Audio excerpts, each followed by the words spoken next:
salutations, everybody. I think we got all audio problem fixed.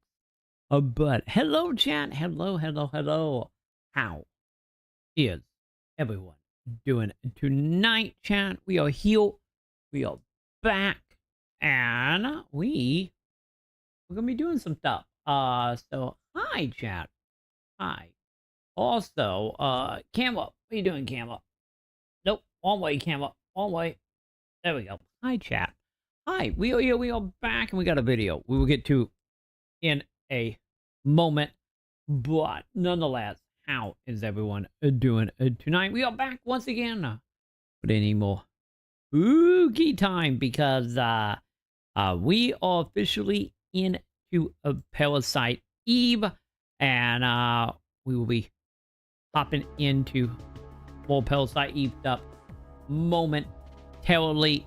But for the moment, though, since we got a couple of announcements real quick before we fully get going in Parasite Eve.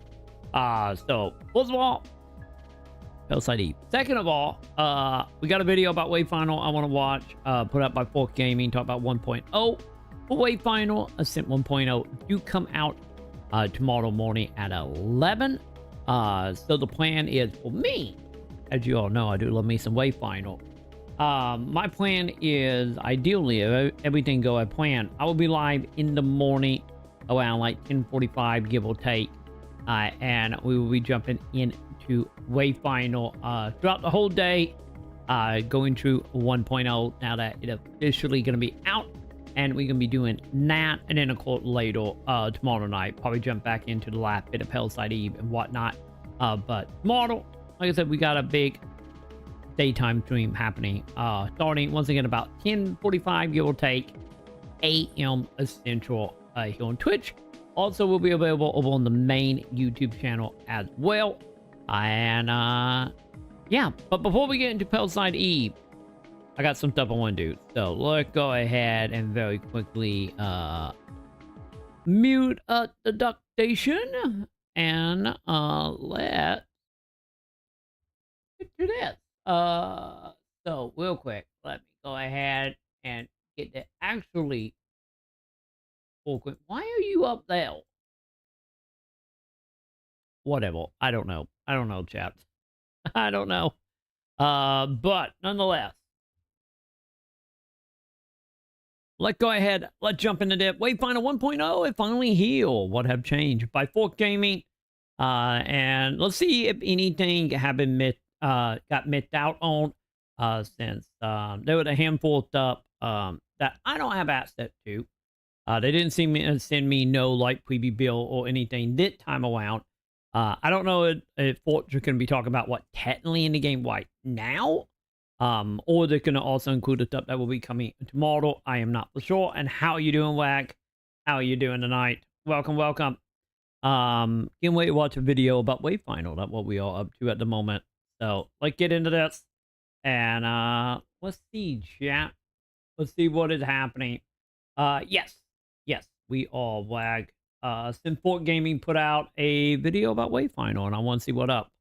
So let's do this. A little over a year now since Wayfinder first like entered always, let me know how the audio access. is, chat. The game has gone through some pretty massive changes in the time since, overhauling many of its gearing and progression systems, along with adding a whole bunch of new content and features. Yeah, all of that on top of it getting even more new additions coming later this week, when they finally, at long last, leave early access, releasing the 1.0 version of the game. Now, I got the chance to play this 1.0 version early, checking out all of the changes and new content myself as part of a sponsored preview promo with Airship Syndicate. Today what I'm going to do is go over that explains it with a sponsor thing. That explains why I didn't get access to this, because I did not get any sponsors at all. So okay, so this is actually gonna be a little interesting because it might actually have some stuff in it that wasn't originally announced previously, and on a dev stream they did like a day and a half ago now. So let's see what everything that has changed with Wayfinder over the course of this past year, along with giving you a bit of a sneak peek at all of the upcoming new stuff as well. All right, so let's talk about Wayfinder. At its core, Wayfinder is this character action game that blends open world environments with procedurally generated dungeon crawls and a slew of boss battles known as hunts. As you might recall, it used to also be a shared world game where you would connect to servers and see other people running around in the open world and in the game's major town. Although that changed when the studio's one-time publisher, Digital Extremes, ended up dropping the game shortly after that early access release. And in the wake of that, they were pretty forthcoming with the fact that they had two choices: to either shut down the game or try to migrate it into an offline experience. And they ended up going with the latter. In the process, the game also shifted from a freemium model with a cash shop to a one-time purchase with all of the microtransactions removed. You can still play with other people, by the way. It does still have co-op. Either you can invite them directly or use that in-game party finder. But yeah, some pretty big changes, right? Lots of big things changed about the game over the course of this past year, but that's not all. Another big change for Wayfinder has been that it is now much more of a traditional RPG, with them overhauling many aspects of the gearing and progression systems. So for example, weapons now drop just like other items. Previously, that was my only real issue I have with it. Like, on one hand, I get it, more weapon, whatnot, but the thing is about it is there were not a lot of weapon. What is that? I think it's like 44 weapons.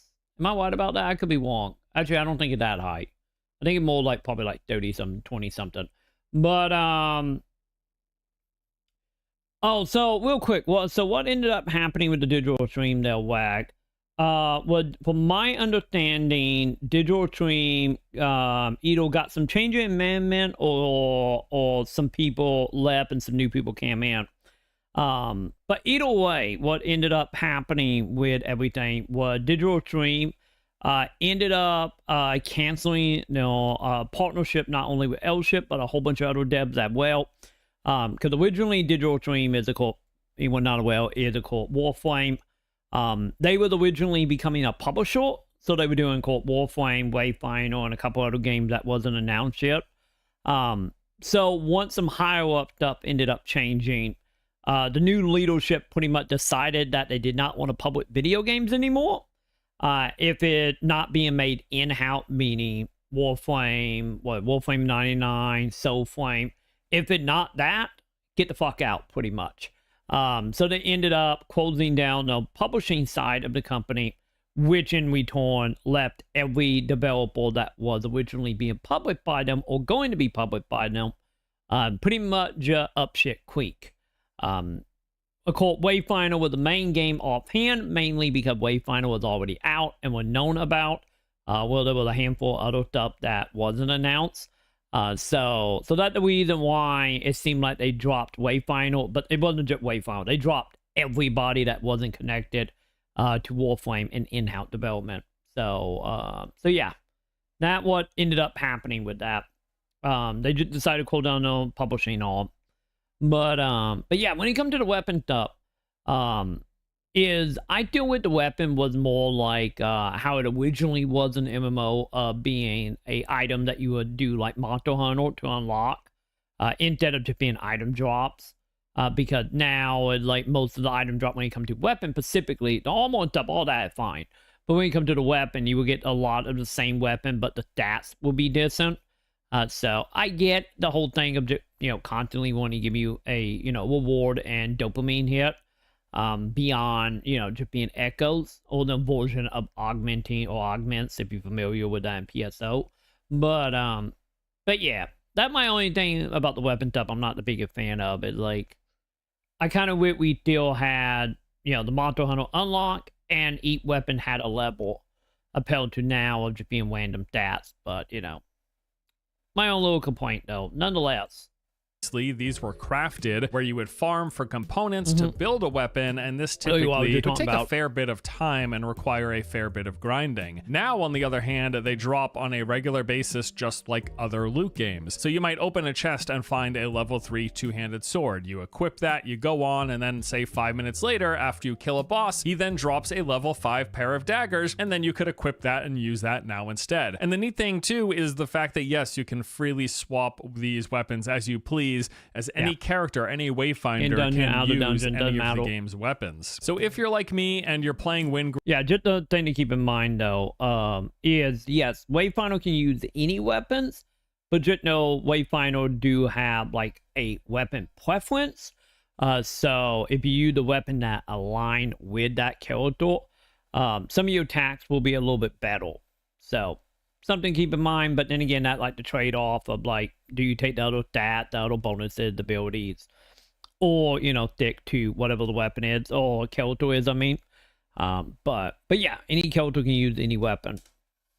Grave, you're going to start off with a sword and shield, but then eventually, if a big two-handed axe drops, you can start using that, or even ranged weapons. At one point, I did try playing around with playing Wingrave using shotguns and rifles. While playing, like I said, on a regular basis, you're going to be seeing weapon drops. They're no longer this big crafting and time-gated grind. You're just going to find them all the time. The thing was, it wasn't time-gated. He was long on the time gated. Like, I think you were referring to how much time you spent in the game getting the material. But once you got the material, it just instantly unlocked the weapons, armor, characters. There was no time limit tied to it, like you would see in like the Fourth Descendant or Warframe. But I think you were referring to it as in the amount of time you spend doing the content for the item drop, but whatever. And you can use whatever ones you find that you feel like using. There are gear sets now in the game as well. Every single wayfinder has multiple sets of gear for you to collect. These range from common all the way up to the purple rarity. Now these are one-time pickups, so say once you find a helm from a certain set, you then permanently have that helm for that wayfinder. While previously armor was entirely cosmetic, now it not only does have its own visual distinction to it, but it also comes with its own passive bonuses, granting percent increases. And there's also new, actually having stats on the armor. Originally, it was 100% cosmetic, locked behind paywall. Now it loot and have stats. Combination of offensive and or defensive stats. Now, beyond those changes, the game has a whole heck of a lot more content and features today than it did when it first entered early access. There's a bigger open world. There are new areas. There are additional dungeons and bosses to fight. There are new features like player housing and quite. For the record, the player housing was always there. The player housing just got bigger. It's no longer a room, it's an actual house now. But player housing was there since day one. A bit more. Here is the general overview of the different things that you can see and do in Wayfinder. Like, what is in Wayfinder? Well, your whole playthrough will be guided by the main story quest line. This is going to introduce you to each of the new systems, features, and areas in the game. Shortly after the tutorial, you will be guided through the two primary content areas, those being the open world zones, as well as the instanced dungeons and hunts. All right, so first we get the open world. There are currently 3 fully open zones in the game. Originally, in the early access release, there was pretty much just the highlands with a tiny version of the second snowy region. Well, now that second zone, called Frost March, is significantly bigger. It's actually bigger than the highlands. Very large area with a lot more areas and spaces to explore, and a bunch of new content within that. And then with the 1.0 update that's coming this week, they are even adding a third region called the Crucible. Now, each of these zones are visually distinct. So the Highlands is this mountainous forest region with a lot of like medieval inspired architecture. Frost March is all snow and ice with this kind of witchy in the woods vibe. And then the Crucible, the newest zone, is like a deep jungle with a lot of oversized plants and these like ancient ruins all scattered throughout. A lot of interesting new traversal stuff in here as well. So each of the open world areas, besides visually looking different, also has basically the typical mix of content and stuff. Do I feel like it would wipe for them to do it? I thought canceling publishing? I don't know. Honestly, I do not know what. I thought like Digital Stream canceling and publishing it kind of sucked the way they did it, because they went about it in not the best way. I highly recommend looking up some of the videos I made, going over some of the interviews and stuff that Airship ended up doing. wobbly, like around May-ish. So it wasn't exactly the best way to separate. But with that being said, though, when it came to the decision, I honestly don't know. I don't know what the books overall at Digital Stream look like. I don't know if they were just losing a lot of money because of how many of the games, wasn't out yet. Like I said, Wayfinder was pretty much it. So I don't know if they put way too much money into it, or if they just one of them cases where the leadership just was like, nah, screw everybody, we do an in-house. Because for all we know, we might have a APO scenario happening with what happened with APO and Discovery. I don't know. And to be honest, Elite front-facing, seeming like canceling a publishing arm, it doesn't feel like anything drastic have really changed. It feel like the exact same. Once again, this is stuff that probably won't, start being felt publicly for years on end. But I don't think, other than cutting down on money spent to, once again, look better for investors, beyond that, I don't know. I have no idea if one of them cases. I highly doubt Digital Stream were going to go under or anything. So I don't know if this a money saving thing, a thing for investors, just a ideal change of not wanting to do publishing. I have no idea. But front facing, it doesn't feel like anything really have changed that much, other than having a lot of people without jobs and without money funding a game. So there's that, I guess. You might expect to see within an open world. You've got events with various event locations, both static and dynamic, different events for each one of the 3 different zones. There are puzzles and secrets like hidden rooms, chests that are locked until you solve some sort of puzzle or kill an enemy. You got world bosses found. Originally, the whole open world puzzle stuff that we saw when they fought the new area, I thought they were going to be that. I'm happy to know what about that. In particular areas, at one point I fought this massive worm inside of a cave in the highlands. There are patrols, think like Destiny style. These are flagpoles that when you interact with, it's going to give you an objective in the immediate vicinity. And then you get NPCs scattered throughout the open world, often found at camps. These will either grant you some side quest or often act as merchants selling goods as well. Also in the open world are going to be numerous dungeon entrances, which then leads us into Wayfinder's instanced content, referred to as the Lost Zones. This includes a mix of dungeon crawl and boss fight encounters. So first we've got the expeditions. This is like the traditional dungeon crawl experience. You go in, you clear through different rooms of enemies, you solve the occasional puzzle, complete some events, all in the name of filling up this progress bar at the top, which will mean once full at the end, you're going to get the most number of rewards. Well, you get these bonus chests, basically. Now, every open world area in the game will have multiple associated lost zones, each with distinct theming that sort of ties into that open world area. Some of the lost zones are going to be the more traditional dark dungeon with a lot of narrow hallways and hidden doors and traps, while some of the other lost zones are more like open outdoor environments with these I feel like some of the Diablo spaces. These are all then procedurally placed together, so no 2 runs of any lost zone are alike. No 2 expeditions are exactly the same. You're going to make your way through these different configurations of areas, hallways, and rooms with those puzzles, events, and enemies scattered all throughout. Lots of different things you can see. There's quite a large variety of events, sort of like the open world areas. You will have different events that are specific to each of the expeditions, each of the lost zones. Then you got stuff like the Trickster, this like mini game RNG heavy thing. If you get lucky, you win a prize. You've got the Treasure Goblin, which is exactly what it sounds, carrying a big chest. You kill it, you get some loot. And that in a nutshell are the expeditions. Procedurally generated dungeon crawls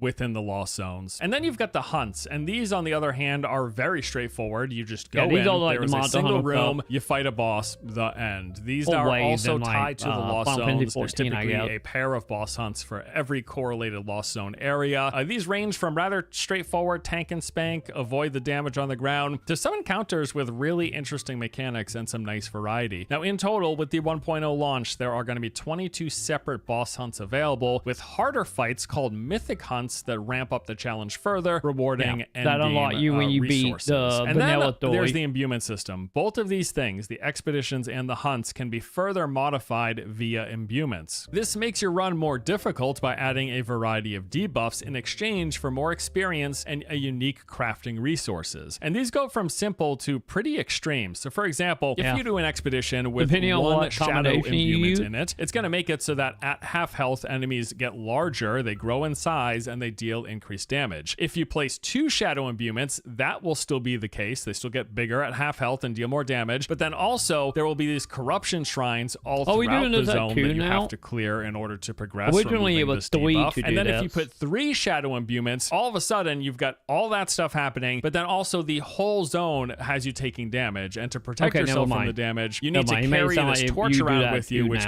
basically creates an area of light within which you are safe, and that torch gets progressively smaller as you move as time goes on, but it can be refilled at those aforementioned corruption shrines. And that's just one example using 3 shadow imbuments in a single expedition. There are so many different combinations. There are 5 imbuement types. There's chaos, flora, greed, shadow, and solar. Each of these do different things with combinations for any of these, and you can mix and match them however you like. Any way you can combine them with the 3 slots, it makes for just a lot of increased variety within doing these expeditions and going on these hunts. All right, so next up we got the Wayfinders themselves. These are the characters that you play. There are 8 Wayfinders in the game currently, up from the 6 that were available at the early access launch. And now you unlock these just naturally playing through the campaign. Yeah, some of them you just unlock this massive grind or time gate, and it's not tied to it. By the way, I have videos on every single Wayfinder on how to unlock them, except for the new one, because that will be tomorrow. The cash shop anymore either,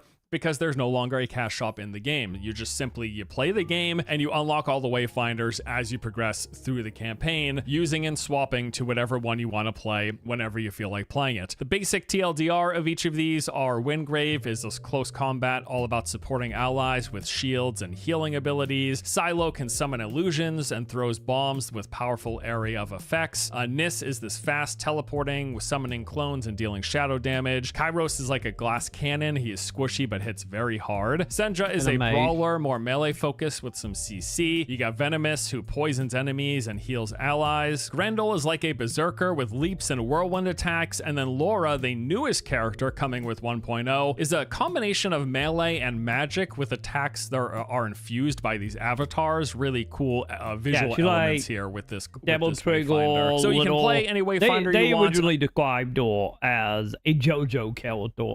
For the longest time, the community was describing her as a summoner, but I think the whole JoJo thing might be a little more accurate, especially now that we know what her abilities are. They've got their own levels and their own progression tied to that. But then there's also further progression in all of the other progression systems. So let's talk about that. Progression, this has changed quite a bit, as mentioned earlier. It now has much more in common with many traditional RPGs and loot games. So the gear, these armor sets, you're going to find and unlock pieces of the armor sets as you play, doing any activities, opening chests, killing bosses. These will range from basic to rare. So they progress from common, white to green, blue, and purple, getting more stats granted at the highest tier. Each piece will come with 2 passive boosts, enhancing some combination of offensive and defensive values for your character, and you can mix and match these set pieces however you like. Again, not only do they look visually different, but they've got their own bonus perks, with the higher tier stuff being better. And then you've got the weapons. These also drop in levels with rarities. They will be getting progressively higher level as you play through, with the higher rarities moving up to purple. The higher the level, the better the stats on the weapon. There's actually over 44 weapons in the game now. This is up from the 20 or so that it launched into early access with. Now, I should note that each named weapon comes with its own distinct skills. There are actually multiple variations of the same weapon classes. So for example, the sword and shield has many different variations. There's a variation where you do a shield throw. There's one where you self-heal. There's one where you pull up tendrils from the ground. There's one where you create this bastion. There's one where you summon vines that suck people in. And while the same class will have the same base functionality in terms of their attack patterns and the weapon class mechanic, those individual named named weapons, like I just talked about, each come with their very own unique skill. But there's much more to progression than gear and weapons. Next, you've got accessories with 3 accessory slots. These are filled with a large variety of items that you collect while playing. A lot of necklaces and charms and rings and things like that. But what the actual item is doesn't matter. It's more so the stat boost that you get from it. You can pick any accessories with the stats that you desire for your build. Different combinations, mixing and matching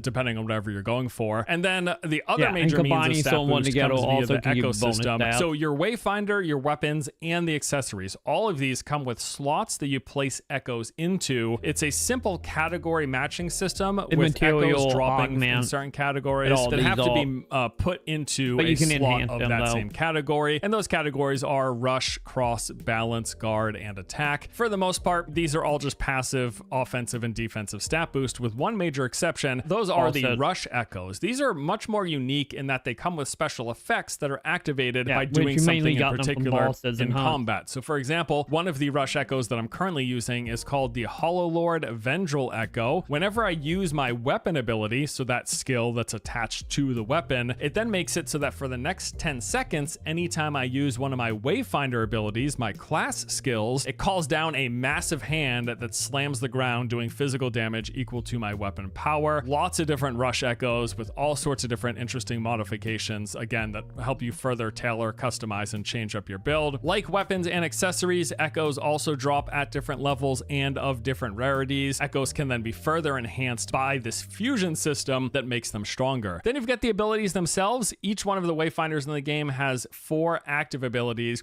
as well as a passive like class ability. You unlock these as you level up your Wayfinder, and then as you continue to progress, you can further enhance those abilities up to 3 times, making them progressively stronger. Then there's also the affinity system. There are 3 classes of affinities. These are called Instinct, Discipline, and Focus. So the stats that are on your weapons and accessories, those will all be enhanced on by the level of your affinity for your particular character. It's sort of like these talent point systems where as you play, you level up, you get more affinity points to spend in whatever category you please. And then depending on the particular weapon or accessories you have equipped, their individual stats associated with those items get stronger and enhanced by your affinity level in each of those 3 categories. Each affinity category also comes with its own perks where you unlock additional bonuses at reaching levels 5, 15, and 25. And then there's also a talent system. This is a full-blown talent tree for every Wayfinder. For my main that I'm playing right now, Wingrave, his talent tree goes in 3 separate directions. Basically, they're broken down into the Resolve section is all about being more tanky, the Vengeance section is all about dealing melee damage, and the Heroism section is all about dealing ability damage or skill damage. Beyond that, there is the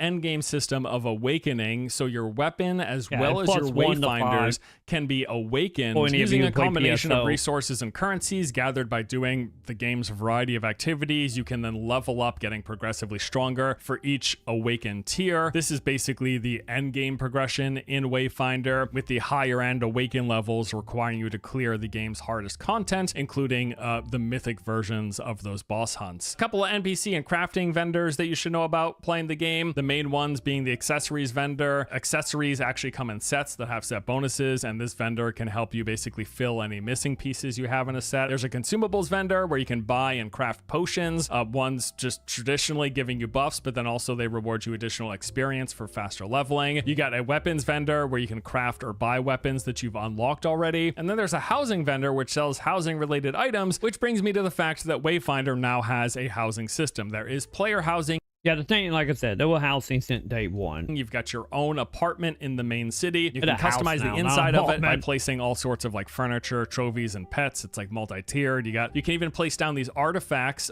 These actually grant you passive character buffs. There's also progression via this reward tower. Now, also the house thing, if from bosses and stuff, you can kind of touch on it.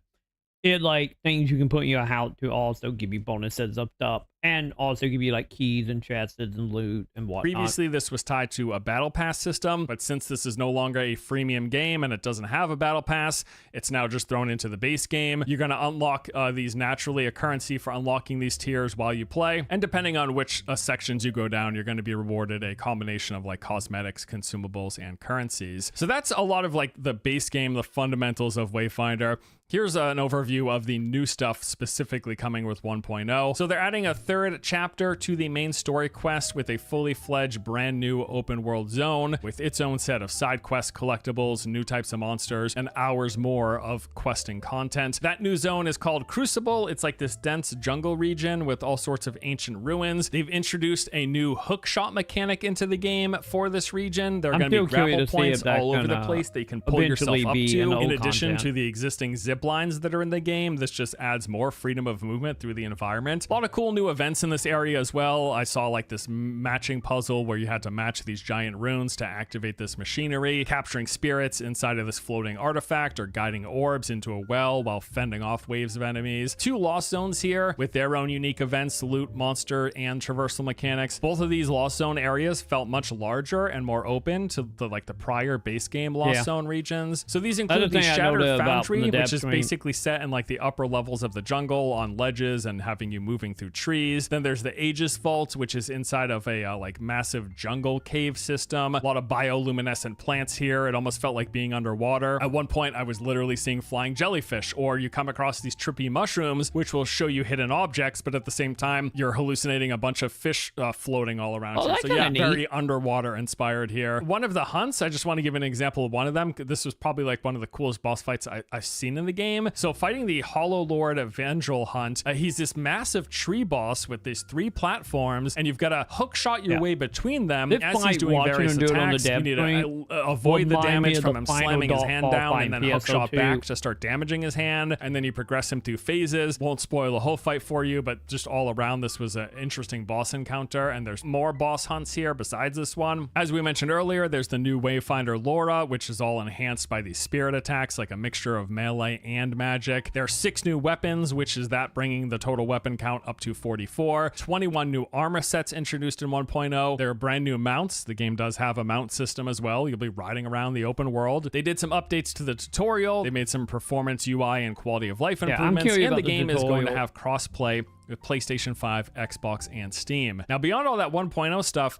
I was also told there's a bunch more in the works post 1.0. This is going to include things like a nightmare mode with exclusive rewards, a hardcore mode where if you have a Wayfinder die, you are locked out of that character for the rest of the playthrough until no more Wayfinders remain. They're going to have save slots if you want to progress through multiple playthroughs with different kinds of settings or playing with different friends. There are secret collectible creature personas that can change the cosmetics of your Wayfinders, and they're planning on having officially integrated mod support so letting the community customize the game experience. Anyway. Again, this last section here I just mentioned, these are plans for post 1.0. So as you can see, Wayfinder has changed quite significantly since it first came to early access. This 1.0 release feels like a much more fleshed out game with far more content, features, systems, just everything. There is a lot more here, more fleshed out, more fully realized. It finally feels like a 1.0 version. And I'll say that the sponsor side, generally, I am just quite impressed with the improvements that they've made. And I say that as someone who would have loved to see them evolve that whole shared world MMO light version that they were originally launching with. Clearly, as we went over, they had to change directions, being dropped by their publisher. They were given the choice of closing the game or moving it into this current iteration. And I'm so happy that they decided to move it into the current iteration, because given the alternative of the game shutting down and not being available to anyone, I am glad that they put in the work and shifted it so that it's available to people. And yeah, again, it's a much better and more fleshed out game today than it was when it first came to early access. Wayfinder will be leaving early access with the full 1.0 release happening this week on Monday, October 21st. You can learn more and check out the game yourself using the link in the description below. That is going to do it for our preview and overview of Wayfinder 1.0. Hopefully that gives you a good idea, a better picture of what the game is all about, what's changed, what's new. And with that, we wrap up today's video. Thank you as always for watching. Hope you enjoyed. See y'all next time. Yeah, so yeah, pretty spot on. Like, 1 or 2 things in there that was a little off, but yeah, overall though, it is like, man, it's one of them things that is so surprising that they came, and then on top of not only surprising that they was able to turn that game around, but they did all this in like 9 months. It's just like insane. But yeah, overall, also, wasn't mentioned in the video, but they mentioned it during the depth stream. For any of you who will worry about the whole price tag thing, They did state they have went back on the whole bringing the price up, so the game will forever be 25 Elite right now, and they did state there will be a 10% discount at launch. So once again, it will be launching at 11 a.m. in the morning, and only at the time of that video in the morning. And of course, like I was thinking earlier, I will be streaming this at roughly 11 a.m. in the morning. We'll be doing an all-day stream of Wave Final, checking out 1.0. And yeah, so either way, I think Fort Gaming did a pretty good job Elite running down like the spreadsheets of everything. I said one or two things was a little off. Also did not mention the whole being able to enhance your echoes. Because you can enhance that to put 5 and break them down for currency as well. But, you know, there were a lot in the Wave Final, so not surprising that one or two little thing kind of got missed out. But yeah, overall, I'm very excited to see 1.0. And like I said, going off of early assets, the MMO and co-op single-player early assets, like I said, my only issue is I with the weapon unlock was the same as a UTB, but you know, I guess some things had to change here, but nonetheless, I guess that would do it for Wave Final. Once again, we'll be live with it in the morning at roughly about 10:45 a.m. Central here on YouTube and over on Twitch as well. But with all that being said, let's go ahead, chat. Let's get on into this. I need my controller. Hopefully my controller not dead. Are you gonna be dead? Or are we gonna be good? Cause we got some Parasite Eve to do, chat. There we go. Alright. Let me get back to my co-op screen. Hang on, give me 1 second, chat. Bam. There we go. Okay, where did we leave off, chat? Oh yeah, I got the weapon, that white. Now I'm trying to figure out, like, what are we doing now? But I am honestly not for sure. I'm buying you a toy, Dick. Also, a main character named Dick, chat, have spoken, and we are a Dick, chat. EFP, huh? Well, I'm not gonna buy it. Well, what about you, bud? But if you're white, how are we supposed to deal with something like that? Don't worry about it, man. Don't worry about it. Also, am I just talking to the boss man again? Also, hang on, chat. We need to get spooky. There we go. We need to get a little more spooky up in here, chat. So? Okay, I got to answer that question. I think we will put the talk to him. Okay. I've been trying to make a Wave Final thing for like 3 years now. Or almost 3 years, so I know it's not going to be, but I can dream. Cause let's be honest, it's like Wave Final, I feel like honestly at that point, we're out there gonna do some sponsorships and they seem to be sponsoring ports. What is it? I think at that point it what? Key Italian or intently big content creator that talking about it other than Fort, but once again he got paid to talk about it. So it like I don't think it's gonna be a big thing or be a main thing at all. And any more so now that you know the MMO part of it kind of have died. And with it being a single player game, you know how single player games, Slack co-op games, elite when it comes to like content creation, you know, YouTube, Twitch, TikTok, like that type of stuff. You know, it's way more limited. Cause with like live server stuff, you know, you got updates and stuff that you can constantly be making videos about or semi-constantly. But with it being single player and getting ready to be 1.0, you know, at that point, outside the people that have already moved on, is of course, you know, after 2 or 3 days, nobody gonna really think about Wave Final ever again. Elite in the content creation field. So it would be nice because Wave Final is great, but you know, there's not gonna be no, you know, no WoW, no like Halo, no, you know, whatever. Insert whatever game that, you know, have like a passionate community behind it. Hell, any of the FGC games, there's not gonna be anything of that ilk. So I really would Wayfinder was successful, not only for Elship, but also for my YouTube. But, you know, we will see what come next for Elship. Because at that point, I felt like hoping for something to be a thing or something like specifically like for me anyway of like a game or something I can like make content on for like, you know, 2+ years. Because, you know, I make content daily to every other day for PSO for literally like 4 years. I don't know if anything like that will happen again, honestly. Like, I wish for that for like the Dune MMO, but the problem is that with that being a licensing games, God no.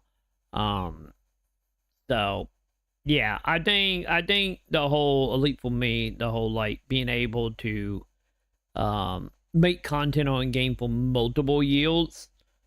I think Wayfinder would let Hawaii for that.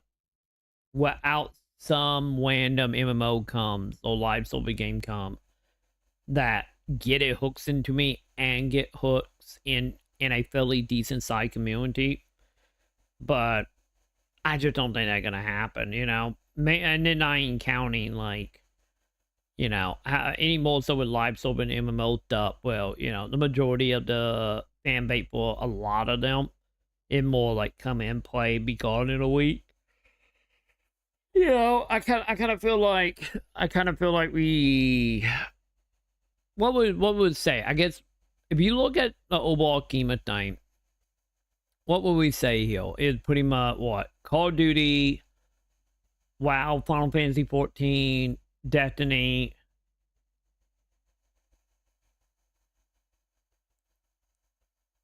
I would say that like it. PSO a little bit, and yeah, PSO did have, you know, times when there was literally nobody making videos on it except for like 3 of us.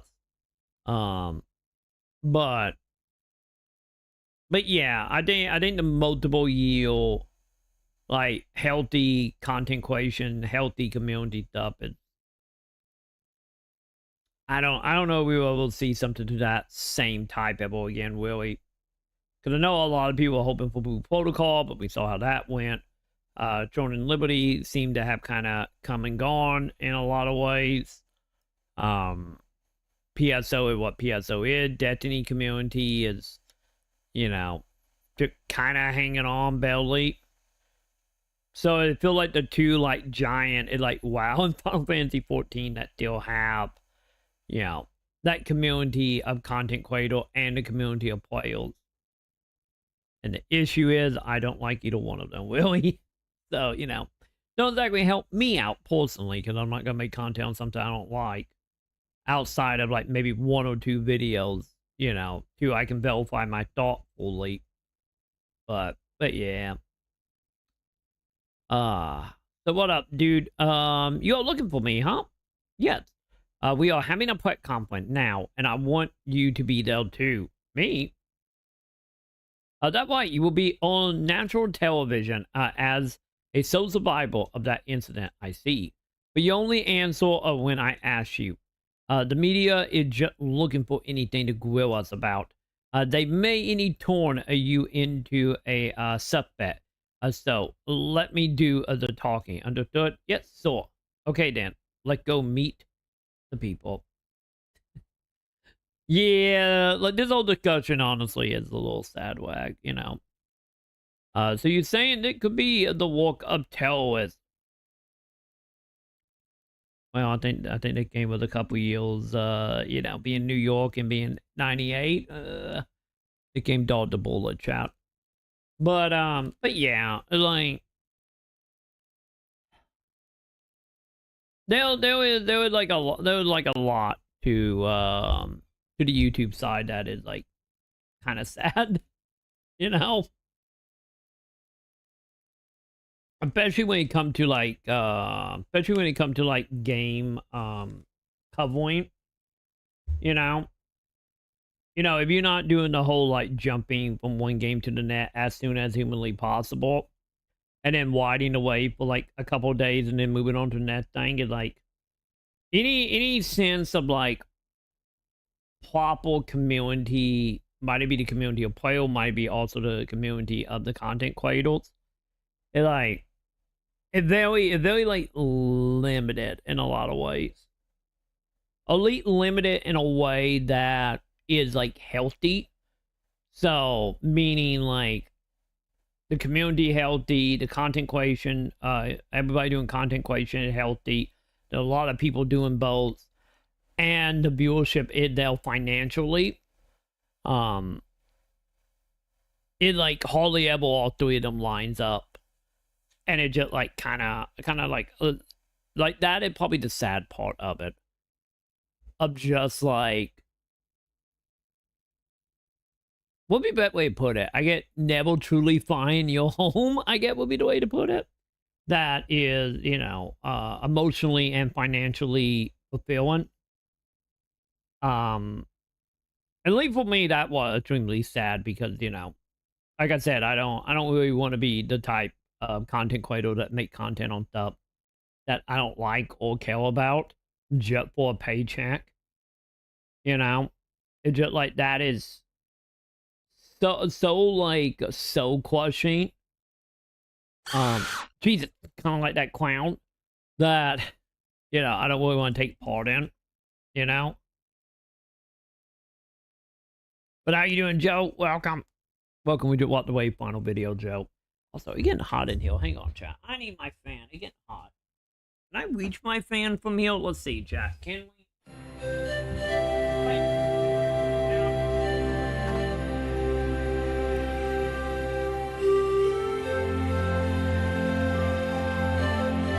Okay, there we go. Okay, fan, if we turn toward me a little bit, there we go. Hopefully that fine, chat. Hopefully. But yeah, that's the main thing, Black. That is honestly would be like the main thing out of it. Cause I really do miss, I really miss like the early day of PSO2. You know, back when, you know, like me, Quopy, Anamana, oh god, Quonos,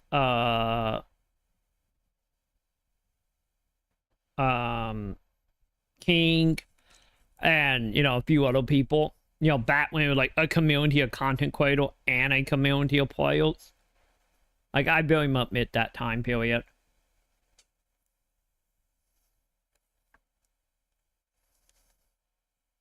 Yeah, the fourth video one, yeah. That's the one I just got done watching, Joe. And I feel like, honestly, Ford did a fairly decent job. One or two things in there he got wrong. But it very much, overall, I think he did a fairly decent job, like, running through, you know, the stuff that got added. Like I said, some of the details he was wrong about, like, the whole player housing being new and not new. It's been there since day one. You just don't have an apartment now. You have a house. And he didn't comment about, like, the echoes and the upgrading and that stuff. Beyond being, like, a passive mention. And then also the story stuff as well. Yeah, like investing so much time into a hopefully it won't even work out. Yeah. Yeah, because like I said, like for like games and stuff, I don't mind making one or two videos here and there about stuff. But yeah, I kind of feel like at fall, like I said, like the PSO stuff, at fall, like everyday video for multiple years, like that should not happening. I feel like honestly, you want to put an example of this is if you go look at my Fourth Descendant, my Diablo 4, and what was the other one? I think it was one other one. Why? I get Tower Fantasy as well. You go look at them videos. That kind of like how it kind of is, where like you can get like 4 or 5 videos, maybe 10 at most. And then by that point, the community is just gone. Or the community just don't care. You know, like the problem that came up with like the PSO community with like NGS. Of just like how the majority of the... Troy. What? You see Max and Brothers top 10 PS1 games list? HCPRTSD. I have not seen it. I saw he posted a photo of it. Like when them doing it, when they first started doing it, but I haven't seen the list. Has he put up a video of just that yet? Or is it still like gathering like a 7-hour live stream? I did see the one they did for... Oh god, I don't remember what one it was. I know they did like a list before. I don't remember if it would be at one. Either way, I know I've been seeing like screenshots of like a new one. Well, I love this highlight. Let me see. Okay, hang on. Also, how you doing tonight, T.I.? Wait. There's no way. Hang on. Pause. Kenny, it's top 5. Pause. Okay, here we go. Okay, hang on. We want this in a second. Give me 1 second to get caught up and we will watch it, T.I. But how you doing tonight? We being depressing. Not tonight. How you doing? And also, Wayfinder will come out tomorrow. So in the morning, I'll be streaming Wayfinder.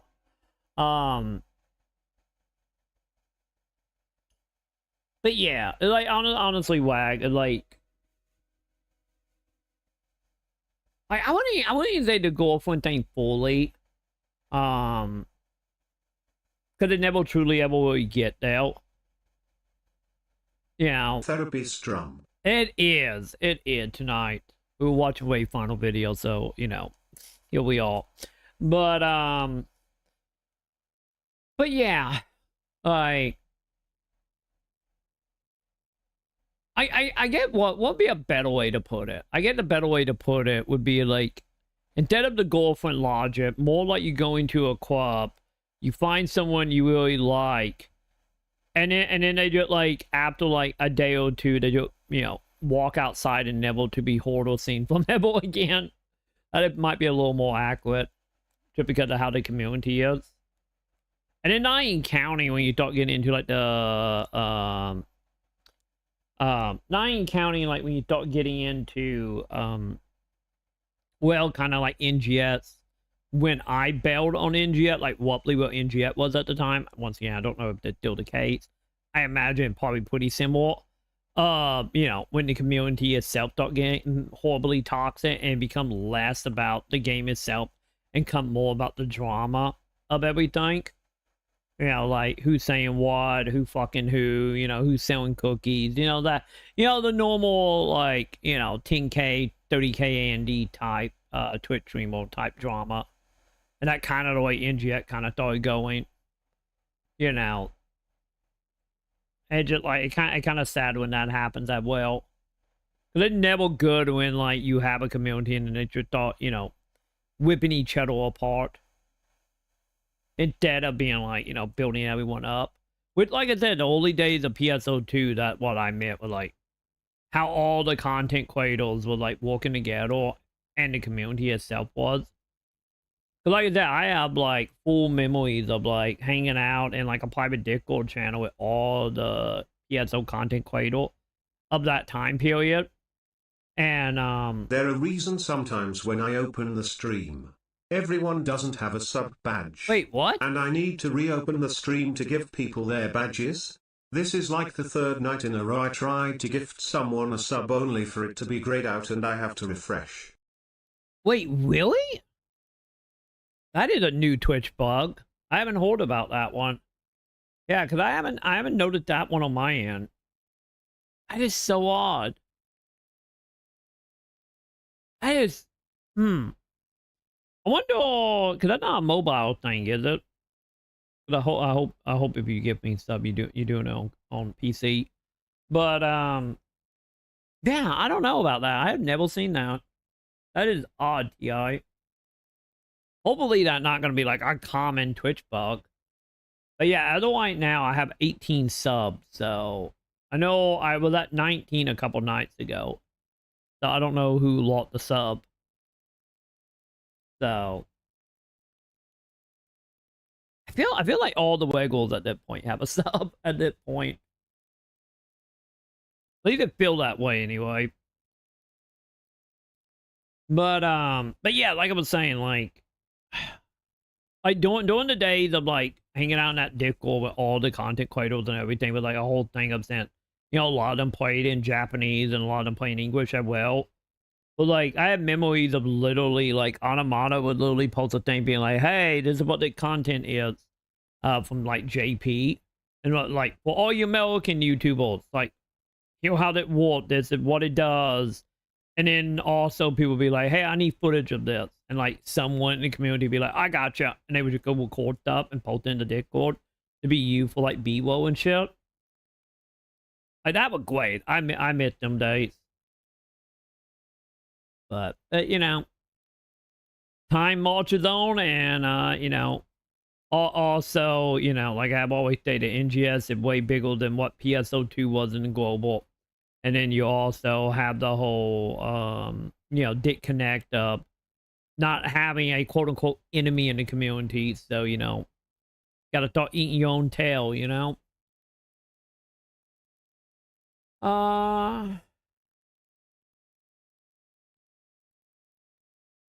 Yeah, I mean, today when everyone thought it was good, you know, you're not wrong, because like, I kind of feel like, because I know Automata dropped out, but Automata dropped out for other reasons, to my knowledge, but, you know, PSO just didn't help. Like, Automata had a lot of life crisis and a lot of, like, content cradle crisis as being, like, the content cradle. Like, don't get me wrong, This is the real Sega. Fuck you all. Fuck you all, Sega. God damn it, Sega. Now we not coming back to PSO. But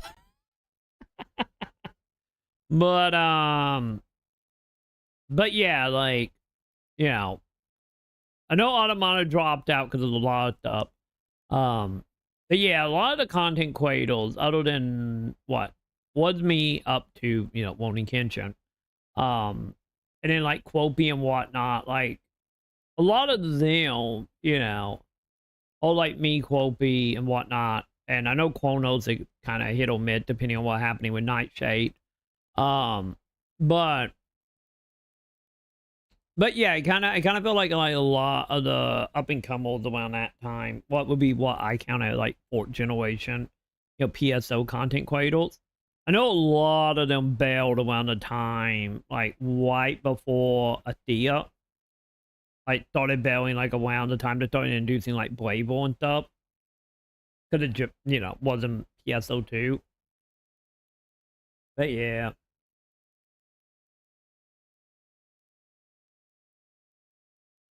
Yeah, because I do say the problem with like NGS in the community was not only a lot of the old guard ended up leaving, and I know a handful of them have literally just stopped making content. And then also, you know, like any like second generation, you know, the people like Trip Shopping and stuff, I believe, have stopped, like Trip Shopping, Maconn. I think Maconn don't stream anymore. I could be wrong on that. But any like second generation people all kind of like jump ship as well. You know, because a lot, I feel like he kind of fell into that two camps of like a lot of people either will lie. You know, either they wasn't doing it for a quote unquote job / will. You know, they was, you know, doing it to do it. With nothing wrong with that. More power to them. But you know, when the game started like drifting away from what they like, they just like bye. Which I can't blame them. And then you also have like the people that left because of what the game became, you know, of being elite at the time. You know, like being like 80% microtransaction and then like 20-30% like game stuff. You know, during the time when we started getting a lot of the repeat, like having the same limited time quests, but only Disney now the sun is up or down type of quests. I know that kind of got a lot of people out. And then, like I said, a lot of the, you know, the more toxic stuff.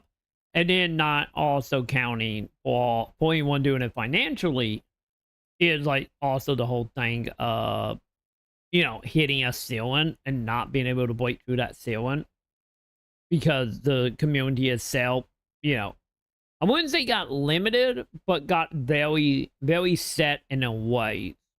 And the community itself kind of like ended up like landing in places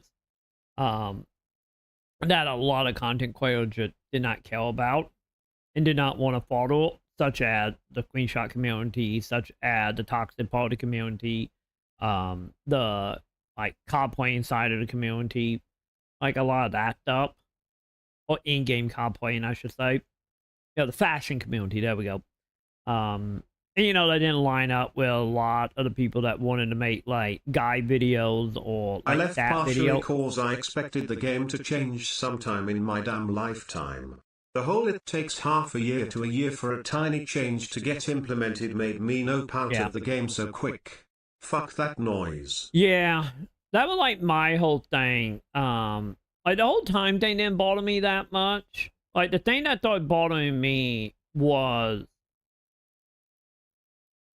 like I said, I did not leave the game. Once again, I did not leave the game because the game itself. I left because of Sega.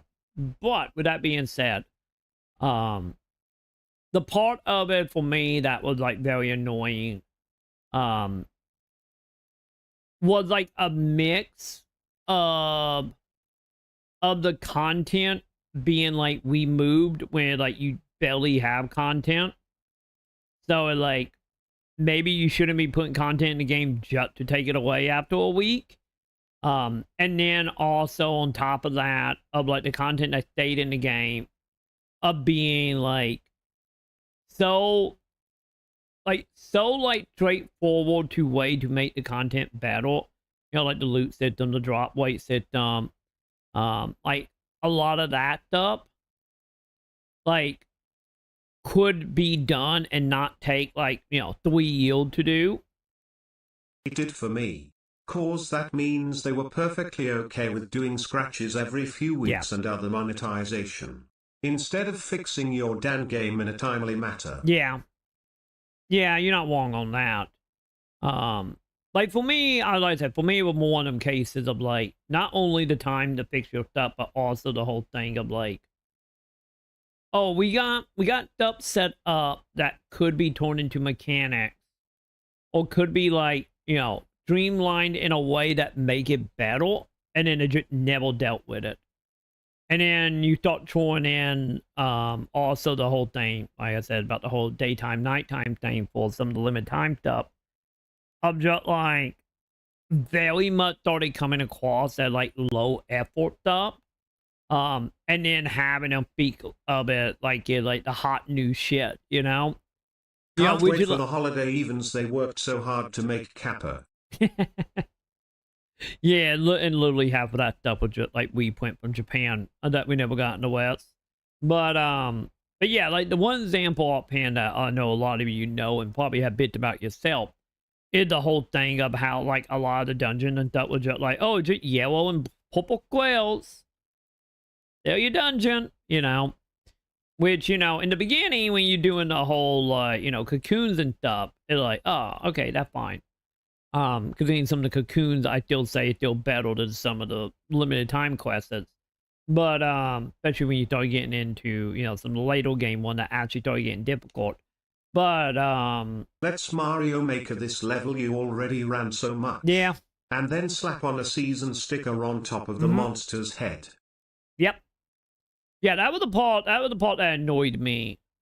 Of just like, it's literally one of them cases of like, like the example I always give was like, which the whole reason Wayfinder won me over beyond my own feeling toward dungeons, was the whole thing of like, you literally made 4 different zones, you have all the assets or accessories and items and, prefabs and stuff that you could literally just set up like proper dungeon, because they're like, you can do dungeon, you proved it with limited time quests.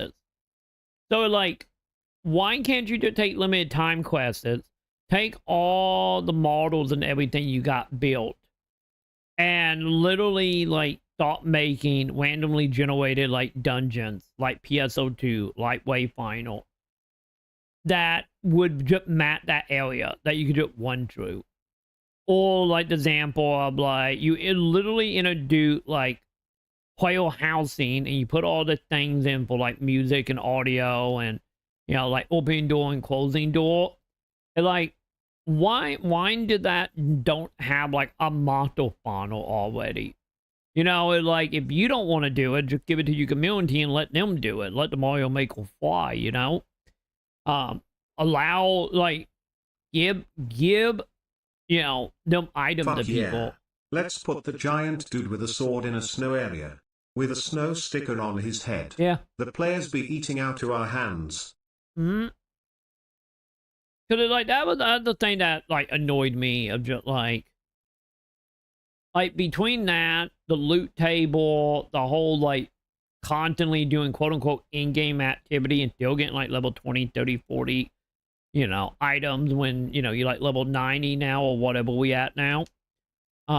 It's like, you know, that was my biggest thing. A lot of that stuff just like comes across so low effort. Probably because they know, you know, the percentage of players that do that compared to the players that hang out in salons and so drastically separate. That low effort just become the kind of the way it is. Because like I said, and then also not counting like all the stuff they did with, you know, that literally could be brought over from PSO2 that they never brought over. Any of the game is still like, you know, still using the same engine, still using all the same stuff. And just like, you know, the whole Nintendo shit of having to reinvent the wheel, you know, from PSO2 to NGS.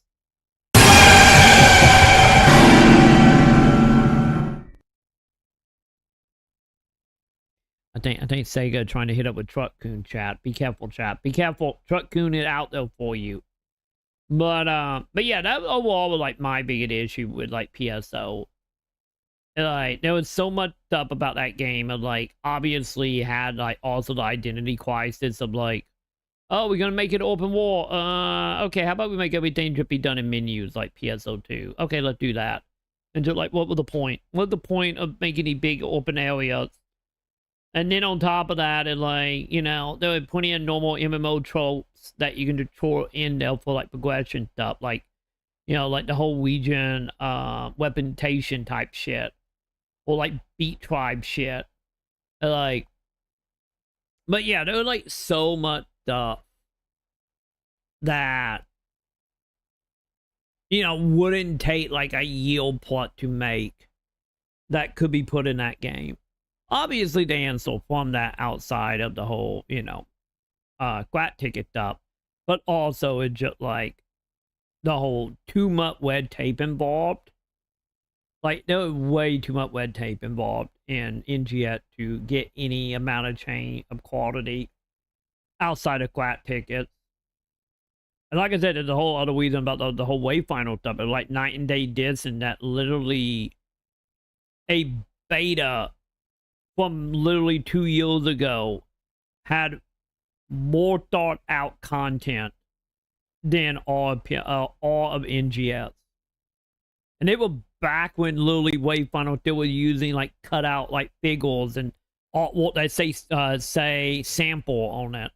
Like, which it just like once again just kind of showed the distance between, you know, a small studio with no red tape hardly and a studio, you know, with too much red tape, you know. Like, hell, I was talking about the whole thing of, like, how much Wayfinder have changed in literally less than 9 months. And NGS is, like, barely anywhere near, like, episode 3 or 4 of base game. Or at least back when I played it anyway. So, yeah. Yeah, the loot stuff, honestly, is, like, so much of a problem. Like, the loot stuff killed me so hard, Joe. Sonic Frontiers did it better. And even then it looked like amusement park attractions sprinkled on a map instead of actual architecture. I still don't think Sega knows how to make a true open world that isn't based on a real-life location. I'm with you.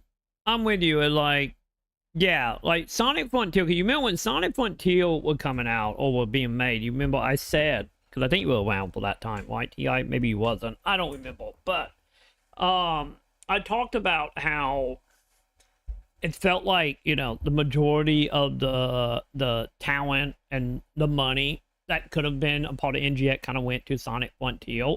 And then Sonic Frontier is good. Like, in my second favorite Sonic game at that point. But I'm still Team Generation, original generation. I can't vouch for the new one. But nonetheless, and when Frontier finally came out, like PSO felt like it was getting better because it felt like it had the manpower and the money again. And then after like 6 months, that kind of all just went away, you know. But yeah, I do agree on that. Like Sega still very much like still you can tell Elite for like fourth party. You know, not the Yakuza devs or anything, but like fourth party Sega, like in-house Sega. You can still tell they have a hard time, you know, evolving beyond, you know, the Dreamcast era. It's fun, but I didn't like it. Looked like someone opened a map creator and slapped loops and shit on a vanilla open world map. Yeah, that's the one thing that was like, don't get me wrong, it was like, yeah, it was fun and was awesome, but yeah, that is a whole thing. Like from would have liked the stuff to be more part of the environment. Yeah, like that was the main thing about Sonic Frontier. Like, it was fun, it was great, but yeah, like the stuff itself was just like, here's a desert and some trees, and now here's like 500 loop connected to floating platforms everywhere. Like, any of it was fun. I do still understand. Like, yeah, like nothing in the environment felt like connected to each other at all. And then you know, then you get into the actual Sonic levels, you know, the stuff you had to do the key to get into. And them level like shines because, you know, they were obviously designed in a way that wasn't just like, oh, we're gonna do a whole bunch of like platforming puzzles everywhere, but we're gonna make it with it all like grinding and jumping up to be fat because Sonic fast. Those were great. Yeah, like the standalone level is fantastic in Frontier. But yeah, it does very much felt like the base game though, or outside of them dungeons, did feel like it was just like, oh, we made a big open area and Unreal, you know, just dump shit in. You know, it felt very much like, you know, would be like one of them areas you were seeing like game dev, of like an area that would just have random shit in it for testing purposes.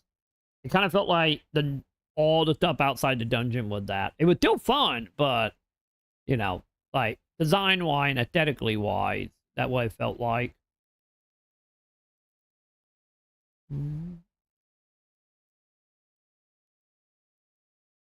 Oh yeah, absolutely, Joe. Yeah, a whole bunch of the dropway ridiculous. People got ward out. They want to play anymore. Oh, that was me, Joe. That was you literally describing me, Joe. They could have just had those cool platforming segments in actual levels. Don't think it'd hurt the game. I don't think it would have either. No. I'm with you. I don't think it would have. But yeah, I agree with you, Joe, though. Like, that what killed it for me. Like, don't get me wrong, like the Nemesis stuff in bait game kind of did it. But like in NGS, but like, you know, I kind of came back for NGS being like, oh, maybe it'd be better now. Yeah. And then it wasn't. I'm gonna eat your brain, chat. But it wasn't. And it just like, you guys remember, as I'm eating more brains, that I hit a point in PSO where I'm just like, if I get it, I get it. I don't care. And you know, when you don't have like a carrot on a stick, because I know I'm not the only one. I'm like, once you remove the carrot on the stick, it like, you know, why would you be technically playing it? At least from a gameplay aspect, like community wide, people wide, that like most MMO that you know, a separate discussion. But yeah, I do agree. The drop weight, I know, killed it for a lot of people. Like, I could be wrong once again. Don't hold me to this, but like, wasn't that like one of the reasons why Trip Shopping stopped playing, stopped streaming? Well, I didn't like the carrot on the stick. Wasn't even fun to pursue. Yeah. Yeah, I'm with you on that. It like, cause like the carrot on the stick either got to be something that is what going after, something that is realistic, something you can see like the light at the end of the tunnel. As well as once you get that carrot, you need to have, you know, another carrot ready to go. And yeah, it's like, NGet never had that. PSO2 did. Like, you know, what we got, because the original code on tip for PSO2 was like, oh, get to, you know, at the time, get level 75, get all the stats on all your characters, go get, like, proper equipment, and then the equipment became, you know, a part of then being the main carrot, which is, of course, you know, the Zig stuff, with getting, like, all the weapons upgrade, and getting, like, the best weapon in the game for whatever class she was. Like, it was great. But yeah, NGS never really had that at all. But yeah, like I was saying, like, I wanna say Trip got burnt out, because I know Trip Shopping were doing like 8-10 hour streams every day though for a while of farming augments. And then at the end of it, you only had like 1 or 2 augments that you were looking for. It was like a whole thing.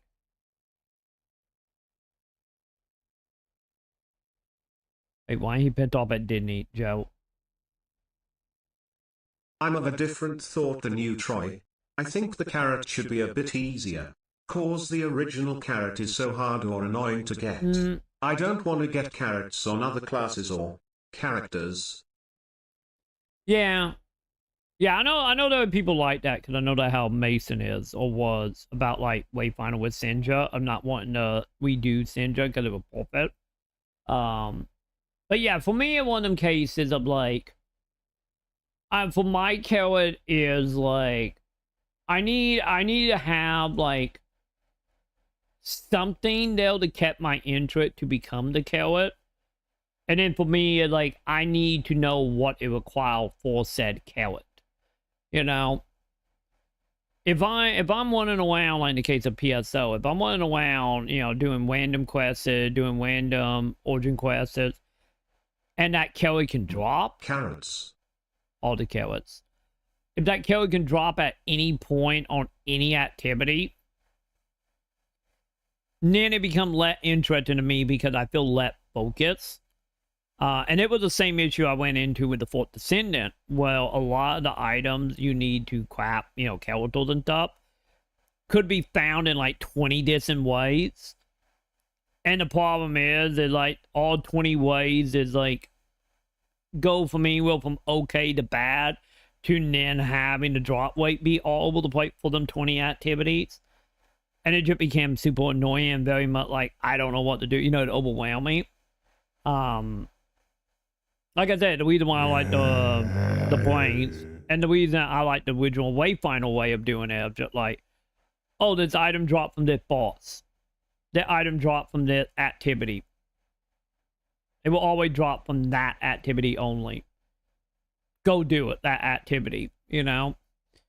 And then having, like I said, having the drop weight be like, oh, 1 in 10, 1 in 20, you know, whatever, helps drastically for my brain.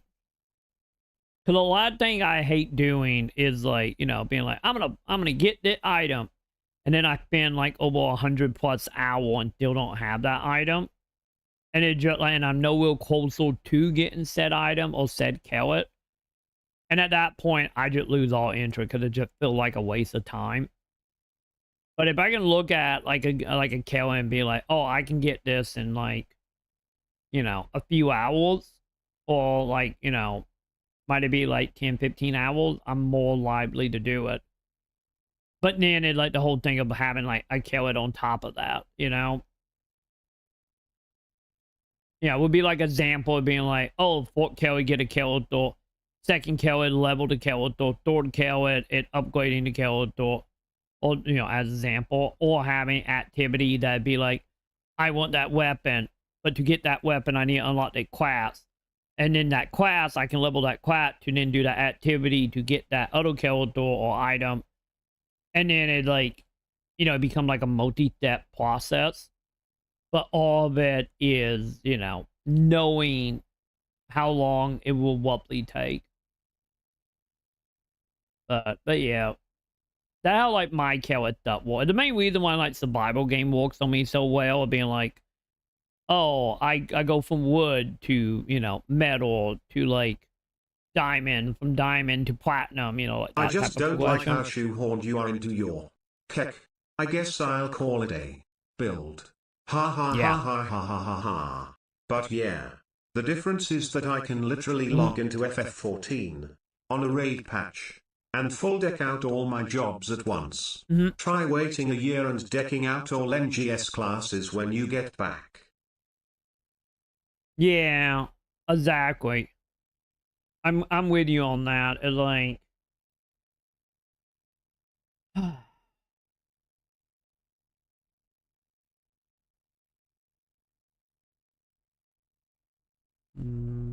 hang on, I'm waiting. Give me a second, chat. Yeah, because the NGS stuff is like, you know, unlocking the classes, leveling the classes, not an issue at all. Like actually getting the equipment is the main issue, and then not counting once again the whole thing if they still do it, which I imagine they probably do. Of the whole, you know, like, you know what CM went into all the time of being like, oh, I got mic'd up. I spent the last week doing it. I got it, and then literally like the next week, it's like a holiday event. Here's something equally or something better, and then just like pointless. That was the other thing that killed me about PSO when it came to like enhancing like equipment and stuff.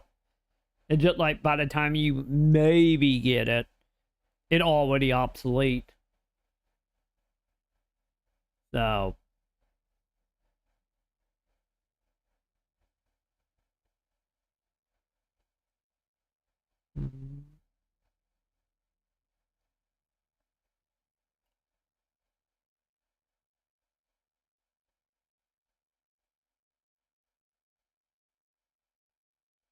well, you've been seeing a lot of people complaining they having Twitch error with the video player. Because I still get at least one to twice a day if I have like my stream up. Like when I go to bed, I keep the stream up so I can have chat, so I can read chat when I wake up, make sure nothing crazy happened. And usually my video player will be error out. So I've been a problem for years, Joe. But yeah, like I was saying though, like overall, my kill and the dick, you know, I need them to like bleed into each other. But then again, that kind of me in general about game design. I need to be like do one thing, want that thing done will interact with something else, and then that other thing would then interact with something else, you know. Instead of just being like, kill it, done. Look around, be like, okay, I'm done. There's nothing else I want to do. Bye. You know.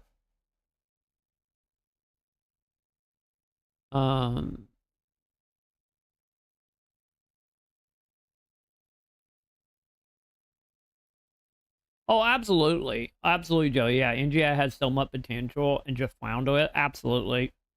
I still say that well. I still say NGS, like, at launch, was on a silver platter, and then everything about it just shot it in the foot. So there was, like, so much stuff they could have done with NGS. Not only because of, like, let's be honest, there was stuff in PSO2 and NGS that, you know, other MMOs don't do. So just having that and then being able to fan on it, or like I always talked about with like Devil May Cry, pay attention to your competition and adapt from your competition, but and adapt to make it your own and ideally make it better to match whatever you're doing for your game. And like so much good stuff could have happened there, but no. Instead, you know, NGX kind of came out the gate, fell on his face, and then, you know, kind of did not know where to go past a certain point.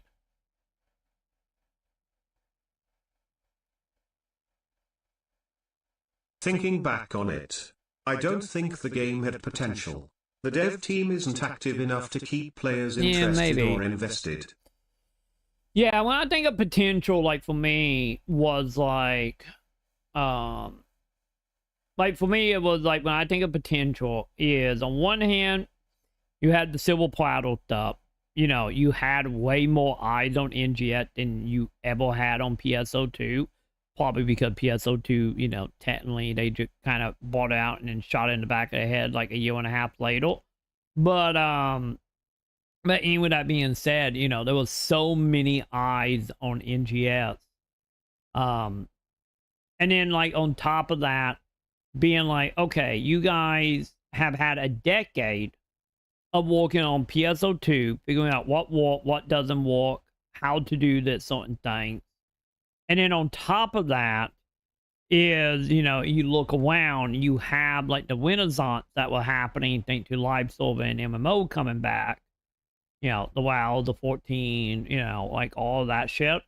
And then not counting like all the single player live server stuff as well.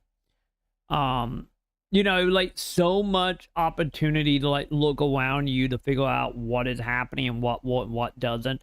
Not only from a PSO2 standard, but also from like a global like gaming opinion when it comes to like live server stuff. Watch you round. He is watching real hard right now. But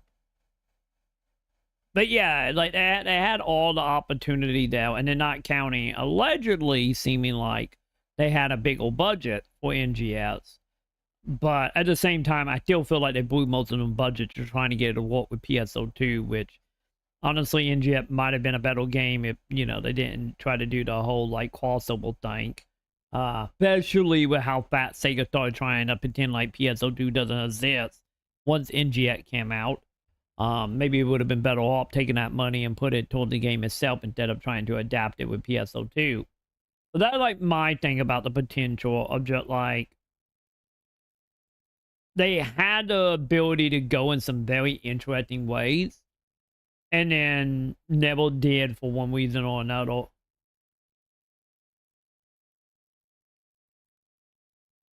And like I said, they had the eyes on it too. Like they played in card white, you know, with the microtransaction. It's like they could have made so much money.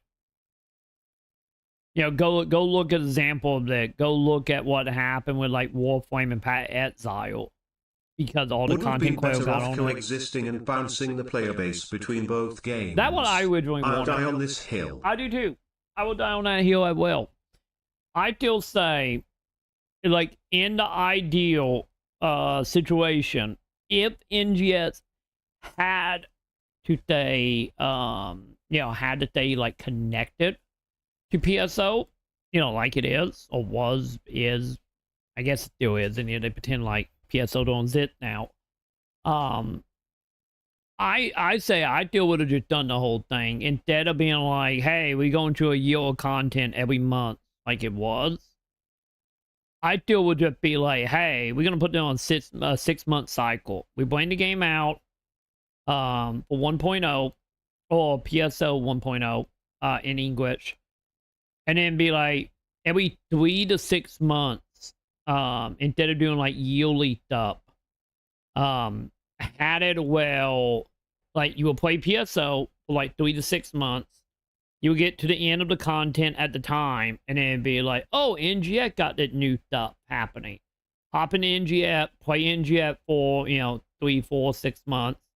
And then by the time you start wanting at the end of that, you know, train, then it'd be like, hey, episode 4 is out in PSO, jump back in.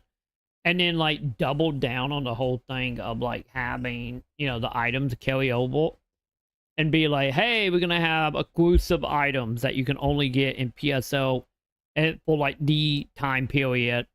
Come play PSO and then like, oh, now we're doing a big update for NGX. Come play NGX and get the other item for PSO and NGX and just like pollinate that. Like that was what I would have done. I would have worked out all like a decade of content. Any of, you know, there's so much content we never got. But either way, 10 years of a handful of content in like a year and a half, and then pretend like it didn't exist anymore. Since the last, you know, thing we got for PSO2 was Attack on Titan stuff, and that was like 2 or 3 months after NGS, and then that was it. And that probably had more to do with, you know, Attack on Titan being huge in America as well as Japan. But But yeah, I would have actually dragged it out to be like, you know, when there were downtime in either game, have that be the release schedule. Because, you know, for us in America with PSO2, you know, we didn't get half of that shit. So like, oh, they're great for us. Like, obviously Japan wouldn't care because, you know, Japan have had it for the last decade plus. But for it over here in the West, I feel like it would have done so much for the community to just have that. So I will 100% die on that hill right there with you. 100% TI.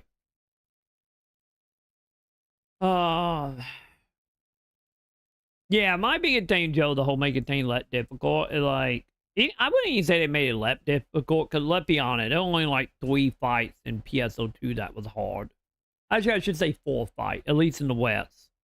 We had the 104 dude, you know, parallel dimension or whatever the fuck that crap was called. We had that. We had peg leg.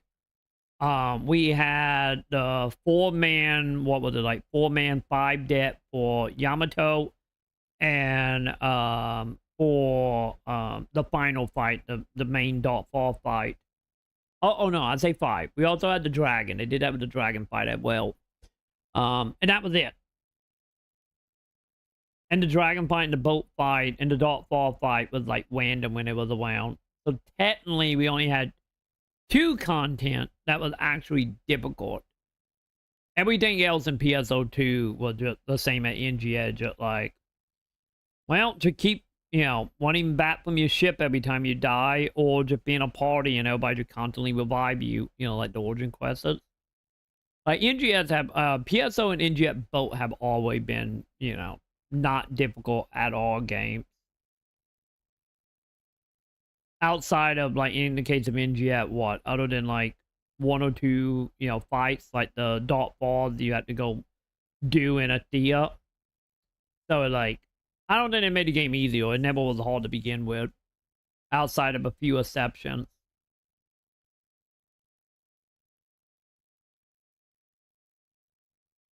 Who is this substitute teacher on your screen?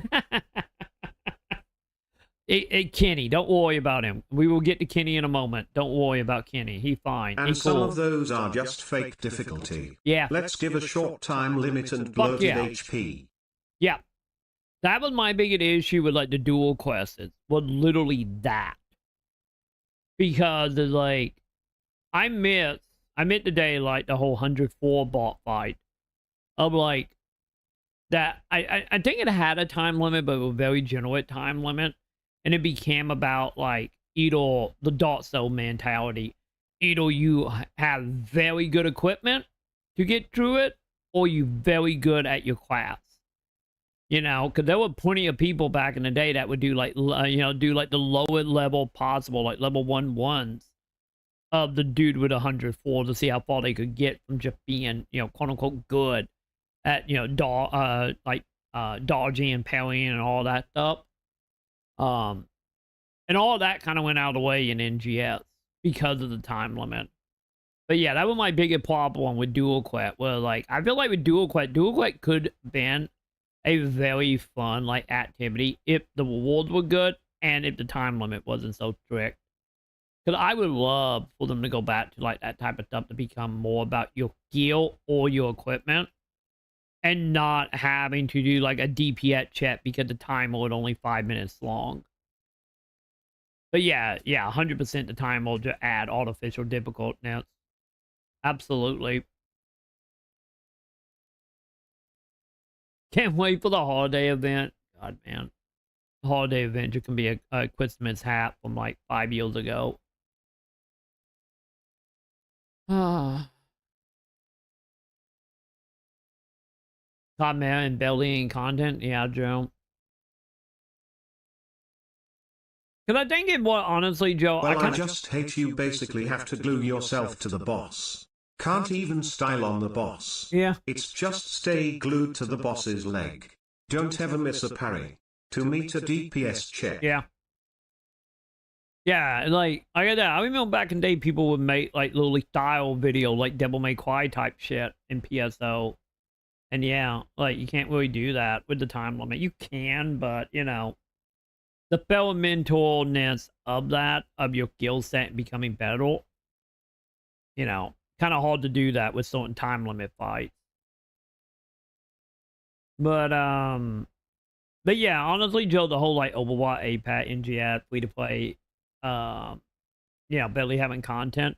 I think that got a lot to do with a lot of these companies. But you need gear over skill. Exactly. That is where the main issue, I think, comes in, of having gear over skill instead of having them work in parallel like NGS or PSO. One, I watched this Max stream live. Oh, did you? It got crazy. 2, top 10 PS1 games of all time in order are... Like for you? FF7, Metal Gear Solid, for you or for them? Resident Evil 2, Resident Evil 3, Are you falling? Vagrant Story, Are you falling or this for you? Skater 2, Final Fantasy 8, Legend of Dragoon, Let be on Final Fantasy 7 gonna be the heel. And lastly, FF Tactics or 9. Either or. Perfect list. Hashtag your opinion is wrong. Hashtag easy. Hashtag whatever Troy says about my list is wrong unless he agrees. Okay, Easy. so it is your list. Okay, what did you just say then? Final Fantasy 7, Metal Gear, Resident Evil 2, Resident Evil 3, Vagrant Story, Tony Hawk Pro Skater 2. I'm happy you picked 2. Wait, I'm surprised Final Fantasy 8 is in here, right? 202, yeah. God, what would I add to that? I was not... See, this is when we get iffy. I guess it doesn't matter because some of them games you named came out of consoles. But for me, I would throw like Symphony of the Night in there. You know, I would throw Symphony of the Night in that list easily. But yeah, I need to sit down and make me like a proper list. Cause like that, I got like, you know, like probably top 5. But how you doing, Pride? Welcome. We're gonna get to that video in a moment. But we're bitching about PSO, you know how it goes. Spoiler alert. Tomb Raider was wiped off their list for having bad controls versus their contemporaries. The sex appeal wasn't enough to save it. You know? I guess we will see when we get to this. But I kind of get it. Kind of. Bet you think doing well with like grid baits and like grid bait with tank control. But that's a good point, T.I. But yeah, the whole Joe thing, the whole thing about let content more microtransaction. I think honestly, Joe, a lot of company have just came to terms with like, hey. That's just a clip of a part I found funny. Oh, okay. You can watch the whole video too if you want, Keck. How long did they go for that? Because I know they did that one. I think it was that one with the Dreamcat game, with the one I saw. It was like 40 minutes. Had Matt posted? Hang on, let's check out the Matt channel. Did Matt post the whole video yet? Wait. Oh, they did, an hour and 19 minutes. Let's see, we might have to watch Kenny this at was some hating point. on Symphony of the Night. What? No wonder he got that face. God damn it, Kenny. How? I have questions now. Thought you were the good man, Kenny, and now I don't know. Fuck, man. Be hating on Symphony tonight. I kind of want to know his reason. Is it the whole thing of like the Saturn version is better because it had extra content? Is it that argument? But yeah, Joe. Like most companies, I think honestly have will like they can just, they make more money off the microtransaction than they do over player attention from having good games. There are always exceptions though, but a lot of companies kind of fall into that camp. Oh god, I'm so far behind on chat. God damn it, chat. The what part, honestly, Joe, the what part about all this shit is like, be the quiet, chat.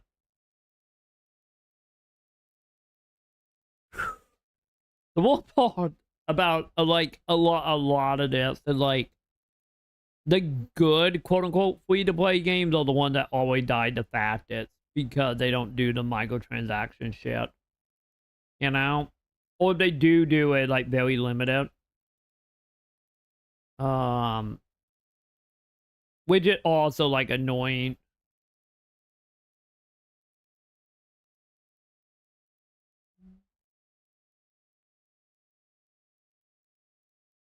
Yeah, everything lazy. And the point, I wouldn't even say lazy. It's just so much stuff is made by spreadsheet and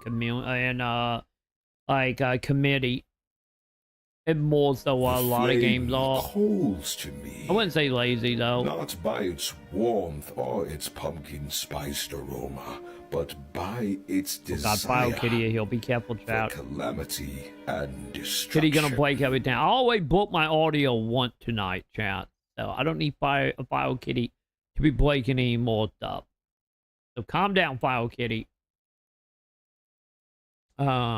Yeah, like Fate Marine 2 come around and yeah, they giving out free content. Yeah. Like there's always exception to the rule. It just like it really depends on where you are looking.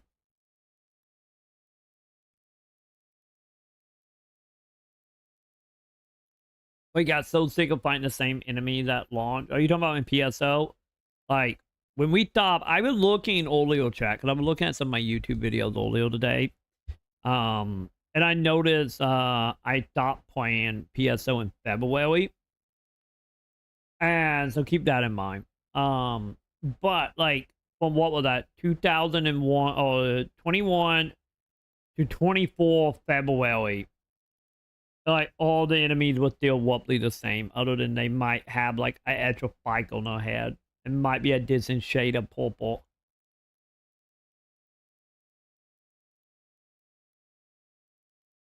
Yeah, I do need to get Fate Marine at will at some point. Another one I'm hoping for, like, Black Friday shit. I hope. Yes, Troy. The damn Liga from Zoids. The giant dudes with different weapons. Yeah. The alligator. I'm so tired of it. Yeah, I think honestly that's the other thing that bothered me. And not only the whole fighting the same enemies at all points. The thing that also annoyed me is any if they do be like, oh, he got a spike on his head, he had this an enemy.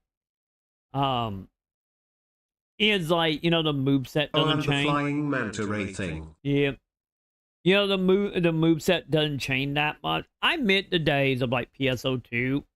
Well, you know, if you fight a boss on, like, normal, they have, like X number of moves. And then as you ramp up to, like, the hardest setting, you know, they started doing a whole new animations. Because I remember, like, fighting enemy in PSO2 on, like, the hardest setting in, like, the Origin Quests. And I would won, like, the hardest Origin Quest, like, 4 or 5 times. And every time I went, I always saw, like, this in moveset. Because the moveset got so large by the time you got to the higher setting. Like, I admit that. Like, but, you know, like, all the grunt enemy moveset. Any if they have 2 extra spikes on our head, still the same moveset from the beginning. This giant robot stomps 3 times in a row instead of once. It's different, okay? God damn. Yeah, they do that. Instead of like, instead of being like, oh, now we put up pills that you got to destroy, you know, in a time limit or in a certain order or like that type of shit. They don't even do that. Well, in PSO2 it did.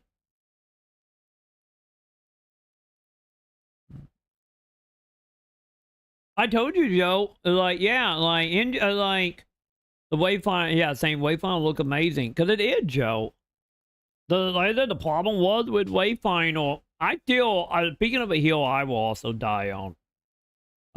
With Wayfinder, it like don't get me wrong. What killed the MMO Wayfinder was 100% digital stream, 100% digital stream. But at far like what killed Wayfinder and popularity out of the gate anyway. Was like 3 different things. First of all, they wasn't marketing it other than that one trailer at the Game Awards in like 2020. That may or may not been, you know, sizzled between a mobile ad and a Wazel ad. So, you know, more people checked out at that point anyway. I got an idea for a new one. He stomps 3 times while there are O circles appearing at the same time. Fuck Sega.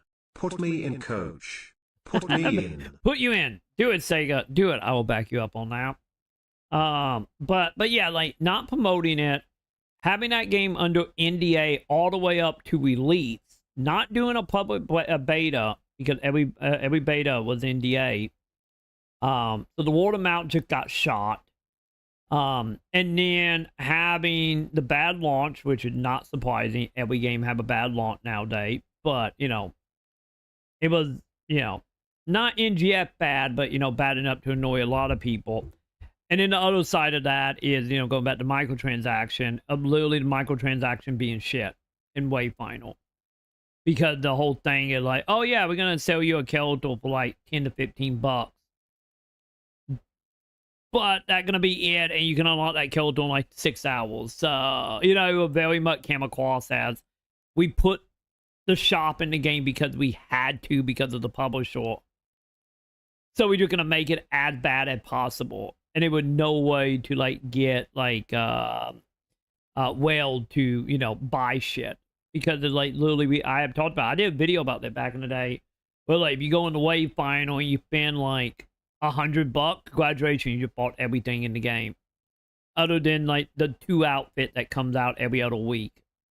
And you know, that also kind of hoarded as well because, you know, Wales wasn't there to spend money. But yeah, like I feel the biggest thing beyond the digital stream shit, and like it feels so sad because like every time I hear people bitch and moan about like PSO or whatever, like I'm over here being like, Wayfinder doing it. It's literally the Simpsons thing. You know, the whole idea of Simpson did it for us. It's like every time I hear people bitch in like Black Desert or PSO or NGS, it's just like the Wayfinder doing what you want. But no one gives a shit, you know, because the Wales wasn't there to spend the money to brag about on social media. All the big streamers gived up on it outside of the sponsorship streams because the game was, you know, wasn't playable for like a week. And just the whole time, I'm just over here, just like living through the PSO or NGF launch, being like, dude, it was like 3 months before NGF became semi-playable. What the fuck? But, you know.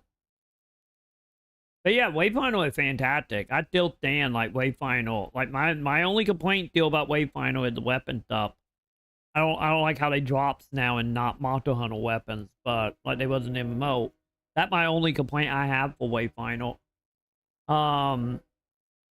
But yeah. Also, Joe, I don't know if you heard about it, Joe. Speaking of it, I know you're waiting for that bot version. Heads up, Wayfinder comes out 1.0 tomorrow morning. I will be streaming it in the morning chat. But just know for the F-bot version, they said it's going to be put back like a week or two. Because it's seeming to be like verification on Microsoft end. So yeah, heads up on that, Joe. I bet Wayfinder might be measurably more successful if they had custom characters. The thing was, like, that too. I think that would also played into it. Because, like, don't get me wrong, we kind of have that a little bit now, you know, with the almost set and the Monster Hunter stuff. But I honestly think you're not wrong, T.I. Because I know for a fact, like, when, you know, I was screaming from the high heavens, you know, back last, like, what, September, August, when the game came out publicly. Like, don't get me wrong, I was screaming from the heavens for months on end, as much as I could being under NDA.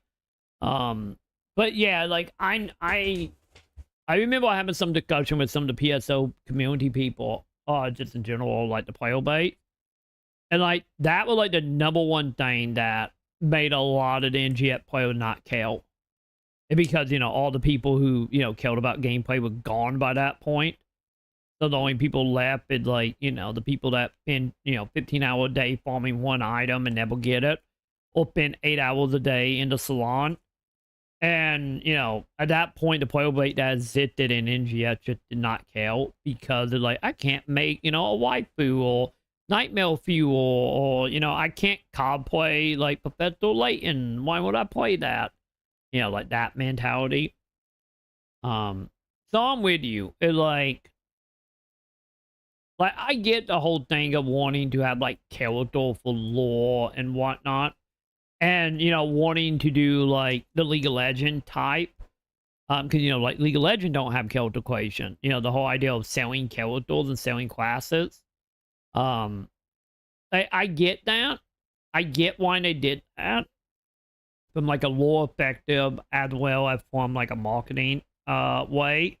But the problem is with that is like, as you are selling it as a MMO, and especially since you the demographic you should be selling it to don't care about that stuff, you know, and that did indeed also hoard it. Cause that another part of the whole scenario of like if they had like character creation, as well as having once again like what I would have done digital stream. I would have went out there and fucking knocked up the door of every goddamn Monster Hunter streamer, every goddamn PSO content creator as well. Like, there would have been the demographic I would have went after, you know, for the marketing. Like, absolutely would have went and just be like, hey, all you big Monster Hunter streamer, here you go, here you a game. And also sponsor them in a way that is not like how Sega did with NGS. If you want an example of that, go look up MMO Bite video and Death of the Game video on PSO. That was probably easily one of the worst sponsorships I have seen from, like, you know, elite front facing wise. I can't say about contract on the back end, but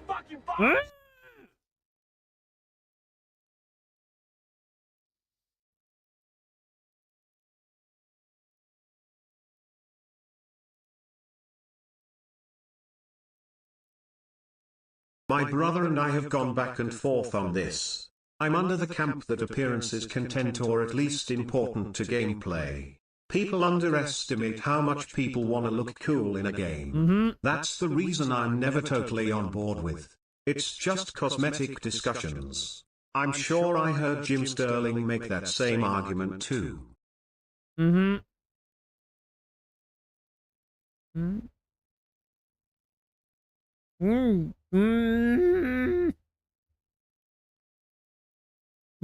Joe, fuck you, Joe.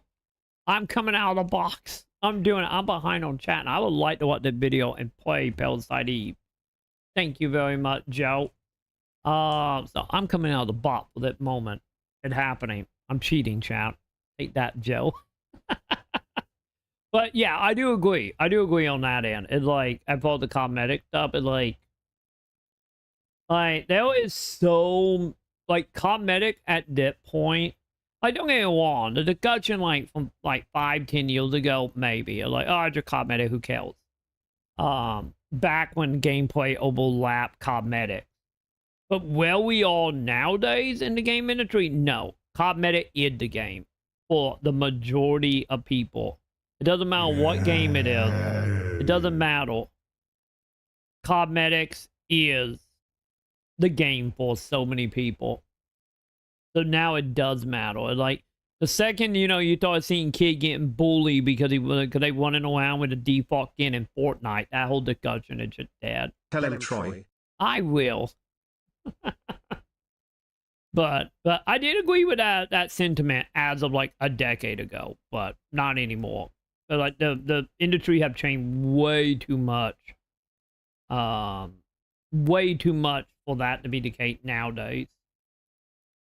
But yeah, having some type of character customization outside of skins probably would have helped that well. So, but yeah, like overall, I still think Digital Dream kind of marketed that game to the wrong people. Because I know from watching like a lot of the console streams that happened for Wayfinder at launch with the MMO, you know, they were going after. Imagine not wearing the Ultimate Edition of the game's skin. Yeah. I don't have to imagine. I do that every time I get a game to have that type of shit. I just never will that shit. Beyond putting it on for a minute, being like, that neat, and then unequipping it. Like we did with Dead Rising. But yeah, watching like all the console streams for like Wayfinder at launch. You know, so much of that was literally Digital Stream being like, hey, we walked with you before. You know, like the Cold Carnages and whatnot. You know, being like, oh, we have hung out with you, or you have, you know, you have done other sponsorships, or, you know, like Warframe and whatnot. Like, it was very much the sponsorship was just like, okay, what companies and what people we have worked with do that. Which, you know, all that shit is outside of L-Ship hand, because, you know, that is 100% Digital Stream deciding will spend that money. But yeah. But like I was saying, I would, like, the main thing I would have changed was put that game out in public beta before it would release with no NDA. Have more microtransaction for the whales. Have a character customization for the people who wanted it. If anything, let you have character customization for like your butler or some shit for your house, you know. Something character customization why outside of almost set against. And fucking sell it to the Monster Hunter and the PSO community. Like, don't get me wrong, I probably wasn't going to do that much long term, I bet you everything that happened. But nonetheless, that's what I would have done. Oh. Yeah, they need to hire more audit. The problem with like a lot of audits, like so many audits now, and not any like in-house audit. Most of them are just like, you know, hire on for like commission work to do X, Y, and Z, and then after a couple months they gone. If you want an example of that, go look at like ArtStation stuff, and you will see a lot of that stuff happening. That and like LinkedIn stuff.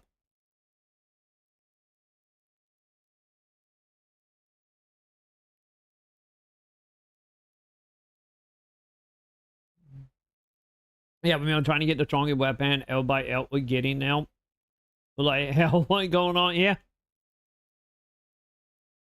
I did the PSO stuff. I just like Nemesis killed it for me, and then NGF was like the coffin.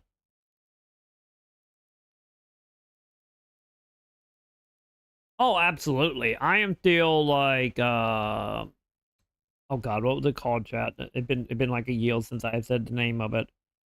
The Etoile, wasn't it? It was Etoile, and there was another one that started with a P-Y. Either way, like, I fucking love them classes. And the whole, like, boot system in Hero. I think it was in Hero with the boot thing. Where, like, you could get your AP back if you, like, time. Like, an animation. That type of shit was fun in PSO, too. Yeah, Hero made you feel like a Dragon Ball Z character shooting energy flat, yeah. What did I do? Hi, Mason. I'm behind on chat. We were talking about Mason. If you're still here, because that from like, oh god, almost an hour ago. Fuck. If you all still here, we were talking about the whole thing. You and your Sinja, and how a lot of people are like you with like, you know, getting that one character, getting it built up, and not caring about anything else. We were talking about that for like leveling and upgrading characters on stick type stuff.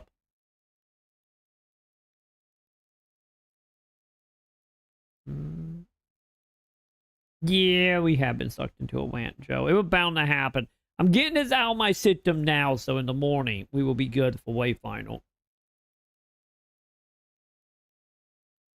Yeah, the whole, like, the Nemesis was the main one. And, like, I did multiple streams. You can go watch some streams on my YouTube channel. Like, back in, what was that, 2020, 2021? I did multiple streams because what it was back then, I would stream PSO on YouTube and only on YouTube for like a week because there were more people watching PSO on YouTube than there was on Twitch at the time. So you can still go watch them stream where like I literally had multiple streams of trying to get a Nemesis And then literally by the time I gave up, like they did an update being like, oh yeah, go give like, I think it was like level 5 weapon badges or something. And an NPC would just give it to you. And after that happened, I'm like, fuck this. No, I'm not doing this again. That what fully broke me for PSO2 anyway.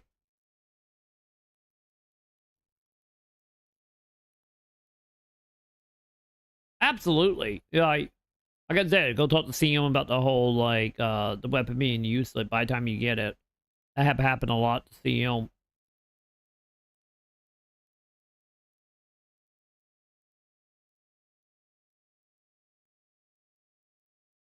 Yeah, they usually give, like, weaker weapon, but they better in the moment, though. Because, you know, a lot of them be, like, bonuses if you are using them to fight seasonal enemies. God, we also fall behind TI. God damn it.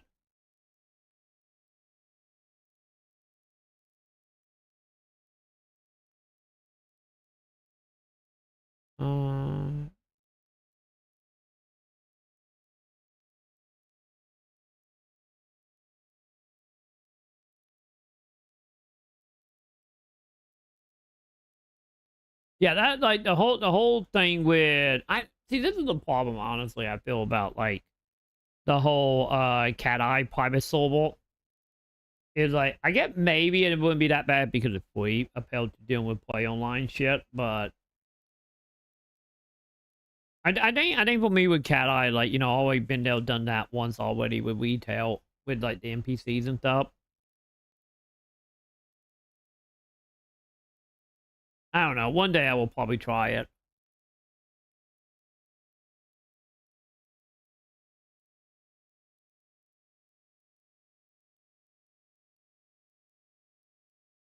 Yeah, we moved so much from bait game before the game even came out. Yeah, like we watched videos on that before, like breaking down like the content that was in and the content that changed over the years in bait game of PSO. And then not counting like all the extra like crossover and all the extra like stuff that we just never got for no real reason.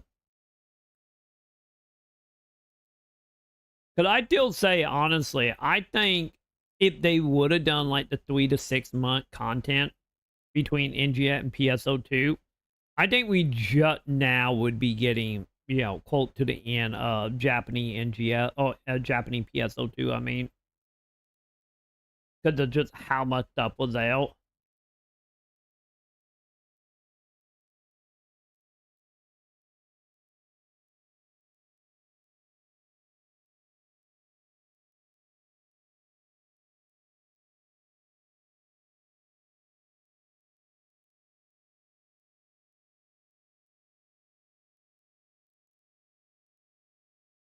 Yeah, you're not Wandro. It's like only way into a handful of people know what they're doing. I still say that have a lot to do with just like how that game trained to play obey. Because, you know, once you pretty much have a game that is as easy at NGS and as well as like not punishing at all, you know, people just stop caring or stop learning or be like, why, what does it matter? You know, the thing would die eventually, who cares? There's no reason to actually get better or learn certain thing about classes. And I think, honestly, a lot of people will like that. Because, like I said, the main reason why you don't see videos of people being like, let me show you how to make a build for, you know, insult whatever class. With the blonde hair. Oh, yeah. Peg leg. Yeah, peg leg is, like, super hard. She'll probably easily the hardest fight in all of PSO2.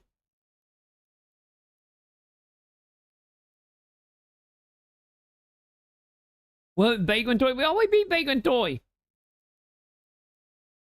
Oh, you talking about Pride list. Yeah, it was in there.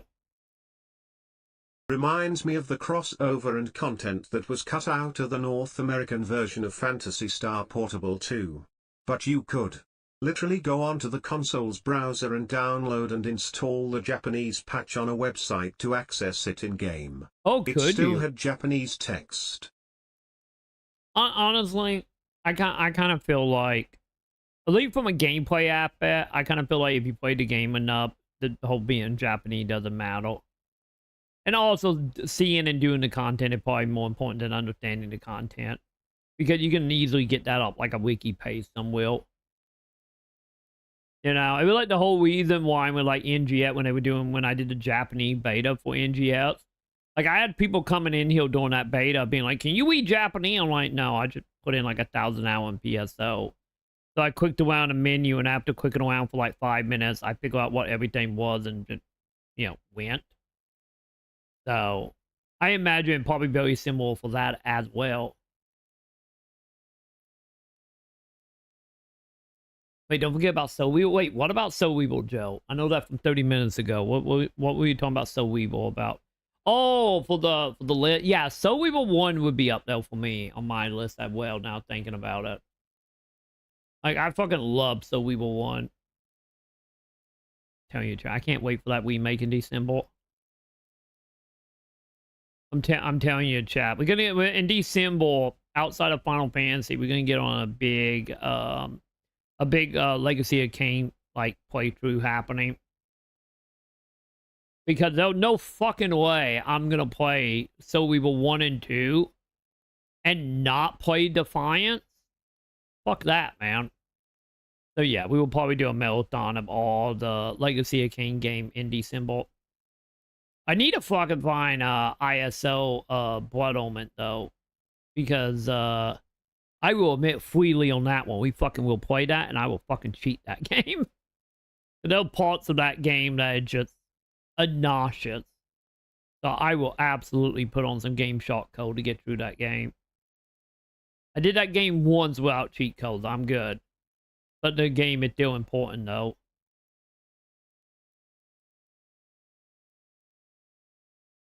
I am at 9:31 right now. That well, I am in the chat bot.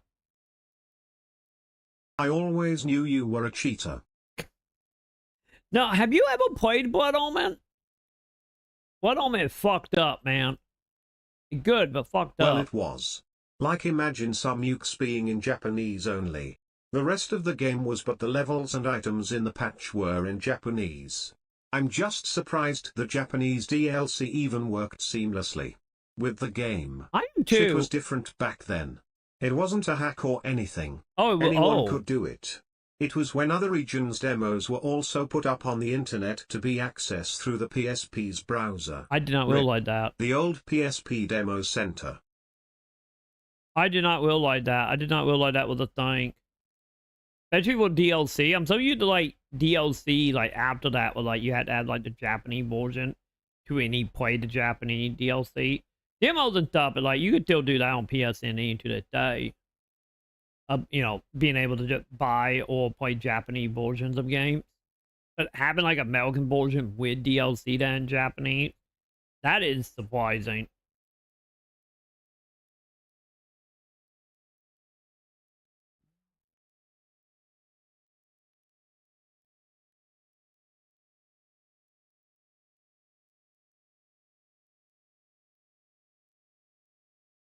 Oh, the God of War fighting didn't quarter that just game back in the day in general. I think, honestly, I think that might be the perfect example, Joe, of the whole God of War distant quarter enemy bit. I think that had the perfect example of my issue with, like, PSO, with them whole, like, look, he got a distant horn on it, a new enemy. It's like, that was shit in PS2 that was done because of hardware, like, restrictions. And size of DVDs and CD, depending on if you count PS1 and stuff. So fighting distant quarter enemy was a restriction of the platforms of the time. And there should not be any issue with that in any game made, you know, in the last, like, decade plus. You know? Like, we are far removed away from, you know, that being the way to cut down on processing. Bro, Troy, this one is purple and farting void stuff. It's totally different. God damn. I guess it is. It is purple after all. But yeah, that's the thing that annoyed me on any game that does that nowadays. Is like, you know, back in the day, it was like a hardware thing. It kind of like the reason why Silent Hill have fog is because they couldn't window that far. they took advantage of the PlayStation, limitation. But like when game do it nowadays, it's like,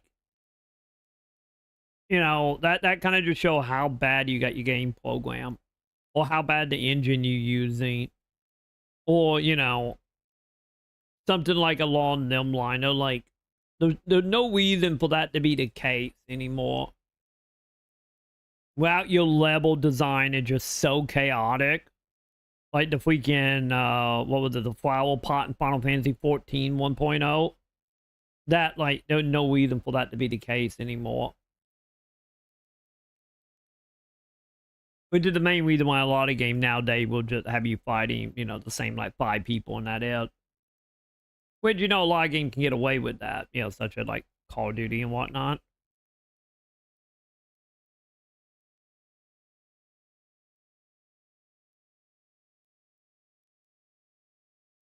Oh, absolutely. Yeah, the microtransaction will absolutely like Digital Dream and Warframe. Because that was one thing I'm still kind of like surprised by back in the day. Because once again, microtransaction stuff don't exist in Wayfinder anymore. But I am honestly kind of surprised that Digital Dream didn't make them be like, oh, you unlocked that character, now wait 10 hours. You know what? Literally what the Fourth Ascendant does, because that is such a big part of Warframe. I don't know how L-Ship didn't get forced into doing that. Oh god damn it, Matt. Are you taking me to the mountains? Why are you taking me to the mountains, Matt? Why are we doing this?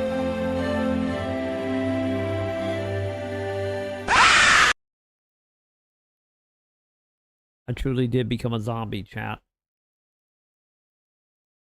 Yeah, I think it's actually a good thing that the Warframe team is not involved with the game, because they probably would have ruined it with all the microtransactions they were trying to destroy the game with. The thing was that, like I said, they were like the microtransaction were bare minimum.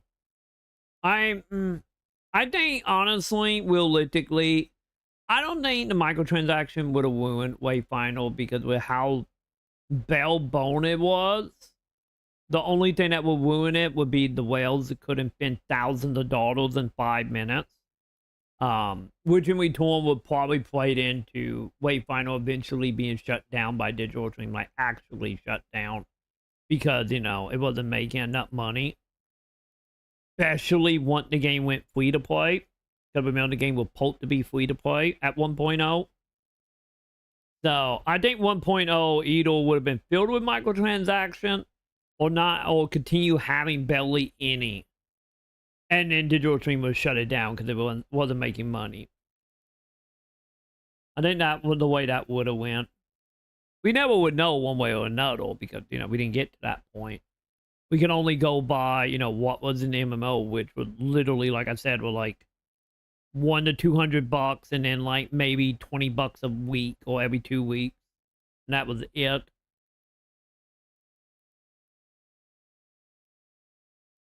The Warframe model, I need to go back to Warframe at some point, because everything I remember about Warframe is just the Fourth Descendant. It all the way Fourth Descendant handle their monetization.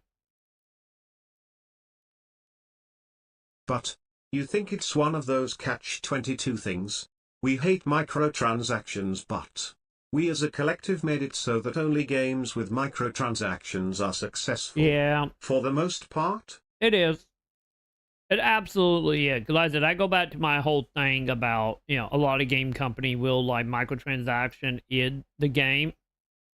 And the actual game that we all want, all us, Gen X, millennials, and whatnot, is not what the gaming industry is anymore, at least in the AAA phase, or like 80% of the AAA phase. And yeah, like, remember this all began with Maple Story. So, but yeah, like everything that have happened, at the end of the day, probably would have still happened, but maybe not to the same extent if it wasn't for everybody that just kind of let it happen. Because, you know, there were plenty of stuff that company tried to do that got stopped in the track. You know, the online paths, for one. Like, that type of stuff. Like, you know, other than a handful of EA games, you know, never really went anywhere because everybody, like, fuck that shit. But, you know, thank to, you know, like, China, Korea, thank to, you know, all the American side, you know, that came out of, like, MapleStory and whatnot. In another universe, Wayfinder doubled down on it. And their publisher in turn funded and stayed with them. Yeah? Maybe. Maybe. But like I said, like, I just very much give me, like, the vibe overall, though, that, you know, Airship did not want to do microtransaction, but they had to because of publisher. You know? And then in return, they did, like, the bare minimum to keep the publisher happy. No. Player House is not it, Joe. No, there was plenty of customization in Wayfinder now. Back in the MMO, the only customization was the skins. Like, I thought, like, visual customization, because there was a shit ton, like, that customization. But in MMO days of Wayfinder, it was the house and it was skins. Now, in what Wayfinder is now, is you have your armor, you have your weapon skins, you have armor sets, you have your trinkets, you have your housing, you also have, like, animation for, like, abilities that will be tied to, you know, certain weapon or certain echoes. You can dye clothes and armor. And, like, there's a decent amount of customization to it now. I would say Wayfinder is almost on the par with, like, Monster Hunter when it comes to, like, customization shit. Actually, it might be a little bit more than that now thinking about it. But yeah, back in the day, all you had was skins, weapons, character, and like trinkets and house items. And also, I get technically dyes as well. But yeah, the customization is completely different now. There's, like, so much more to it. But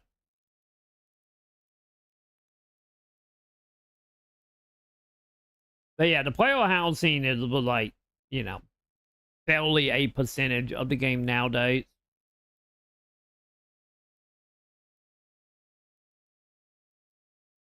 I'm behind on chat. I'm not getting back in the box. Not right now. Maybe later when we actually play Parasite Eve. I wouldn't go that far. You actually have to scroll to see all the armor in MH. Also, you can reshape your facial features in MH. That is true, yeah. I'm just thinking, like, because we got the armor set like Monster Hunter. We got the weapon set like Monster Hunter. Can you dye your armor in Monster Hunter? I think you can, right? Am I right about that? You can dye in Monster Hunter. I get let me know on that. I feel like you could, but I'm not 100% for sure because anytime I see Graham or dye, my eyes usually roll over, so I don't remember in Monster Hunter. But yeah, and then you got the weapon skin, the trinkets, and the house stuff. So I think it really depends. Like, I feel like it's a little bit better than Monster Hunter, a little bit. It's just Monster Hunter have way more, like, armor sets and weapons, though.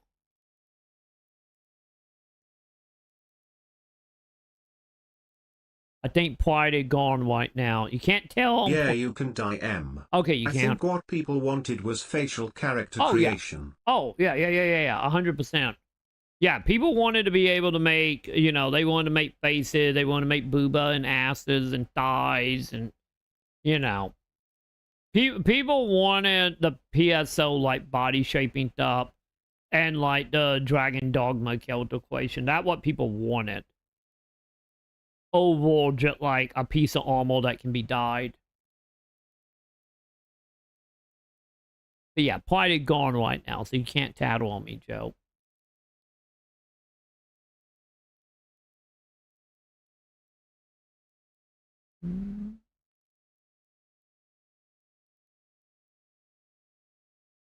Oh, what you talking about? You talking about Final Fantasy, Mason? Haven't done it with you.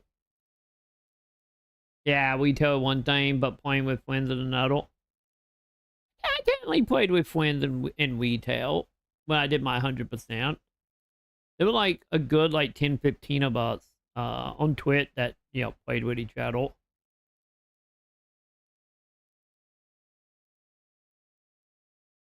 Oh, well, God. You don't need to go that far. Just the face like MH is fine. Shaping the body can break games too easily. Yeah. Yeah, especially with like the more like 3-dimensional like armor sets and stuff.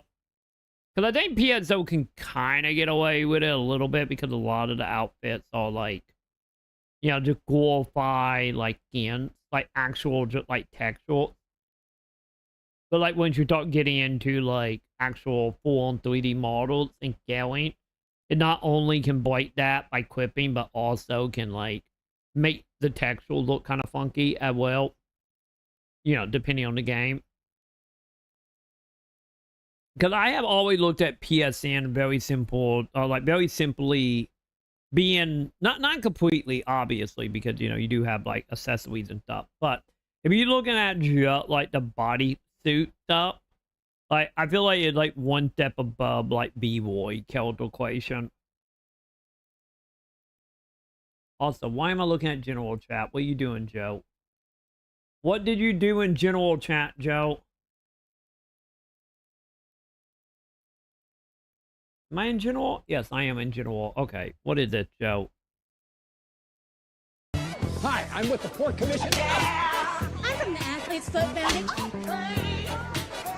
Brother. This was Sam every day after war. It was just Sam.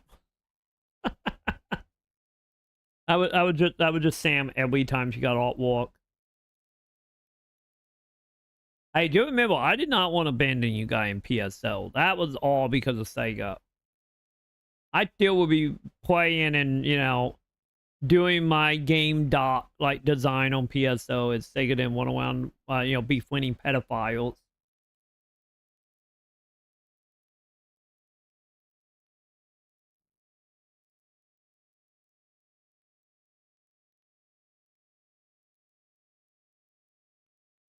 My Final Fantasy 11 doesn't have microtransaction. You're not wrong.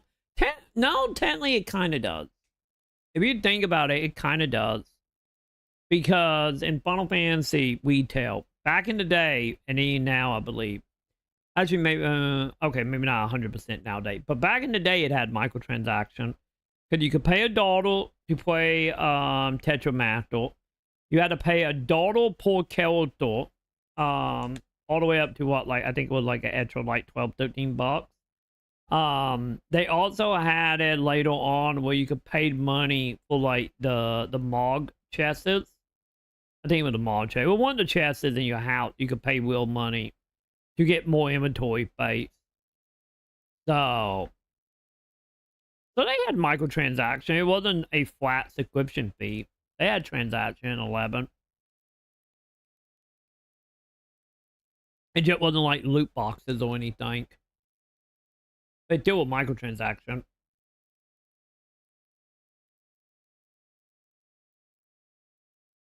Hey, look at that. I'm caught up. I did it. Okay, what's going on with the P1 thing, chat? All right, Kenny, so it's top 5. Okay, yes, so let's talk about 100%. this. Tekken 3 is better than Gran Turismo 2.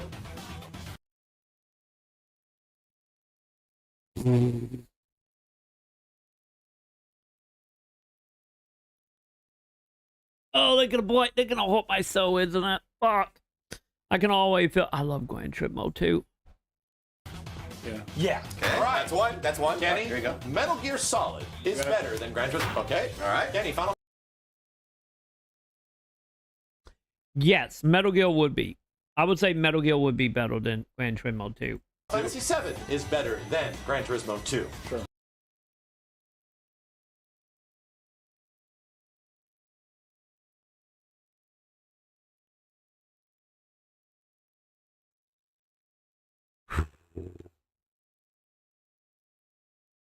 See, this is where we get more debatable.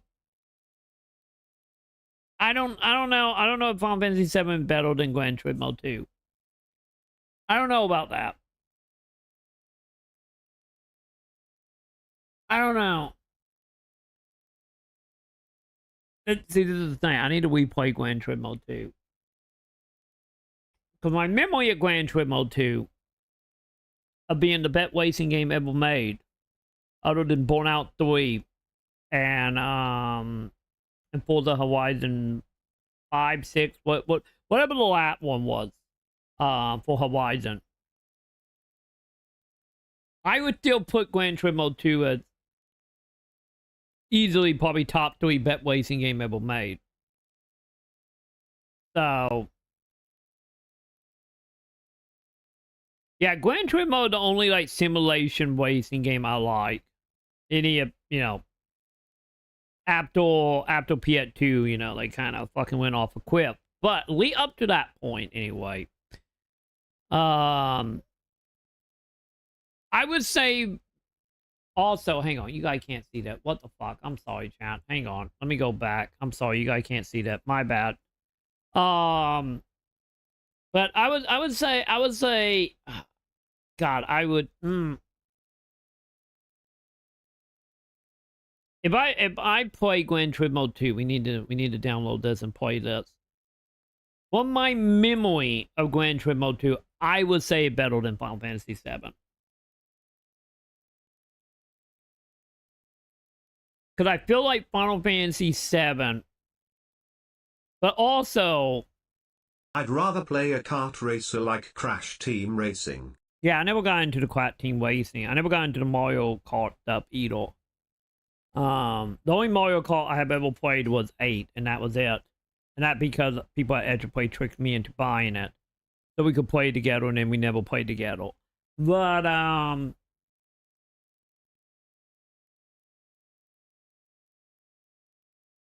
I kind of feel like Final Fantasy 7 is an inferior version of Final Fantasy 6. So, if we're looking at this, I would personally say Final Fantasy 6 would be better than Gran Turismo, but Gran Turismo is better than Final Fantasy 7. So, Twitter or V8, you know, you're not wrong on that, Joe. But I would say Gran Turismo better than Final Fantasy 7. I feel like Final Fantasy 7 is good, but Final Fantasy 6 is better. And from what I understand, Final Fantasy 9 is better than 7 and 8. So then beg the question, why is Final Fantasy 9 not healed? But since Final Fantasy 6 is better, and 7 I feel like is only like kind of good.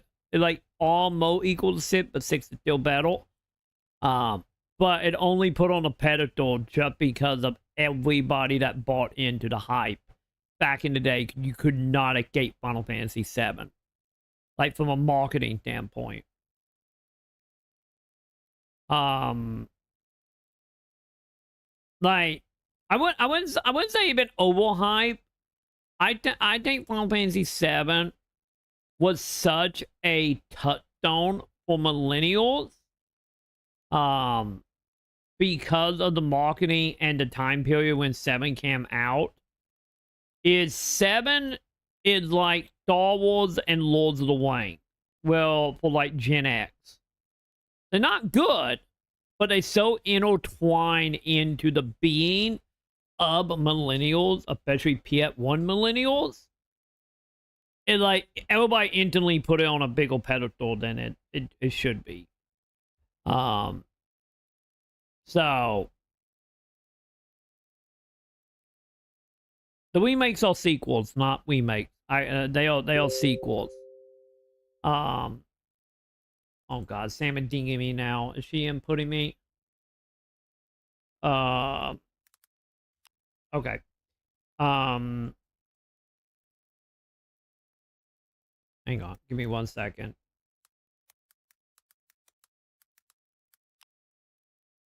But I would say Gran Turismo is better. I would say Gran Turismo is better than 7. Or Gran Turismo 2 specifically.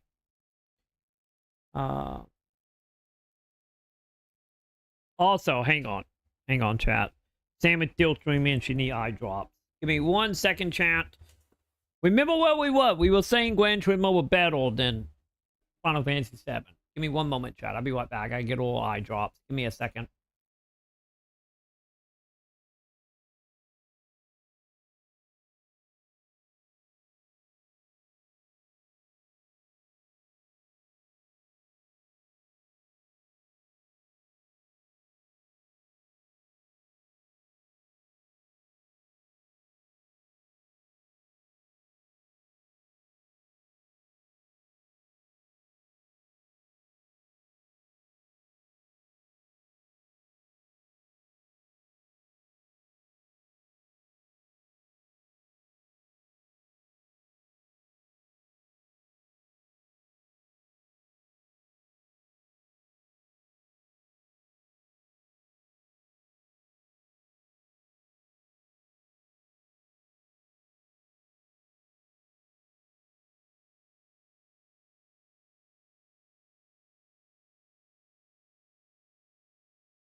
Okay, chat. Sorry about that. I'm back. Yeah. Chrono Trigger. God damn it. Hell, Chrono Trigger is now thinking about it on PS1 is still better than Final Fantasy VII. I'm just saying, chat. I am just saying. There you go. Yeah, it overhyping up to get a sequel. A lot of sequels, if you think about it.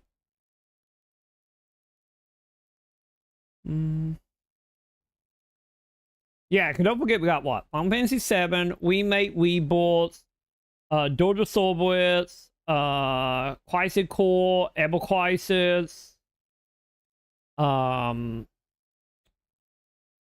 Children, Fort Soldier. I feel like I'm missing a whole bunch. We at least at 8 Final Fantasy VII games, so you know, the Gran Turismo of RPGs for Square Enix, outside of Dragon Quest, but you know, Dragon Quest, but more Japanese thing.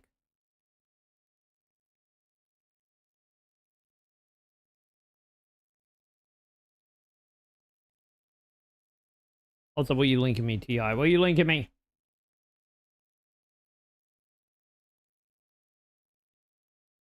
I have never played Chrono Cross. I have only ever played Chrono Trigger.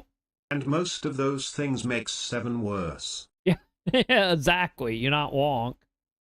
You're not wrong. It was downhill for 7 afterwards, but they kept making them. Oh yeah. There was that talk game that was on like flip phones. That whatever that game was called. I forgot about that one. I never remember the name of that, but I know exactly what you're talking about. I know one day I will play Chrono Cross. It will happen. But don't forget, at that time, I was stuck playing, like, especially for RPGs, I was playing whatever my family went or thought were getting. And at that point, they were mainly getting only Final Fantasy games because, you know, all the kids in the town were just renting them games out, you know, like fucking candy. So I never got to play like any of the like Dragon Quest, Legend Dragoon, Vagrant Story, other than when we streamed it. Like Chrono Cross, like all that stuff. I never got to play. The only reason I got to play Chrono Trigger was Chrono Trigger. One of my friends bought it because they were like at the height of like Dragon Ball Z, you know, when Dragon Ball Z finally started getting like new episode because it started getting started getting a lot of attention on it, and then they released Chrono Trigger, and my friend bought it because of Toriyama. That's the only reason I ever play Chrono Trigger back in the day.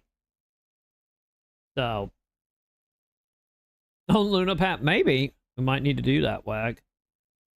I need to double check because I don't think you have ever been on the Luna Pat. I don't believe so. So maybe we might need to do that, Wag.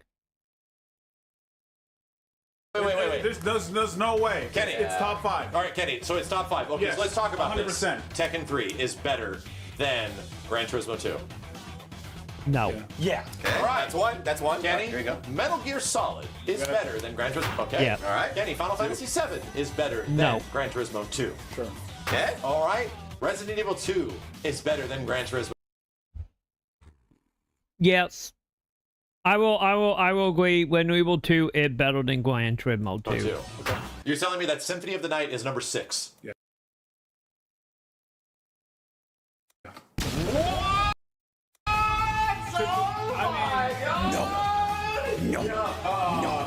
That is amazing. For a system that look, I was being nice. Best music, best gameplay, best characters, listen to best GTA progression. Music. Here's the thing, it pushes the system to its fucking limit. Wait. There's no way. Kenny. It's top 5. All right, Kenny, so it's top 5. Okay, yes, so let's talk about 100%. this. Tekken 3 is better than Gran Turismo 2. Yeah. Okay.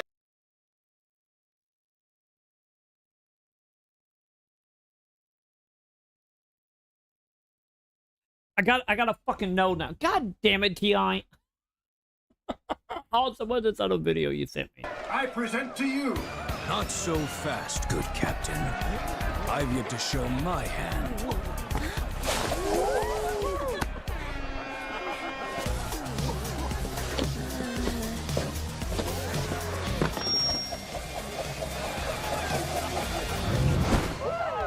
Two legs, nothing to it.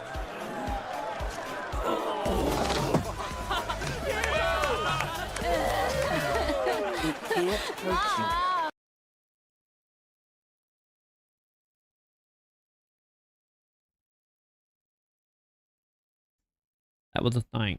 Wait for a second. That was a thing.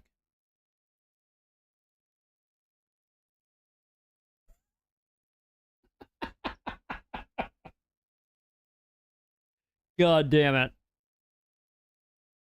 Okay. Fuck it, chat. I gotta know about this Symphony of the Night shit. I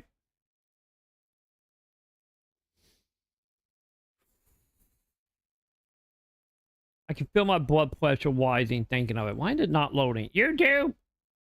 No, Paul's YouTube one. You get me because of the clip, wasn't it?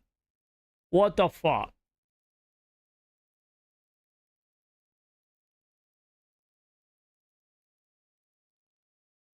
YouTube? It's been 30 years. There we go. We're excommunicating PlayStation. Okay, hang on, chat. I like Kenny have brought us some rage in my heart. I gotta know what's going on with the Symphony of the Night thing. What the hell happened here? It's been 30 years. We'll get back to PlayStation 1. Tell Saeed in a moment. The PlayStation 1 and its legacy is Kaputski. And it's like always, let me know how the audio is. chat. By the government. It's up to us to save the legacy of the system. With the delegation between us 4 people at Yo Video Games, we're going to be the true American heroes and let you know which were the 10 best PS1 games. Okay, let's see. There's gonna be me making my list as well. Do you think PlayStation? Are you serious? When you think MTV Music Center? It's fine. It's fine. We were there for like 5 minutes. It's fine. This man has no idea what he's talking about because he has never experienced the game.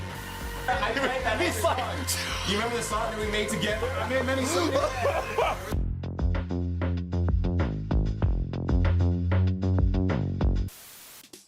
Max goes first. The first game.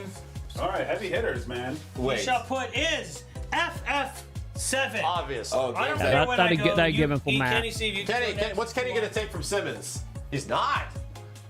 He's not. Damn, bro, this is already getting Okay. pretty good. Kenny winning me back a little bit with Simmons with Evil 2. the one that absolutely deserves it. Damn. I was about to say that. Yeah, I was gonna slap that one Metal in there too. Gear He took mine. He took it. Possibly the best PlayStation game Where does ever made. Where does Steven's brain go? Oh man. Best PlayStation 1 game. You know what? Yes. Okay. All right. Or one of the best. It's gonna start with a T and end with a No, he hasn't done it yet. Parappa. Okay, I respect it. Yeah. I respect it. Parappa. Okay. Parappa. Parappa. It's back to me. It's back to Occult Max will just be all fighting games. Let's try to keep it low. Okay. Okay, we got all Symbian 9. Not low, not low. Oh, look at that. Low. Oh yeah. I'm close my eyes. I'm close my eyes. What the fuck is we're Grand Theft Auto 2 now. Okay. Oh god, now they're gonna be stuck in our head all night, whack. Okay, we got Tony Hawk. Hey, Drival 2. Okay, you know the thing, you can tell it in Quatch for a moment, chat. But I'm surprised Drival 2 is there. I was one of them people. Once again, need to go back, need to replay it, need to see what up. Other than that intro of Drival 1, so much so, I will use that cheat code to skip that intro. Fuck that intro.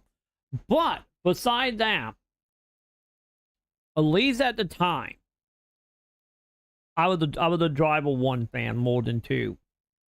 And then also the funny thing about, I actually have a funny Drival story as well. Like all my friends at the time, I remember when Drival 2 came out, don't forget, it predate GTA or GTA 2. And it was 3D as well. So when Drival 1 came out, you were the car, only in the car. Drival 2, you could get out of the vehicle. And I remember one of my friends at the time, we were sitting in a room playing Drival 2 and we were talking about it. And we were going on about how good it was, but obviously we both like Drival 1 more.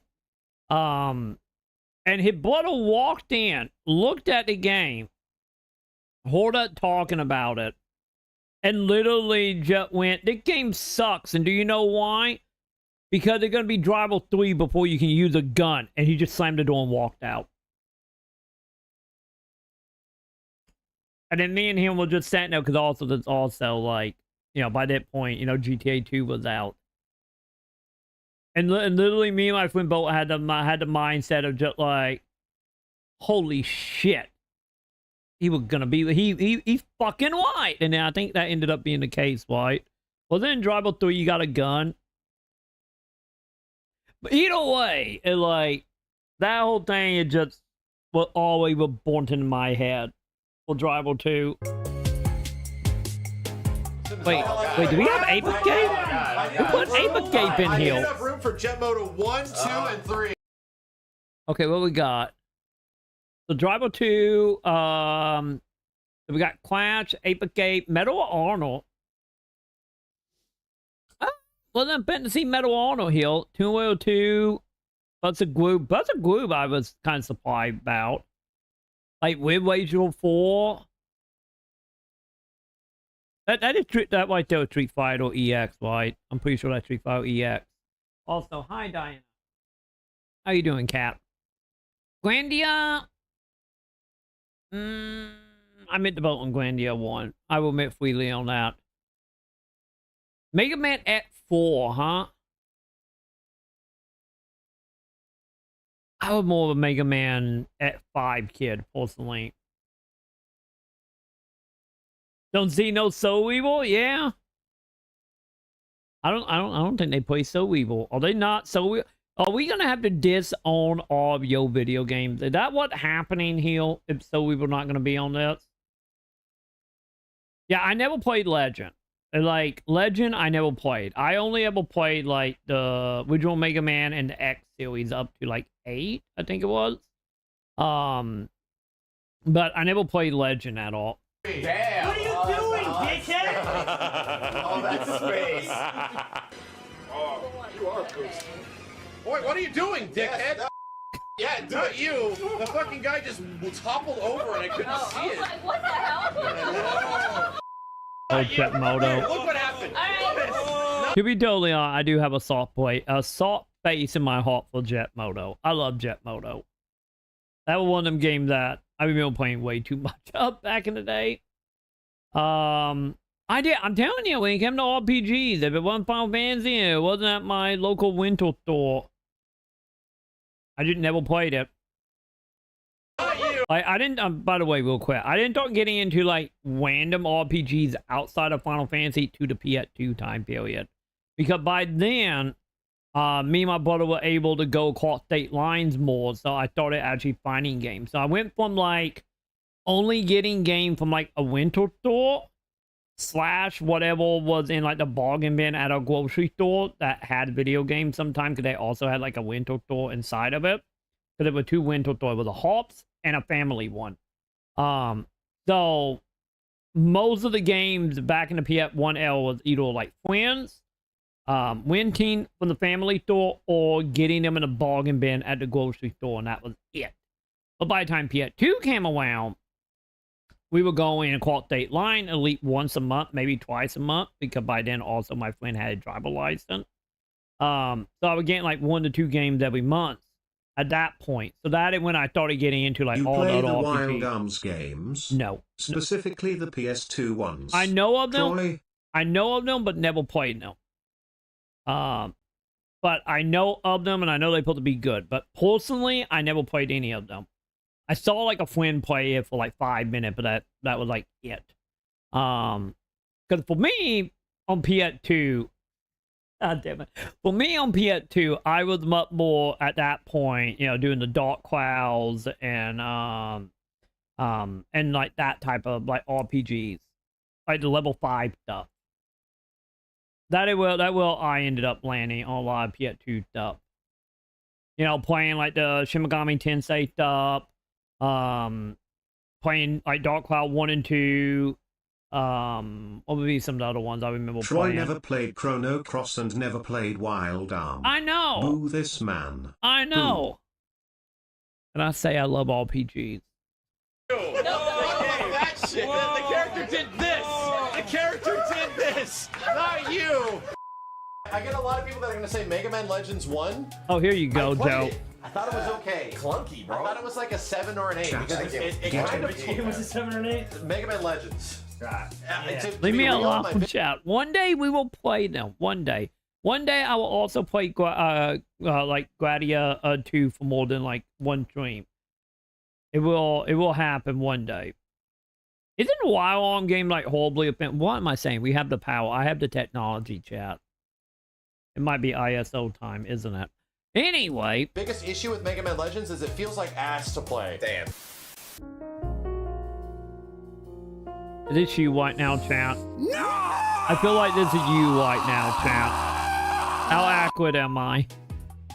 This was actually goated for me when I had the PlayStation.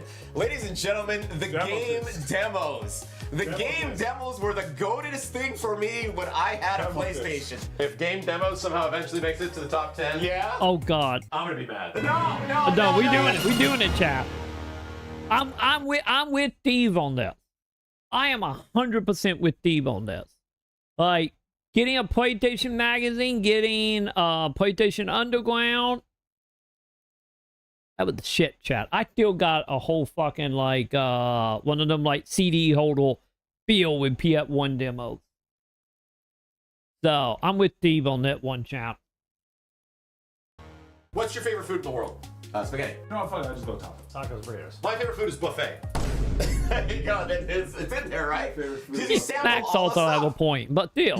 Your favorite food is buffet because you like to sample all of the food. So that's your favorite food. That's not a favorite food. Not any individual thing at a You buffet. tell I them, just Steve. like buffet. Yeah. Sorry, chat, for taking over the strike.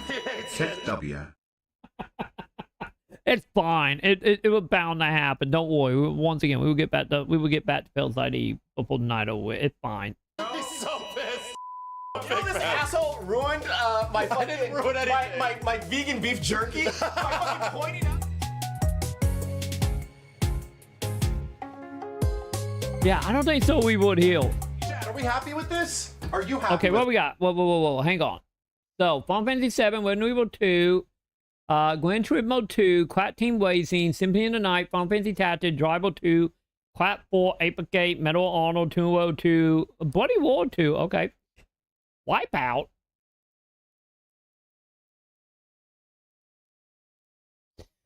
Okay. I have never been the biggest Wipeout fan. But at the same time, I kind of get it because Wipeout was like Sony racing game to Gran Turismo came around.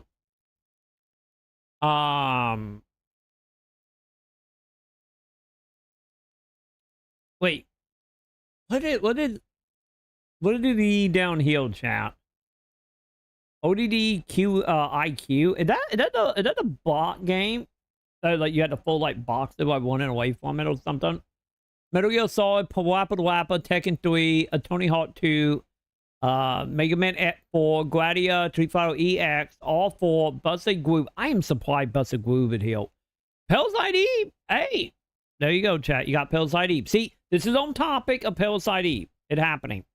Pyro, did they get rid of game demo? How dare they, chat? How dare they? And I can't make out what the one on the bottom is. This. Do you feel pretty good? I think we feel pretty good. Oh, wait, MTV Music Channel? What the fuck? Hang on, chat. Pretty good. Okay, Final Fantasy 8, Busted Groove, Gran Turismo 2, Tony Hawk 2, Ape Escape, Clap Bandicoot. Okay, so I was white. It the cube. I was white. Wait, Wu-Tang? Wait, is the Wu-Tang game actually good? I don't remember anything about it other than the control war. Wipeout Music Generator. I'm surprised. Music Generator at here. Like, don't get me wrong, I fucking love Music Generator 3. Like, absolutely love that game on Fbot because, you know, you could actually upload your own music and then, like, whip it and, like, remix it. But why is Music Generator 1 here, chat? Why is that? Also, give me a second. I'm updating our title. Real fast. Okay, there we go.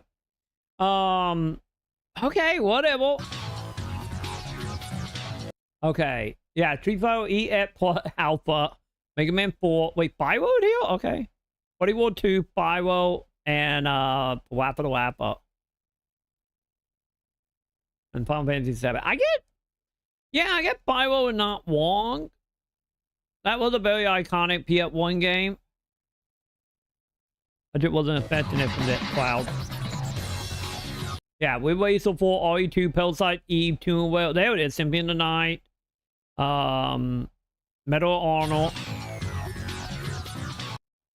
Yeah, right now I would say honestly, Drival 2, Cube, and Music Generator are the only one that's seen off so far. Pyro shits all over Crash Bandicoot. I agree. I agree with that, T.I. Oh, no, Darktone Needle. I'm with you. Darktone be on my lip. I love Darktone back in the day. That's another one of them games we got to play again at some point, chat. In beautiful 4K. We got to do it. Yeah, I don't remember the Wu-Tang game being good. The only thing I remember that game was the Control War. Yeah, Gladiator 2. Yeah, more. Yeah, one day I need to play the fourth game. I've only ever played the second one because I ended up getting the limited one collection of the Wii Master of 1 and 2. So I ended up streaming 2 for like a stream, and then no one gave a shit about it. I don't think I had a single person in chat that day. I'm like, okay, got it. Not playing that again. So yeah, that literally killed my channel. back when we still had like 20-30 people in here. So I never went back to that, but the fourth one I never played at all. But yeah, Oddworld and Final Fantasy X. Actually, Oddworld kind of makes sense.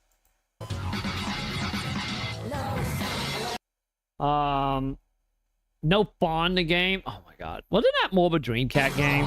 I could be wrong. There was so many Fawn games. And getting us individually. You said you want me to attack first? Attack first. You're tired. You're like, understand the concept of. Wait, is he really gonna like quote Jet Set Radio? Jesus Christ. Okay. My first attack kill would be Music Generator. I would say get the fuck out Music Generator. Also, why in the fuck are you quoting Jet Set Radio? Attack first. You're a tiger. You're like, Understand the concept of love, but also understand, I'm not attacking the music. God damn. I'm not I love him so much. What it's based on. that baby gazelle. From a strictly gameplay perspective, He's going after mine. Wu-Tang is not. Okay, yeah. It's not top 10 PlayStation. Yeah, I get Wu-Tang would be like Wu-Tang would be more than Music Generator Great to go. artists, but the game itself, Do you even want to, Steve, or do you just wanted it to be up there to get recognized? I don't give a fuck. The Wu-Tang game is a game that I enjoyed personally. That's why I put it up here. Sure. And I know it's probably not a game for you guys. You probably didn't love Wu-Tang as much as I did. I love Wu-Tang. And the gameplay wasn't the best because the combos were awesome, but the day I played it on my birthday, Kenny fucking mashed one button and I couldn't do a goddamn thing. That was the most fun game on the PS1. I was fucking pissed because I had so many combos that I practiced and I figured out, I was like, oh, this shit like that. There's no neutral in the game. If some asshole just mashes buttons, you physically cannot move. Kenny ruined Steve's favorite thing on his ruined the fucking birthday. game. There was no neutral in the game. Kenny on his birthday. You just mashed the fucking game thing at that. So the gameplay is not that great. Oh god, they found the clip dent now. Yeah, that's Kenny. Who's the dude in the blue? It's fucking Kenny. No, it's me. Kenny's the one doing headbutts over and over again. hovering around, yeah. Oh, fuck you. Yeah, he's fucking headbutting everything. I'm gonna stand up and defend myself. Yeah. That was after my birthday, and I wanted to play fucking like my fucking game. Oh no. I am fuck you. No. Kenny's still mad about Jackbox. Yeah, I wanted to play Jackbox for my birthday. No. Hey, shut up. This was so much No, tighter, I'll dude. pinch your nipples. I remember that. Wait. I remember that. Wait. So, No, it was so Jackbox. wait. It Ladies was and gentlemen, Jackbox. ladies and gentlemen, listen And to what then- he's saying. Yes. He's saying I'm that because petty. he didn't get his thing, he fucked over my birthday. No. He didn't get his thing for Here's his the birthday. problem. I'm petty. Crazy. Here's the problem. Kenny fucked Yeah. over your thing in like 2016. Yeah. Man. Kenny's talking about something from like 2021. Oh God. Johnny Simmons Your ass on the ground. I think the realization hit him. That now. Kenneth. Oh my God, Simmons, please. Oh my God. This game fucking sucks. I'm okay with knowing that it's a great game that I enjoy. All right, that was great. That was a great talk. Yes, it was. All right, cross it out. So Wu-Tang She's a video game historian. is off. Steve, you attack something now. Attack something that Kenny likes. Yeah, Grandia. I don't know what the fuck's going on with that game. Okay, solid argument. Yeah. It's right there. Grandia sounds like a boring RPG, and it doesn't really do anything. Okay. It's like Because it is an Only RPG. thing I will. Grandia's does. I mean, stuff. okay, there's a lot of other stuff on there that I take away from Grandia Yeah. than Grandia first off. Grandia. But the only argument I'd had is that the much better version of Grandia is on another system. It is a PlayStation Yeah. game. It doesn't perform particularly great on the system. But at the same Lame-ass point, Grandia, it's all lame it's a really good RPG and a system that already has a lot of other really good RPGs that can be up there with it. It's great, not top 10. The thing is, like, what I know about Gradia 1 and what I remember of it at the time, ish. I feel like Max might be onto something. I feel like there were probably other RPG that are way better. Actually, how many RPG was on the PS1? SmackDown 2. I'm telling you, all the wrestling game back then, Joe, were great. Exactly. That's pretty much The it. thing is, Max is the only other person here who's played I've played it. So I don't even know if your votes should even count, period. How long have you been playing fucking Wu-Tang, Simmons? Probably as much as you in the last 10 Are you sure years. about that? If it's not beating Chrono Trigger, it should not be up here. There's no Chrono It's not Trigger. beating Chrono That's what I'm You saying. can If say it's the not beating same for Chrono Trigger, it Chrono should be up Trigger here. as well. The loading times is why it's Yeah. not on this list, Emo. Yeah, to be honest, it, like, obviously, like the argument they were given about it being better on other consoles, I do agree with Chrono Trigger as well. Like, absolutely. Like, don't get me wrong, the cutscenes and the animation stuff is great. But, at the same time, if you want that stuff, I believe they was in the DS version later, and, of course, the Super Nintendo version in general is superior, outside the animated cutscenes. But, Coon, how you doing? I'm figuring out what's happening. There's some bat talk about Symphony of the Night, and I my blood pressure up. I gotta figure this out. How you doing, Coon? Wait, made you vomit? Wait, Gradia made you vomit? Wait, did it? We're not talking about Chrono Trigger, are we? Oh god, the Alien Trilogy. That's another one I want to go back and play at some point, Joe. Because I remember playing that like back when it came out, and I remember loving it, but I don't remember. I remember the feeling of playing it and knowing I played it, but I don't remember anything else about that game. So one day, Joe. Oh, the Jorky. Oh, I see. It got Duck and Warframe. We were going on about Warframe earlier. But he said it has to be the top 10 game RPGs of all time. Oh. Dude, that is a good point, Joe. Why the fuck is why like Evil Zone not here? I know for a fact Max and them played that game. I remember them. Didn't he do like a bot wage or something on that game? That game is great. That is a perfect example of a game that start off seeming bad, but if you stick with it for like 30 minutes and it quick, it becomes the best fighting game ever made. Top 5 fighting games all the time, Evil Zone, chap. Here's the thing. It's absolutely one of the best RPGs ever. If you got a lick, go for it. When we're talking about PlayStation 1 and PlayStation totality. I think it'd be hard to make the case for it for most people's top 10s. Would it be my top 10 list? Absolutely. Wow. However, Max makes the only actual decent point, which is that it's not better on another system. It's technically better on another system. That was the reason we took this off the Dreamcast. Is that it was better on technically, potentially more known as a game on other systems. Right. It's not top 5. Okay. Give it the chops, bro. I have never played Tony Hawk or Tony Hawk 2 on any other platform. It doesn't take away the credibility of it. I know Simmons doesn't want to do this because he doesn't want to access this early when shit like Oopie Scoopies on here. Odd World.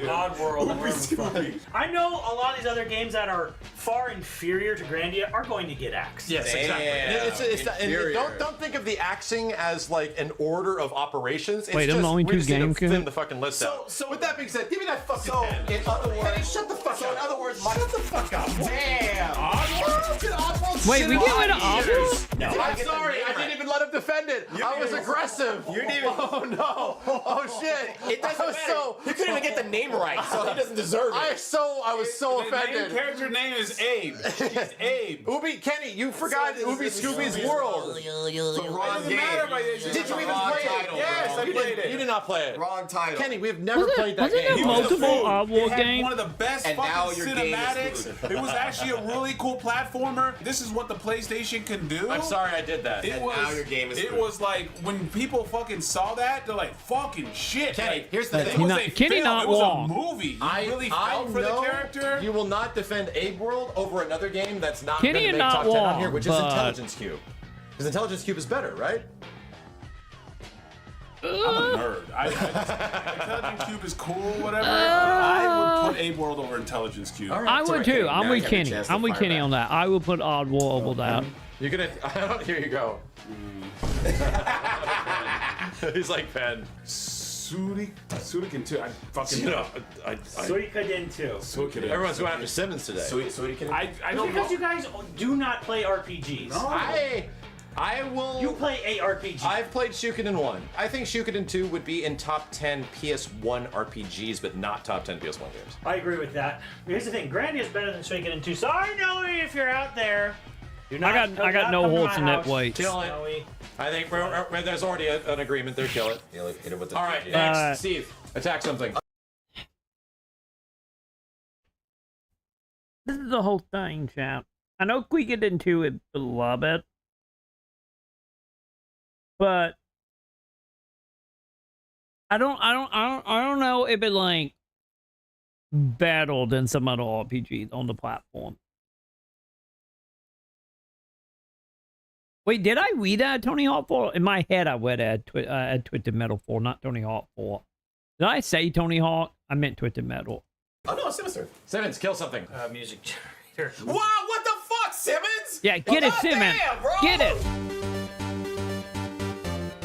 Do you Simmons. think PlayStation? Are you serious? When you think MTV I don't. Music Generator? Music Generator, I think Strike you as F-bomb. top 10 material. I think F on PS2, not PS1. I'm already in the kitchen. Do we think this is get him Simmons? When I think PlayStation, do I think MTV Music Generator? What the And if you were into music generators, even at the time, you would know this is in no way, shape, or form anywhere close to what you could accomplish with a personal computer.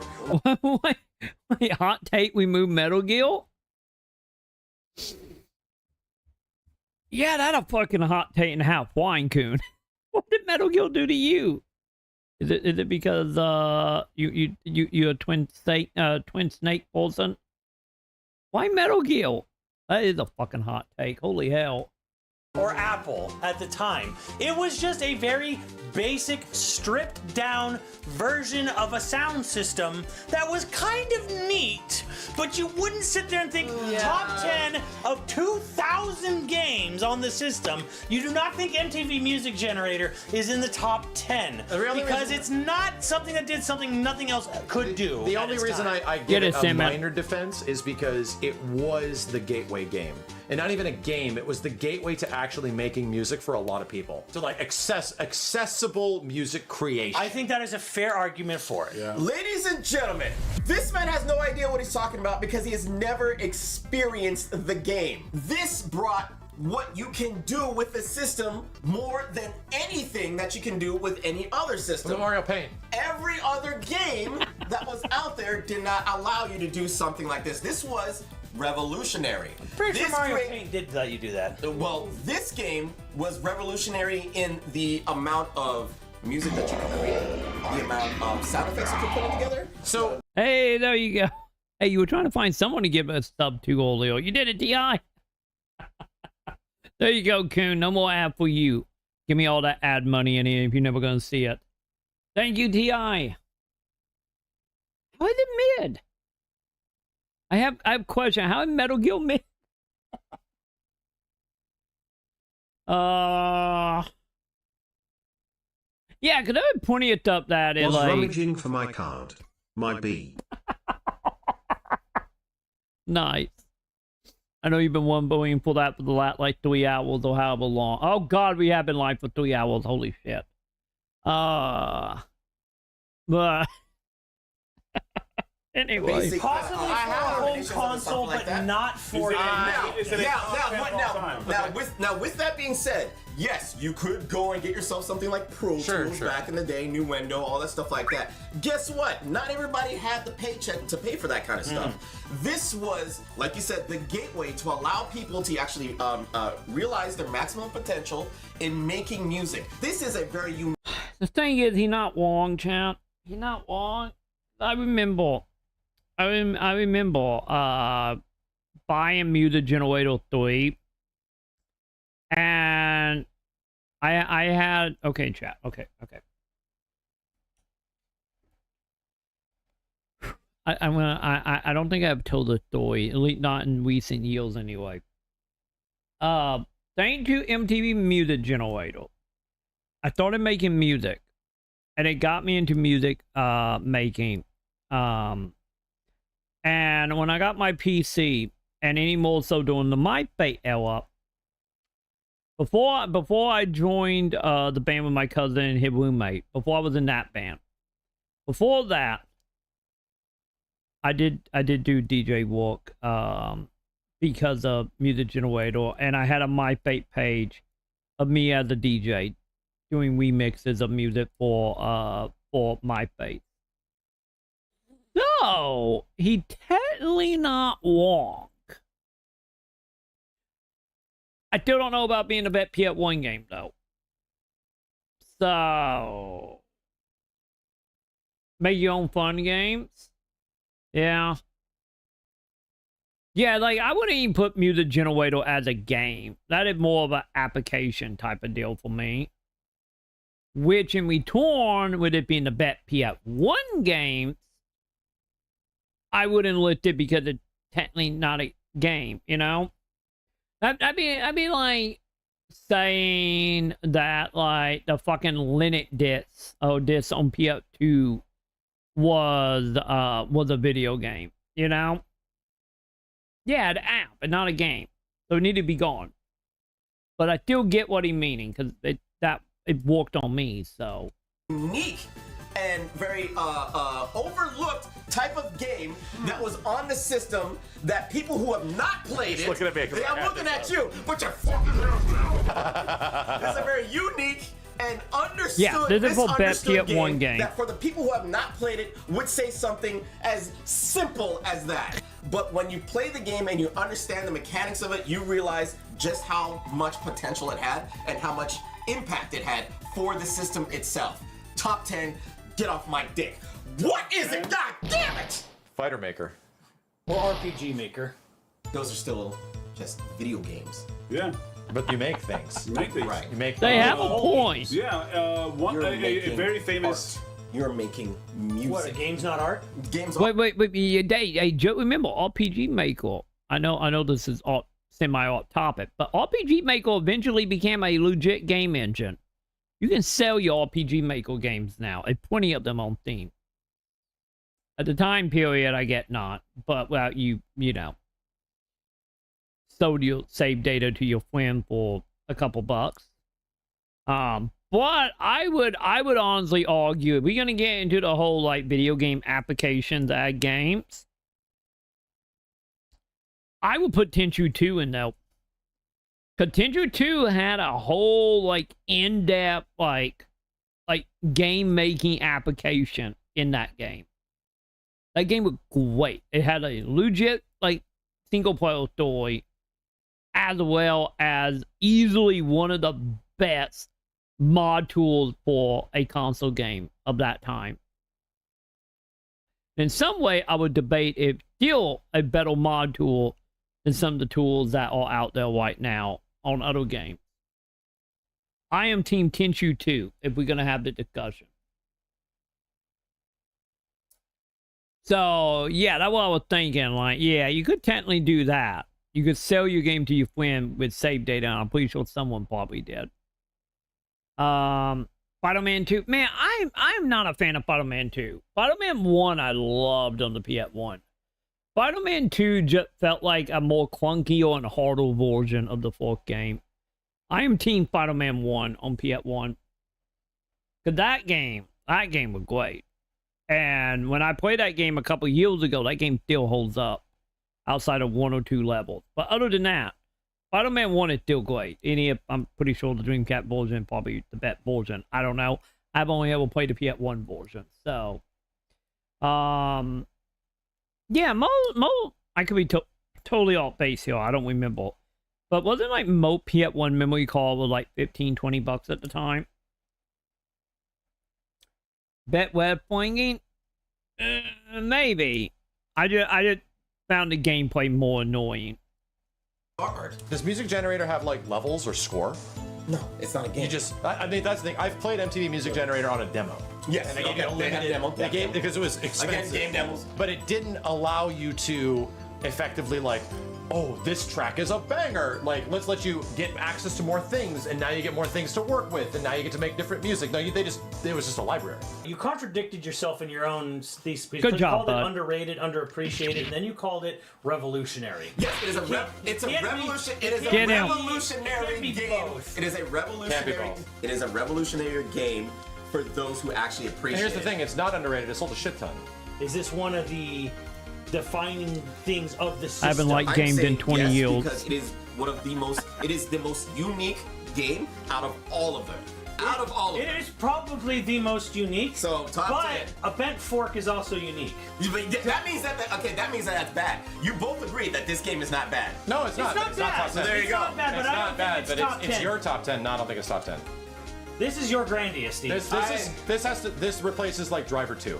It's a top 15. This gets rid of Symphony of the Night, Steve. It also gets rid of your Final Fantasy, which we don't need. Well, you're not going to argue 3 people in this room that Final Fantasy. Here we go. You're not gonna see that? So, see that? So we're in agreement that it's not top 10. Wow. That honestly makes sense. The defining factor is Kenny. Just speak. Kenny said top 15, not top 10.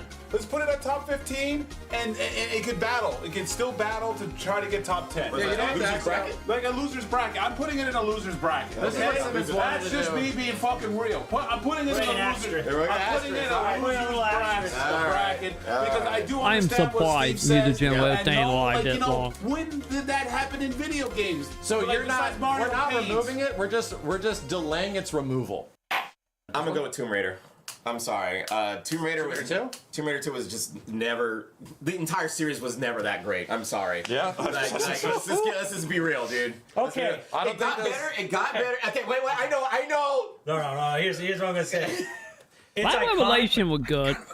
Yeah, right. Like it's a iconic. Agree with I get it. We get it. It controls like butt. It is not a good.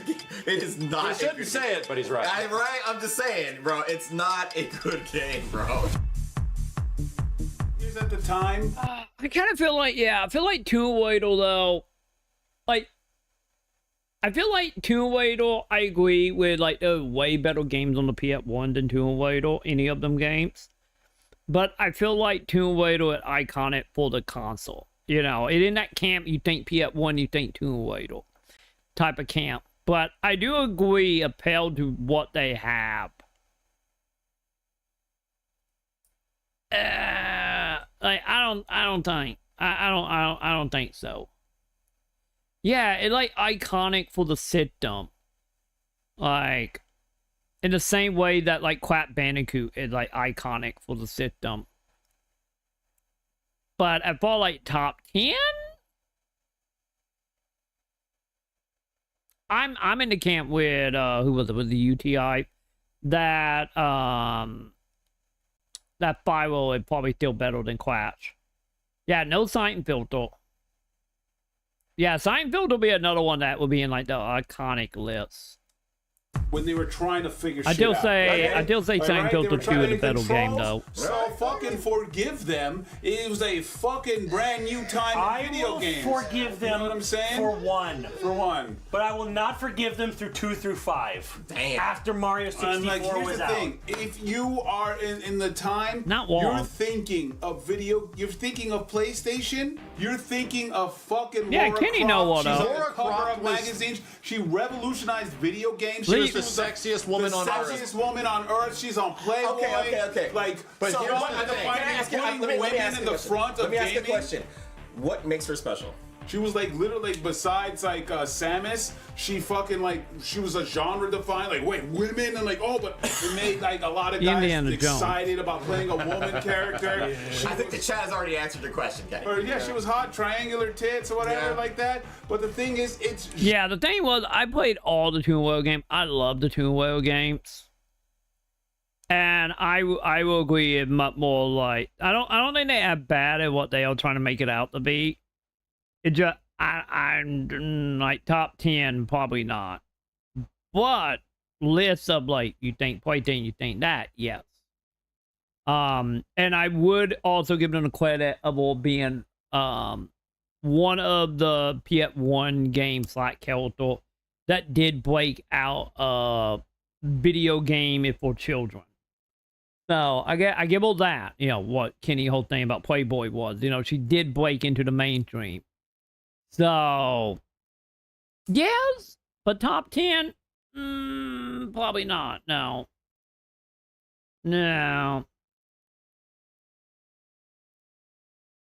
Yeah, because it was one of them things where, like, any at the time, it kind of showed it, because the whole game was built around, like, you know, the blocks.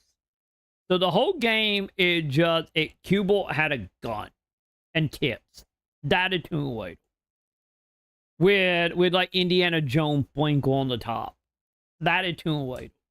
Genre defined. It's PlayStation. Here's the thing. You can't fucking think of a PlayStation 1 without fucking Laura Croft. I don't disagree with anything you're saying. Yeah. Problem is, you've played this game, or these games, they suck. And it's not even that you think they suck now. Kenny, you played them back then, they sucked. Back then. And you couldn't. I remember being at Blockbuster playing Tomb Raider, like, what the hell I is get this? to the point where I had to shoot tigers, and I was like, this sucks. Here's the thing, you're like, what the hell? But it was cool at the same time, and it was like it was the fucking Wild West. So like, you know, like they were trying to. I think you were in love with the concept of it, but not the actual gameplay Yeah, of it. And sure, that's I the agree. problem. I agree with that. Some games have like a really cool idea that makes up for like bad gameplay in some situations. Shenmue, I think, is a decent example of that, where not all the parts of Shenmue like are incredible, but there are enough parts of it that create like a vibe kind of game. Bro, there's no vibes in that fucking game. Nowadays, if there's one character I think that defines yeah, Matt, not wrong. Because, like, with Shenmue, I remember so much of that game in general. With Tomb Raider, like... Let's be honest, the only thing I remember about Tomb Raider was obviously the fourth one, I think it was the fourth one, right? Was the Great Wall of China, the boat level in Venice, and then the beginning of Black Revelation when you were like a kid, and then jumping on side of a pyramid near the end of the game. But that like 1 to 2 memory poor game. Well, like Shenmue was like, yeah, I remember so much more.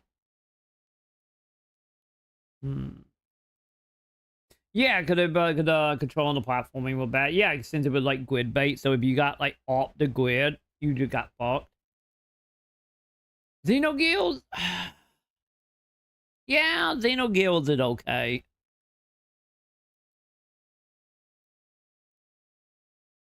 Xenogears wouldn't be that high on my list, though.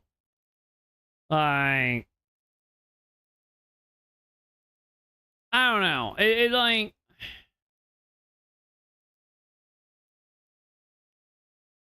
I still say I bought RPG of the Xeno, like all the Xeno games.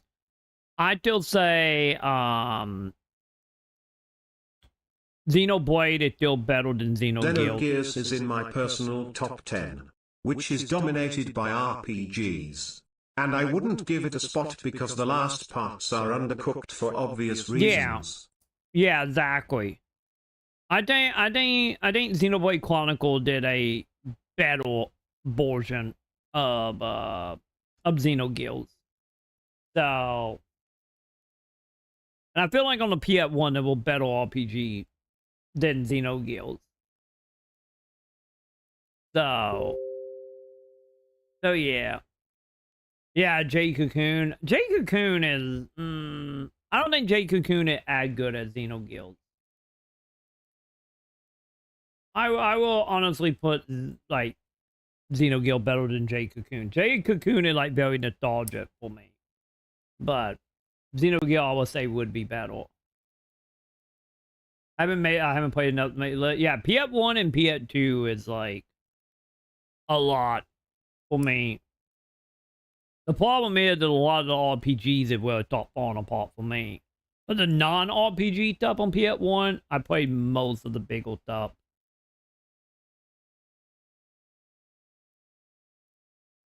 I don't have an opinion on tank control myself, but I know there's all people who love it. Yeah, I fucking love tank controls. But I would say Tomb Raider not tank control. Tomb Raider or grid bait control, not tank control. So more than 3 games for a console until the 360. Yeah, for me, like I had a decent amount of PS1, like PS1 and up. It went along with the Nintendo was like the ones I had the most games on. The PlayStation, which character is that? She's up there. She's which character is it? Simmons is slapping Legend it. Gaia, no play Gaia. It's Crash, because you know it is. It's Crash. Or Spyro. I have not, Joe. I mean, But like no, Crash. more than No, Crash. because you don't like Crash because it was like Mario, okay? I get it. That was the point. Yeah, but like it was like, oh, fucking Mario. But then like Lara Croft. But we're holding. You just liked her because she was cooler.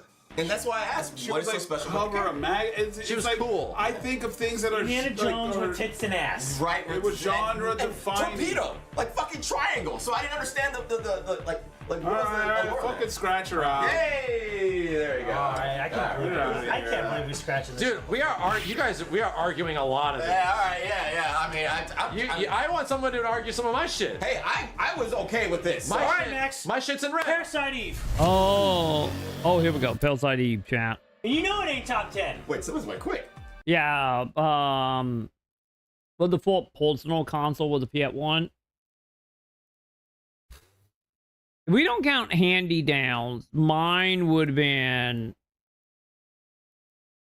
This is the thing, like handy down. Obviously, my full console was the Atari 2600, but like the problem was for me, like with my memory, is like NES, Super Nintendo, and Genesis was like all like the same time period for me because a lot of that shit came from like yard sales.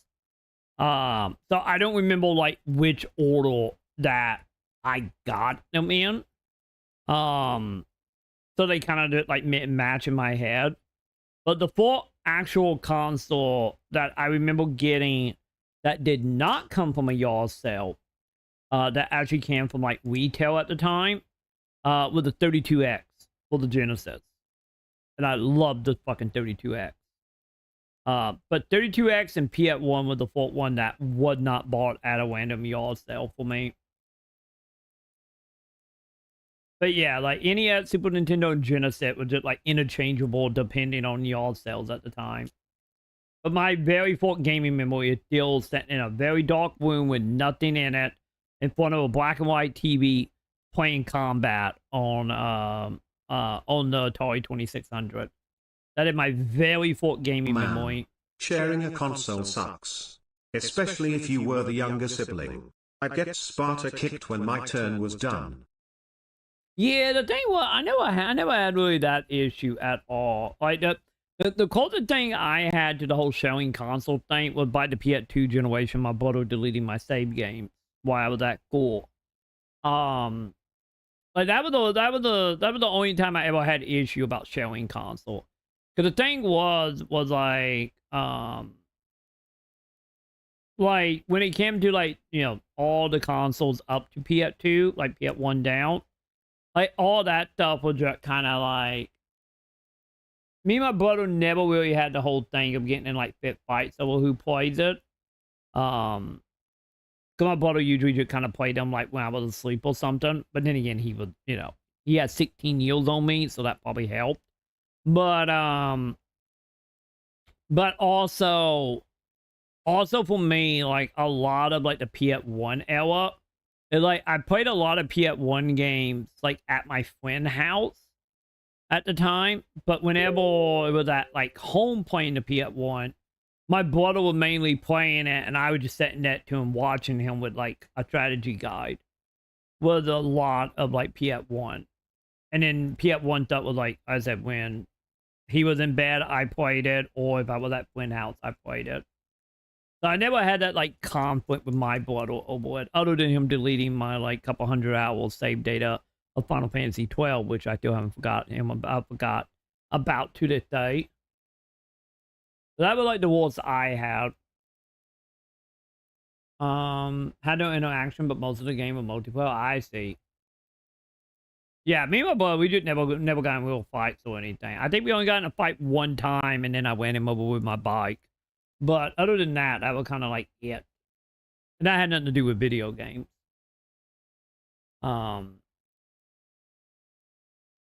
Oh, you had the one that did the monsters under the bed type shit. That makes sense. I did not have that.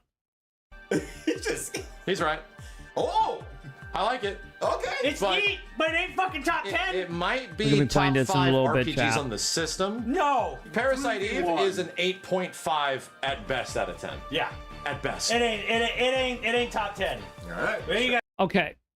As I am playing through Parasite Eve right now, chat, for my second playthrough, I would say Parasite Eve it fall in the same camp of Vagrant Story, of being like very unique and iconic RPGs. And I would say Parasite Eve is leaps and bounds better than Vagrant Story. Sorry, Pride. No, Troy. 10 out of 10. Flawless game. But I think the concept of taking an RPG and a horror game, putting it together was great. If I know they were like, there was one other game on the PS1 that did that too. I don't remember the name of it. I always forget the name of it off the top of my head. But I would say Parasite Eve is like,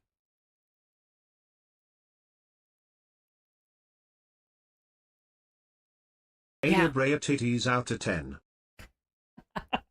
And not the third birthday. Calm down. Or the second game. Wasn't the second game that thought with a shower scene. But yeah, Parasite Eve be pretty high. But I feel like Parasite Eve be like right down like 11 and 12 fate for me. Like, there are other RPG that I love more than Parasite Eve, but I appreciate Parasite Eve for what they were doing with the concept, as well as being a licensing game that wasn't shit. So, you know, there's that. You guys scratch it out. Yeah. Just kill it. I'm willing to let go. I'm willing to let go. All right, Kenny, kill one. The PSP one. It's cool. Oh, you played the worst one. Yeah, I know. Everybody was like, oh, yeah. Kenny, what do you want to murder? I have something to murder. I'm trying to think. I don't think I have anything like that, Coon.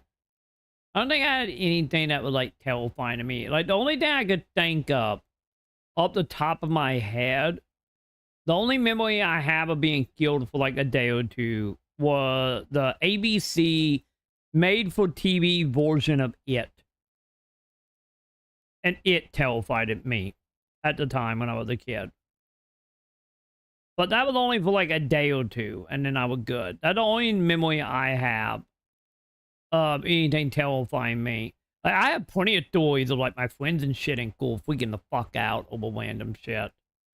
But that was like the only one that come to mind for me that at least that I can even remember. Of yours again. I think you're gonna have a great time with it too. Look how sad he is now. Look how sad. He looks like he just got laid off. He looks so sad. You know what I think, Max? I think Kenny's pettiness is coming in, and he's ready to attack anything of mine right now. It's either Bloody Roar or Street Fighter EX. That is true. You do have that. So you'd have to defend me and Steve against Street Fighter EX plus Alpha. I got nothing on that one. Which one do you want to go with? I never played Alpha. Defenders of Street Fighter EX since day fucking one. Me too. But it's better than Bloody Roar. It is. Is it? Live and let die. Is it better than Bloody Roar 2? I don't know. I haven't played enough Bloody I Roar. love Bloody Roar as someone who never played Bloody Roar. You can do crazy shit. You can do kill combos in Street Fighter. Here's the thing: Street Fighter EX plus Alpha and Bloody Roar 2 has amazing shit like music and stuff like that, and I kind of like the visuals. But if you want to talk about the gameplay 3D Street Fighter game, that's actually Street Fighter EX2 plus. Right. Do you remember all the custom combos in this Oh shit? God, The no. kill combos, bro. You have to fight the computer. The Don't computer worry. would do a demo. Don't worry. Fucking murder you. One day we will play this. Yes, the computer would do a kill combo. So you mean Street Fighter EX2 plus? Yes, I thought It on my short lip for Halloween. Don't you worry, Joe. Okay, what you were saying when you were writing that down was not the same. I just didn't put the plus. It was literally 2 plus Alpha. Regardless, I think we have to decide between these two. Speed this along. Yeah, speed this along. I always wanted to play Bloody Roar, but I never got for to. Bloody Roar 2 and Street Fighter EX2 plus. My proposition is to cross both of them out. I'll agree with that because they're cool. They're cool, but they're not top 10. Okay, so let me take a So look. let me- Wait. PS1 fighting game. Let's be honest here. For me, PS1 fighting game, it just Evil Zone, and then after that we start getting into like Dreamcast PS2 era. Cause that is when I found like my my groove for fighting game. Like, don't get me wrong, I played obviously Mortal Kombat. I played Street Fighter on like the Super Nintendo and whatnot. But most of the fighting games that I love, it mainly like PS2 stuff and up. Games I think that are top 10. Wait. To be real. At this point, one fighting game belongs in the top 10. 1,000%. Oh my god. I feel like to be real, would be. there was a problem with PS1 fighting games. They kind of sucked. They had a lot of fighting games. They had a lot of them. Except for Bloody Roar and Street Fighter EX2. They had a lot of them. Most of them were kind of like shit ports or weird idea games at the start that were getting there. Bloody Roar 2, I don't have a ton of experience with, right? But at the same point, like, that never shook any ground. Bloody Roar 2 effectively grew its audience like kind of over time, and now it's become it's like Darkstalkers. Like no one fucking really played a ton of it back in the day, and now there's a huge fan. Got a point. Not long on that. I agree. Those two are nowhere near the level By those definition, we should also have Tekken 3 in general. I feel like it's which big. is also equally just as great as like Bloody Roar 2 or Street Fighter EX2 Plus. But it's also kind of weird. All right, we're cutting EX2 and Bloody Roar 2. The double chop from Kenny. Double chop. And that's the problem with the PS1 is that nothing pales in Oh yeah, comparison to November. fucking I haven't downloaded. Nothing's coming close to Tekken 3. Nothing's coming close. If we're knocking it down, like a lot of people think we knock it down, we fucking hate the game and we hate your mother. It's in our top 30. We love the game, but we hate your mother.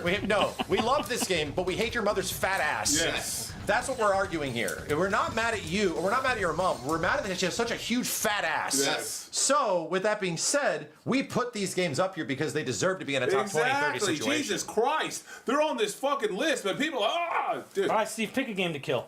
Ape Escape. It didn't Not a have the impact PlayStation as, like Spyro icon it, or but Crash, while top trying 10. to be a PlayStation So like trying to be a powerhouse, like PlayStation. Yeah, gameplay kind of like It you know. did not. Yeah. It's a really good-looking game for PlayStation, but it's a big fucking gimmick game. It's a bitch to control Yeah. too. It requires a DualShock. Yeah.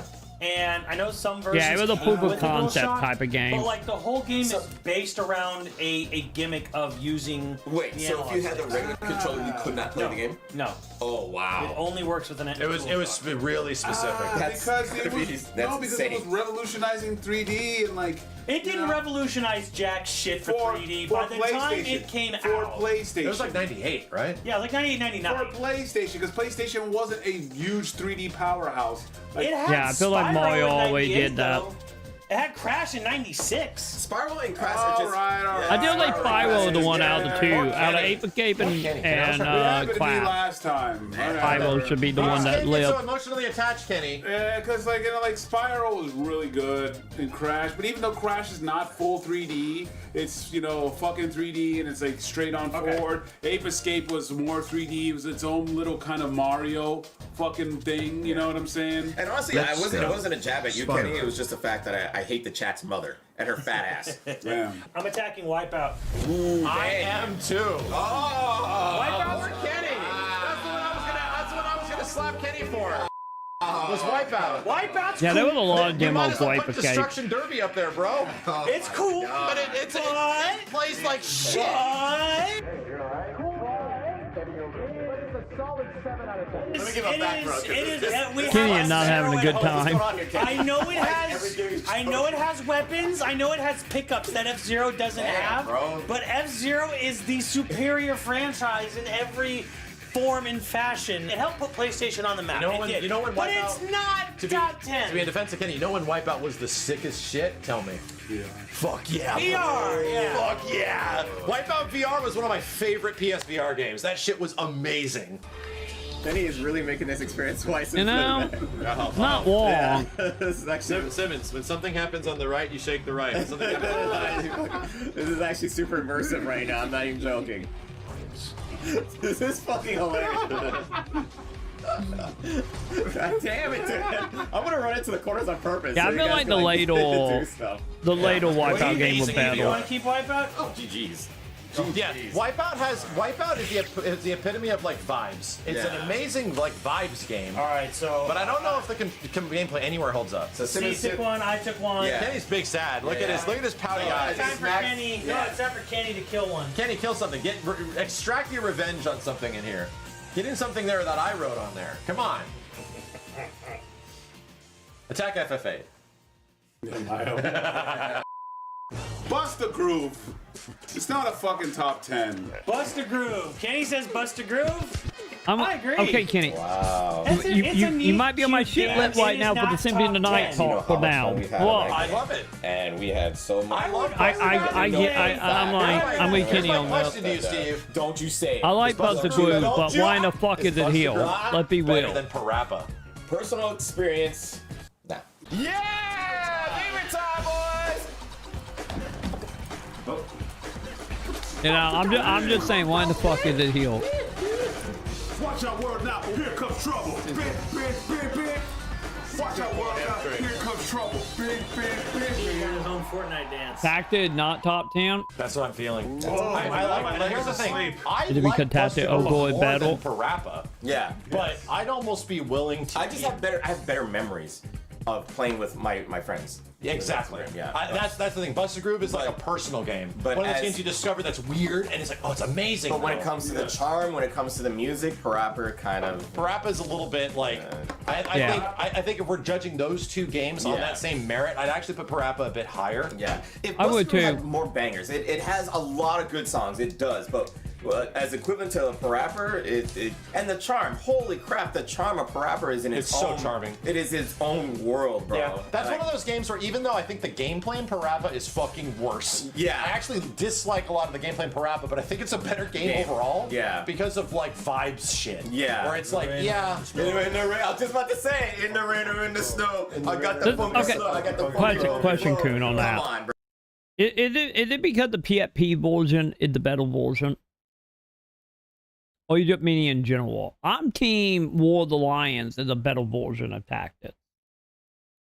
And I would even argue that the Game Boy Advance version of its own Final Fantasy Tactics might be better than Tactics, but than judge it.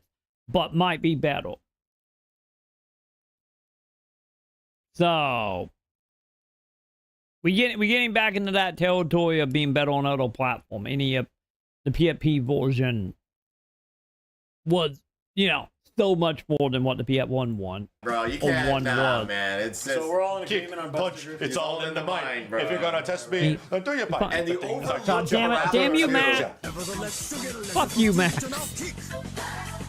I just got this out of my head. God damn it. God. Again, demo disc is why. That's why demos should be a separate. The demo disc, man, because they introduced all of these I want to talk gems to to you. everybody. Like World Lion, the better way to play that later game. on down the road. Here's my argument. Would you be the way I'm going to play it? No, not at all. Not at all. Vegan, you know how we have been having a discussion about remakes, and remake that will play the original. Absolutely, World Lion for me, we played the original. And every way. I wouldn't go Final Fantasy Attack the Advance battle. Let's be honest, it probably not. It just, I got a lot of fond memory with that. Because my main memory of like, Final Fantasy Tactics was buying that game like 9 times, and every single time the disc was broken like halfway through. Tactics Advance, I played so much of that game in high school. So like whenever I wasn't taking a nap, it was like 3 games I was playing. I was either playing Circle of the Moon, Tactics Advance, or one of the random Yu-Gi-Oh games, like the Dice Master version of Yu-Gi-Oh. It's good, but isn't the deployable unit count lower? Or am I remembering wrong? I honestly don't remember. I honestly do not remember because I haven't played Advance since like 2002. So I don't know. I don't remember. But and then the only other exception, other than I guess before all that, would have been also playing Pokemon pinball. But yeah. I don't think it was that low. I feel like it was like maybe 6. I don't know. I don't remember. The main thing I remember about Tactics is, of course, the beginning, doing a snowball fight and constantly getting arrested because of them goddamn judges and me breaking the rules of the whole thing. It, like, maybe this is where my hatred for the man came from. I don't know. No, it's fucking too judges. I think it is too unique. All right, that's not my turn. It is too unique. Or is it my turn? Medal of Honor. I think Medal of Honor is really good. It's really good. But guess what? When I think of Medal of Honor, I think of PC. I think it is a very good port of a game. Yeah. But ultimately, Medal of Honor and like on the Allied Battle Assault and all PC those games, port, I think they're defining PC first-person shooters. It came out on PlayStation first. You're thinking of Allied Assault. I'm thinking of Allied Assault. It was made by Grey Matter, who became Infinity Ward. Yeah, that's which was a really, really good PC game. Was Medal of Honor trying to battle Call of Duty at the time? Bro, no, Call of Duty didn't exist. This is effectively Call of Duty exists because of Medal of Honor. This is Call of Duty. Right. Pretty much. Yeah. It's got the blood of Call of Duty. Not one. Medal of Honor was huge back in the day. Yes. No. You're talking about Call of Duty, Big Red 1, Call of Duty 2, Medal of Honor came out as basically a response to Saving Private Ryan. It was really big and popular. It was only on PlayStation. It inspired the creation of Call of Duty. And a lot of the people that made these games made Call of Duty. Yeah. Like these are the same people. And it's the same people. Infinity Ward was the early Call of Duty devs and shit, and they made COD 4. So But not top 10. I'm sorry. I'm not a top 10. It's not top 10 though. Yeah, that's the problem with it. I really like it, but I'm not fighting for this. Yeah. It's good. Okay. These games weren't really I would good say at it's the time. better than Woodway. I'm not going to defend it as like best on the system. It's not like COD 4 Xbox 360 territory or some shit. You know? This might go against me because I know you guys are not fan of that type of genre. Yeah. Wait, it's your turn? It is my turn. Okay. Ridge Racer versus Gran Turismo. Just kill it, Kenny. So don't waste my time. Just take it out. Wow. You're going to take out R4 is a better game than GT2. No, it's not. I would much rather play R4 than GT2. No, it's not. No, GT2 is battle. At the time, I'm going to disagree. I think this game is fun. It's got a cool drifting mechanic. This is an arcade racer. This is a sim. This is in between. R4 is in between. But it's also a vibes game. Music does a lot for R4. But do I think it's a better overall game? Dude, the progression in GT2 is so much fun. No, it's okay. Yes, it is. I'm with Matt. This has Me and more Max on stuff. that one. There's definitely more individual elements. There's sure. more individual game here, but it's boring as No.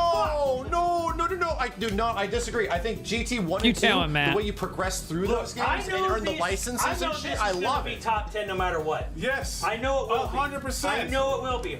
I hate fucking sim games like this unless I'm in a fucking chair with a fucking Logitech. Let's be honest. Gran Turismo 2 and 3, the best Gran Turismo, everything else sucks. Wheel and pedal. Okay, I'm just saying. This gameplay. I 100% agree with you. Here's the thing. It gives you way more value for a game. This is It like does. It does. All right, hold on. It does, but this is more fun to play. This is more fun to play than I am the arcade racer guy, right? Oh. I only put GT2 over it because GT2 and GT1 respectively when you were see revolutionary. two people debating and they you in the back didn't line. control back. Loose and sip. Wait, what?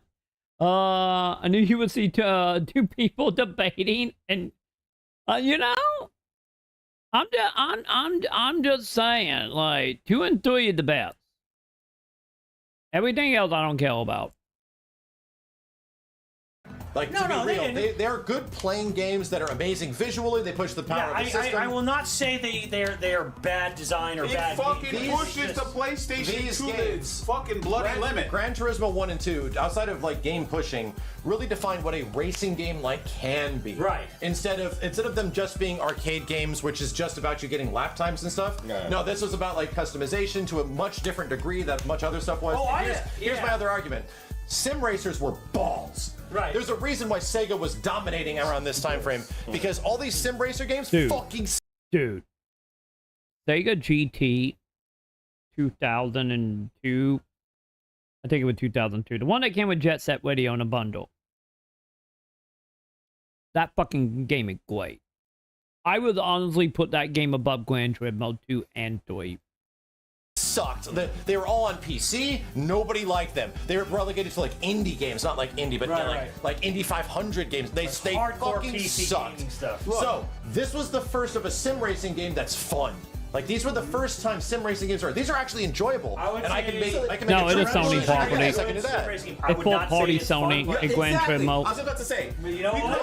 Define fun. Define fun. What made it fun? Good controls. Because good controls. So you just It does have good controls. It does hundreds of cars that individual. Yes. It's like having Marvel vs. Capcom with like 200 players. They all play different. Racing games in this time have like 2 you to 4 can options. tweak every fucking car that you have. You know what I consider fun? I think he was mentioning Sega because Sega was the only like racing game on console at the time. that would kind of seal me. That was decent. Other than like going to like the dreams, you know, like Wash and Simsico Watch, like getting into them games. Mario Kart as well. I didn't know why he brought up Sega. Split second. Sure. So how is this fun? Just driving. It's grindy as fuck, too. Yeah. Getting all those hundreds of cars, you need to fucking not have a life. I get where you guys are coming from, but it's effectively like purity. It's like, okay, baseball is terrible because the players don't have jetpacks. It's terrible because they don't have steroids. No, look. Right, but we're arguing that, like, yes, I love arcade races and how crazy they get. Right. But sim games at the time sucked. This game didn't suck. It was fun. It had enjoyable progression. It does not suck. I will not say it's a bad game. Its career modes are amazing. It was the best. We're not even talking Gran about Turismo the 2 made me music. like racing games, music in this shit. It's licensed music. No, it's not. A lot of it is not. You're not wrong. A chunk of it. You're not wrong at all, But like some of it is the. I will not say I've seen plenty of 10-year-olds and 30-year-olds, and they all look the same at the This is like saying Here's the problem. you're trying to like rate wine and you hate wine. Yes. But, Which like, is why it's I'm not going to so you argue. can't. I'm not going to argue this shit. So Telling you, don't argue. PS1, Dreamcast, PS2 is what I meant. Danny's angry. Like I am. And very only I think 360. this is more fun to play. Okay, than that. sure. But it doesn't make it in the top 10. I have a controversial opinion. I enjoy the Ridge Racer games. Yes. But they feel like cheap Sega games. Their drifting mechanics They- have always felt weird You know, and like sort of like cheating. They are just Namco aping Sega shit. Yeah. Sorry. I agree. I'm big sorry. And I enjoy fucking this agree shit. with I Max played on the that. fuck out of Ridge Yeah. Racer Type 4. My issue with the Ridge Racer games is that they're trying to obviously egg what Sega is doing, Yes. but we'll just make the drifting like mad easy. Cars like literally turn on a dime. Yeah. And it's kind of jarring and weird and you gotta get used to it. It is fun. I like it, but that's my argument is that like I think Ridge Racer 4's gimmick is completely on vibes. It has fun gameplay, but goddamn the vibes of that game, the sunsets, all that shit, Jesus Christ, I think it's What amazing. would you say is a better game between Driver 2 and R4? I would go for R4. Yeah, I would go for R4 too. Yeah. I think Driver 2 might be a better overall game. I don't know. It runs like butt. It does run like butt. It's almost too ambitious. It is. But the thing is, the ambition is Yeah, why the reason why GTA didn't touch 3D for another console it should generation. be on there. Yes, exactly. Because Driver 2. It's almost like the beginning of what GTA will eventually be. Exactly. And that's why it's there. All of a sudden, we like on the Steve's birthday. I feel we like played Driver Driver 2. 1 And I more. say, So- do the mission where you survive. Max, after the stream, Played for fucking hours. turned it off and he played for hours and he texted Steve on the way I played home. for 10 minutes and I beat it after he left. No, 10 minutes. It was hours. Hours, My only sir. argument with R4 is that it's grown over time as being this wonderful gem of a PlayStation game that nobody played because this exists. Right. I also personally hate Gran Turismo that it effectively ruined games like this. However, I can be pretty objective in this situation. There's no fucking way Gran Turismo That 2 does isn't on a run top like 10 PlayStation Cosby. list. Right. That list is 100%. fucked up. Right. If it's Yeah, not Driver on 2. there. I remember it in one in Cowboy well. Well, I'm about to get controversial. Want to get controversial, boys? Yeah. Let's get controversial. Okay. He's gonna take off FF7. Watch it. Metal Gear Solid. I don't think it's fair that Crash has 2 games. Crash Team Racing and Crash. They're very different. One of them has to go. No. 2 games for one fucking franchise. completely 2 different. games for one franchise. Okay, so the only comparison of that is that like that's I would like keep saying Clash. N64 games. You can't have Mario 64 and Mario Kart. Yeah. There you go. Okay. Come on. Nice. Get rid of Mario 64? I'll get rid of Mario There you Kart. go. Really? Yeah, I sucked at No. the game, so I was angry. Oh, okay. Well, Diddy Kong is better. Damn. There you go. We're not on that list. Yeah, I'll give it the not yet. CTR is very good. It's one of the best kart races shockingly of all time. runs at 4 players. Crash and CTR are going to be on top. That's 2 slots for one fucking franchise. I take Clash Amazing. Clash Yes, it over. is. For top 10. Overweight, They're though. axing all of the good fucking Wait games till out we of get to a Nintendo Holy system. shit. Kenny, help me out here. You're gonna I'll help you out. You're gonna have to battle Crash Team Racing over Music Generator, and we're gonna have to vote. Oh no, Steve loses because we're all going to Crash Team Racing. So that's you're gonna have to put these 2 your choices. That'll help. That's that as much as I can help you. If Crash still survives, then Spyro's gotta go. I take racing over normal Crash. So are we getting rid of Spyro? Between Spyro and Crash, Spyro. and I've beaten all 3 of both of them. I will say. Here's the problem with Spyro. It's good, but it is a pale imitator of what Rare was doing on the N64 at the same time. It feels just like schlocky. But it's still better than Cloud. But for PlayStation, I can appreciate what because you didn't have any other options. I had a Nintendo 64. Okay. I beat Mario 64 when it fucking came out. It's like, okay, so Spyro is the same thing. What? Spyro like Medieval. But those are the same kind of games where it's like they're good, but I would not they're a like fan defining of PlayStation games, but are they like the best? Banjo or any of the collectathon stuff on the I'm a little N64. hesitant about this. I'm hesitant too. Boo. I think Boo. Spyro is. I think it's better than what Rare was doing. I think Spyro is a more technical marvel than Crash. If you It ain't better than what Will was doing. remove the vibes. Yeah, I wasn't a fan of I would say Spyro is a better game. Banjo Kazooie at all. I think Spyro is a better game. Absolutely not. No. Absolutely not. No. Big nah. How much replayability does Parappa have? That's a good constant. See, that's a good. That is a good argument in Parappa's favor. I go back. I played through. That's in Parappa's. No. That is in Parappa's favor. And Spyro, I played through it once. I've never touched the games again. There you go. There was a lot of these games on PlayStation around this time frame that were good, but they weren't nearly as good as like a flagship I think it Nintendo overweighted title. just because more people wanted. Okay, PlayStation's trying to find their Mario and wanted make it more stick. of that, and then Crash obviously with stuck because they got a bunch of games. And with Donkey Kong being bad, it kind of bumped it up a bit. And also, I think in general have a lot of like caring at that point in the community. A lot of the community care more about that because between Banjo 1, 2, and Concord, I think that instantly get that game put on a pedestal for a lot of people.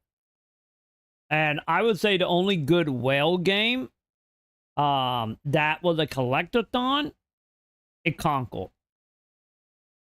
That hill I would die on. Like Concord is a better game than any of the Banjo-Kazooie stuff. So yeah, I have title control and N64 controller. Did they have voice acting? They didn't have voice acting, did they, on Banjo? And a lot of those games were mostly pretty good.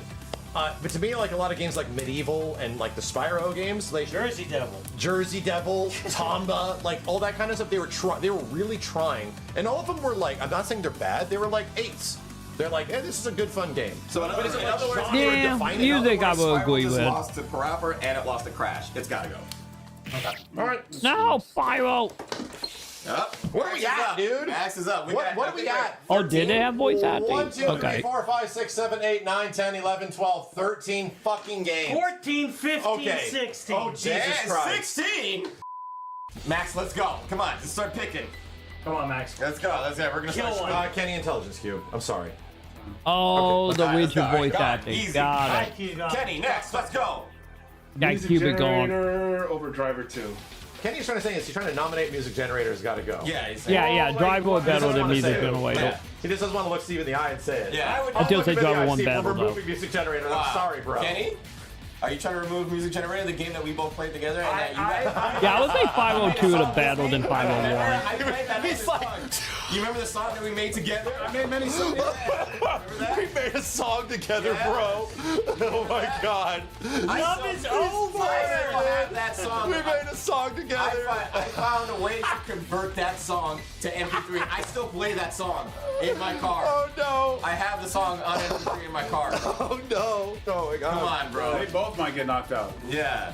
I feel like we're officially in a married couple, like 50 years into the wedding now. Driver 2 or Or marriage now. Oh, Here's wait. the thing. We play it My together. stances, I would knock both out personally. Wow. Personally, I don't think either are top. You see that? You see that? That's my personal I knew stance. that could happen. Yeah. So. I don't know how Max feels about that. Yeah, absolutely we're in a relationship. I wouldn't put either of those. I wouldn't vote against I Driver 2, think though, there so. is space on this top 10 for Driver 2, but we got to feel it out.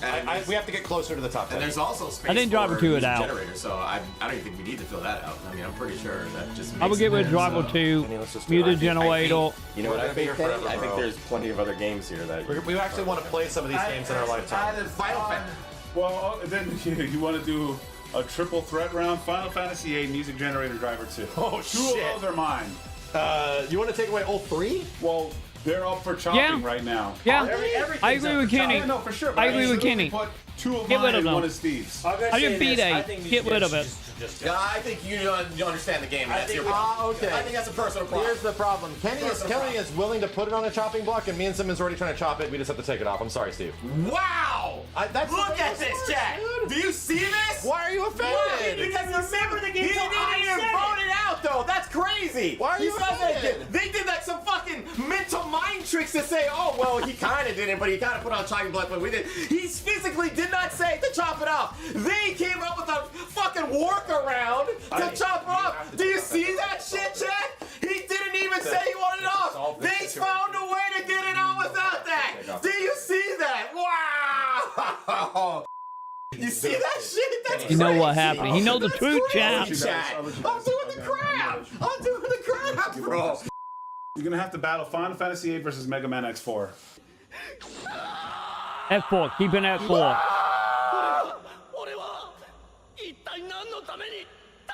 The flame. Hey, goodbye, Final Fantasy. Here's my thing. Mega Man X4 is the best Mega Man game. Arguable best Mega Man game, period. I like it more than 2. I like it more than 2, I like it more than 1. My top 4 10 the best Mega Man X is game. Mega Man X4 at the top, X1, Mega Man 2. That is my top 3 Mega Man. 4 the best Mega Man game. I will let my heel. But is it top 10 for PlayStation? Maybe.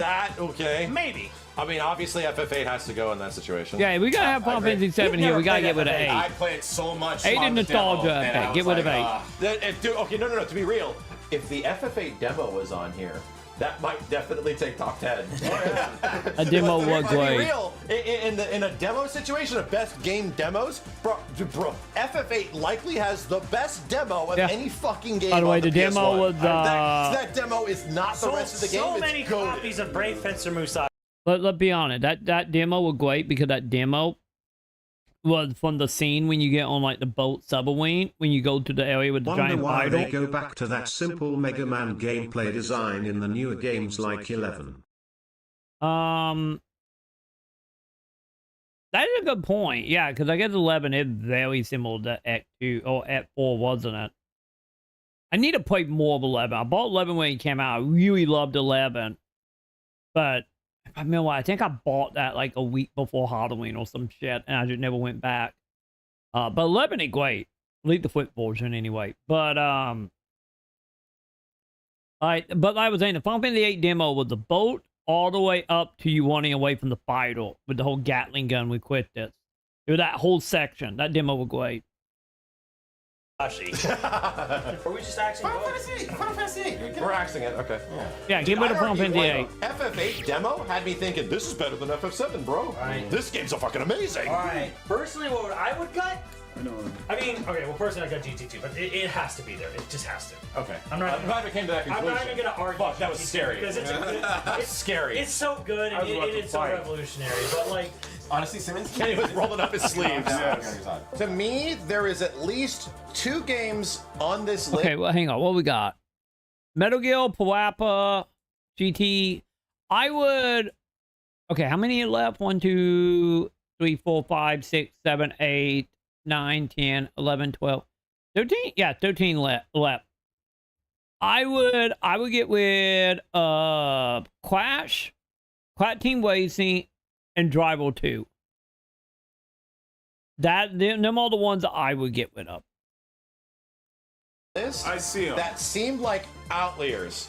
Kenny, wait. Wow, look at there is. my argument is I don't think Driver 2 should be here for top 10. Okay, I agree. And yeah, get rid of that. I'm between X4 and Parappa. And I agree with one of those. I agree with. How you feel I about believe Tony Hawk versus other games at the time? Just curious. I would put Tony Hawk 2 top 5 for me for PS1. Tony Hawk will probably be like 5 or 6 on my list. Like, I still say the only good Tony Hawk game for me was 1, 2, 4, and Project 8. Them are the only good Tony Hawk games, in my opinion.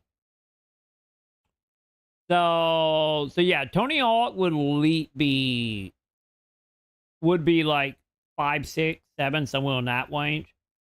It would be like low top 10, you know. I fall like 10 to 5. It would be somewhere in there.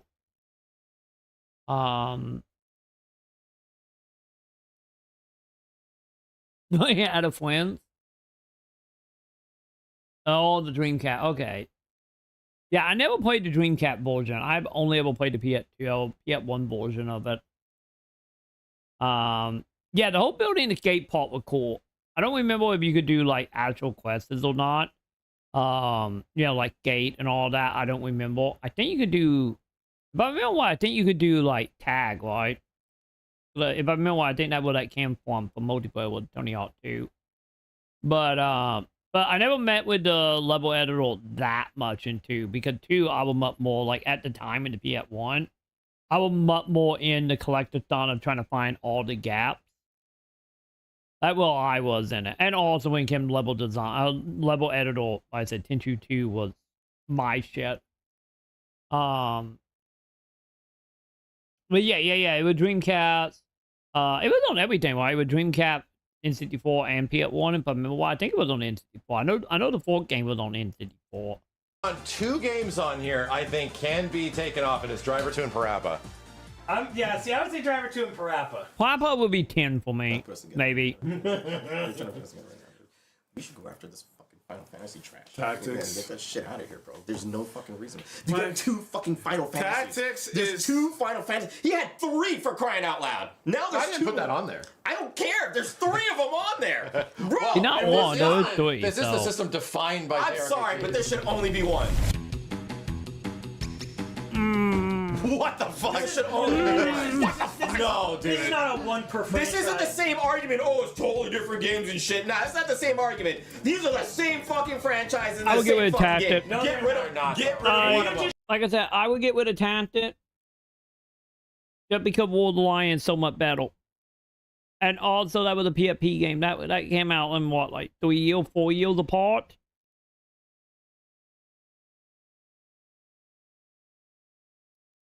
And like Final Fantasy 7, like I said, 7 is not my favorite, but 7 is still not 5 or 2. So, you know. And also, you know, we want to get semantics up in here. Wasn't Tactic Ogre also on the PS1?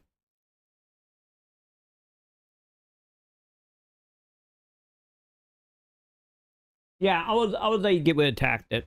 I think 7 more so. Get rid of one of them. No fucking 2 Final Fantasies should be on there. Since you have no idea what you're talking about. Nah, bullshit. No 2 Final Fantasies should be up there. One of them's gotta go. One of them's got to go. Dave. That's if you can't get rid of Crash and Crash Team Racing. It's like saying Parappa is the same thing as Buster Group. Bro, you're gonna tell me that's 4 slots of the same game. Crash Team Bandicoot, and then Final Fantasy and Final Fantasy Tactics. The same franchise, 4 spots for games that are literally from the same franchises. One of them's got to go, guys. Do you have any idea that these are not the same genre? They don't have any of the same characters? One of them Shut up has about to their go. secrets. They are not the same. Damn it. Fuck you. I was getting away to mention the whole being able to unlock Tactic. Or unlock Cloud, I mean. Fuck you, man. Same genre, they don't have the same characters, they don't have the same story, they don't take You place in knew the I same was world. going to do it, Literally Chad. same franchise. Literally Don't same play franchise. the same, they're not the same. Same company, same franchise. Is Super Puzzle Fighter 2 Turbo a Street Fighter game? That has the same fucking characters. One of them has to go. My only argument with Yeah, Mega Man 4, Clash, and Tactic. I'm still thinking Clash and Quat Team Racing need to go. Tactics, outside of me personally liking it a bunch, is that this was the era of tactical RPGs. It didn't start here, but the PlayStation like defined this shit. Where it's like, this is a different way you can play RPGs. Like a completely different style of how a JRPG could even be. Strategy. You would say that. Strategy. You would say the same thing about the old lobby. Like it was so revolutionary. It changed the way the Let fucking. him Oh my fight. god, it was so amazing. Well, and it shit did. like It never that. existed before. I have played They'll be in Cardia, Godzilla I've right played now, it's Hoshigani, fine. I have played Vandal Hearts, I have played several other tactics style games, like strategy RPGs. And I tried to play plenty more. I tried playing Legend. Oh, what is it? Ogre Battle. When you think I tried playing that. I tried playing some of the ones on Tactics Ogre. I mean, it's Tactics Ogre. Thank you. Of tactics though, do you think of PlayStation? Right? Yeah. The problem is actually yes. I don't think they think Driver 2 if you're going to use that argument. Hey, yo, are you serious? When that game came out, everybody created. You think Driver 2 is more associated with PlayStation than Final Fantasy Tactics? Absolutely. Okay. Until say Quack Team, Tribal, and Quack. More of the casual audience played Driver 2 than anybody did in Tactics. I don't know why I'm bleeding, but I'm bleeding. A lot of yeses. So I don't know. No, people are arguing against you. No, they're arguing with me. We're still looking at because they're trying to put us together. We're looking at Driver 2. We're looking at Crash Team Racing. We're looking at Parappa. Because I think y'all know RE2 ain't going where, Tekken 3 going nowhere, GT2, FF7, Symphony of the Night. No. Crash Bandicoot 1? I say these two are my big Okay, so we have Final Fantasy Tactics to get rid of. We have Driver 2's on the chopping block, Mega Man, and Parappa. I'm going to say I don't want to take off X4. Period. I'm with Max. Mine is Max. Yes, shut Max. I just don't want to take off X4. And Tony Hawk is comfortable? If we're thinking of this... I just never played it. If we're thinking... so Tony Hawk's the GT2 situation for me. Where it's like, I never played those fucking games, bro. Yeah. But there's no way Tony Hawk 2 is not in the top 10. Yeah. Like, it's one of those ones where I just know. So here's the crazy thing. How do you know if you haven't played it, you know? Oh, you know. Yeah. Because everybody else was playing it, had great word of mouth. Yeah. I just didn't fucking stays. Put a check next to Tony Hawk 2. Like, those are guaranteed to stay. Guaranteed. Everything else, and I'm personally putting a check mark. Team? CT, that's a question mark. I have an argument that Crash Team Racing might be better overall than any of the other Crash games. So you're saying CTR over Crash 1? Yeah, or other Crash games in general. Not technically wrong. Parappa's vibes, and it's cool, but I mean, top 10? Here's the thing, I'm gonna vote for it out. Parappa? Me too. He's like fucking PlayStation man, but if he can't stay, like, yeah. You know what's crazy? One more. That same argument you made, when you think of PlayStation, you think of Parappa. I'm surprised they didn't put specific games for Crash or Spyro. I am too. I think of very different games when someone says like, for the PS2 Jak and Dexter 1, 2 or 3. Yeah, I agree.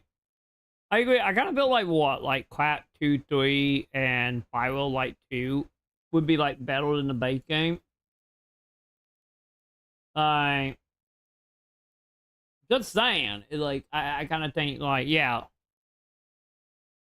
That's the reason I'm team Quack Team Racing and Quack Forge, or just Quash in general, or Quash 1. I mean, need to be gone just because there's there are other ones in that series that are better. Being off this list.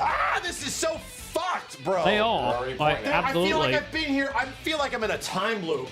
Get me out of here, Kenny. But the fourth one has made it tough. This motherfucker. Kenny, what do you want out? Me and Max both say Driver 2. We already put a question mark on this asshole.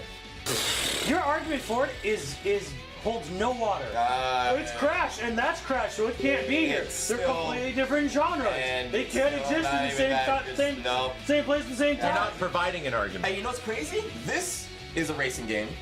Yes. And this is also not entirely a racing. Not entirely a racing game, but it definitely has the racing aspects. I would pick this over this. But that doesn't. No, they both have cars. They're both cars that race other cars. Safe. And you have to do tasks and shit. So, yeah, Driver 2 definitely would be. That's like arguing Mega Man X4 and Mega Man Soccer should be in here because they're both Mega Man games. Hey, Pip. Well, you literally. We're doing the bet best yet one game. Top 10. How you doing, Pip? No. Now you're arguing in my favor. But now I'm reading my favorite. So my favorite's better. I think you got it backwards halfway through there. So let me put this argument. Plays great. Plays great. Plays great. Plays great. Plays great. Plays great. Plays. Also, quick tangent, chat. Quick tangent. You know how we were talking about Game Boy games earlier, and I brought up Pokemon Pinball. Pippi playing Pokemon Pinball. Talking about being on topic, Pip. Good timing, Pip. Pokemon Pinball, great. Still great. Oh, God. It is. Like, Pokemon Pinball is amazing, man. I love that game. Yeah, but we'll personally remove Dribble 2. I agree. Dribble 2 need to go. Plays great. Plays great. Plays great. Plays great. Does not. Kind of fucked up. Does not. You see? And here's the thing. He said, this one plays great when we all know it has 10 controls. Everyone knows that Resident You leave all you two alone. It's not a detriment.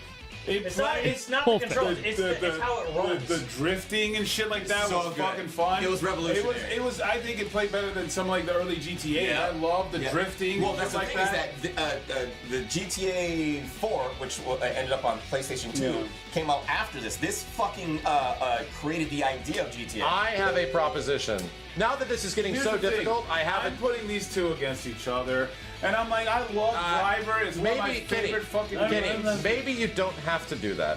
I have a proposition. We've been weighing a lot of games on importance and impact and stuff like that to the point where I feel like we've gotten to a degree of top 11 games that are now absolutely defining of this system. And I feel like there is a split on games like Tactics and Driver 2 for sure. But there is one game on here that I think we have not taken the personal approach on. God. Why are you trying to traumatize chat? Why are you trying to traumatize YouTube that probably can go up on my Let's Play channel? Why are you trying to traumatize everybody over on YouTube? Zombie is driving too. Oh, okay, never mind. That makes sense. That makes sense. How you doing? How you doing, X? How you doing tonight? That only I put up here for. Well, welcome to figuring out top 10 PS1 game with Max. Personal approach. Fight me. Does anybody see which fucking game it is? Oh, they will. They will fight you in the comments. I put this up here because I personally like this game. It's Tactics. No, we're both agreeing on that. Yeah. You're not gonna say 7, are you? No. Dunk on you, It's kid. here, bro. Oh, Crash.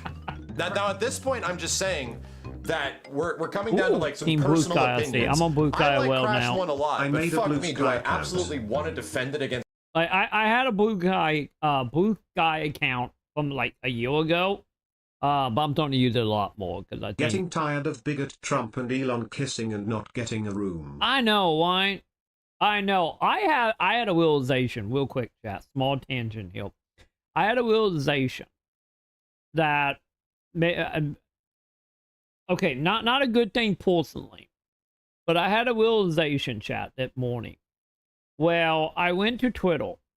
When I wake up, I do TikTok, I do Twitter, I do all that to make sure nothing crazy happening while I'm waking up. I went to Twitter that morning. And I knew a lot of the audits ended up going to Blue Sky because, you know, the AI stuff. But I went to Twitter. And I went to Sam account. Don't tell anyone, but I technically, mainly over Sam account for the most part. For streaming stuff. So I went on there, and all the fucking porn is gone. Like literally your feed or like or streaming feed is just all like porn and shit. You know, OnlyFans goals and whatnot. And it literally nothing. They all fucking gone. Like, and now it's nothing but like very bad like 2D 2 to 3D like hentai, a very badly 2D well not 2D, I mean 3D, of like 2B getting fucked. And that's it. Like everybody just fucking gone.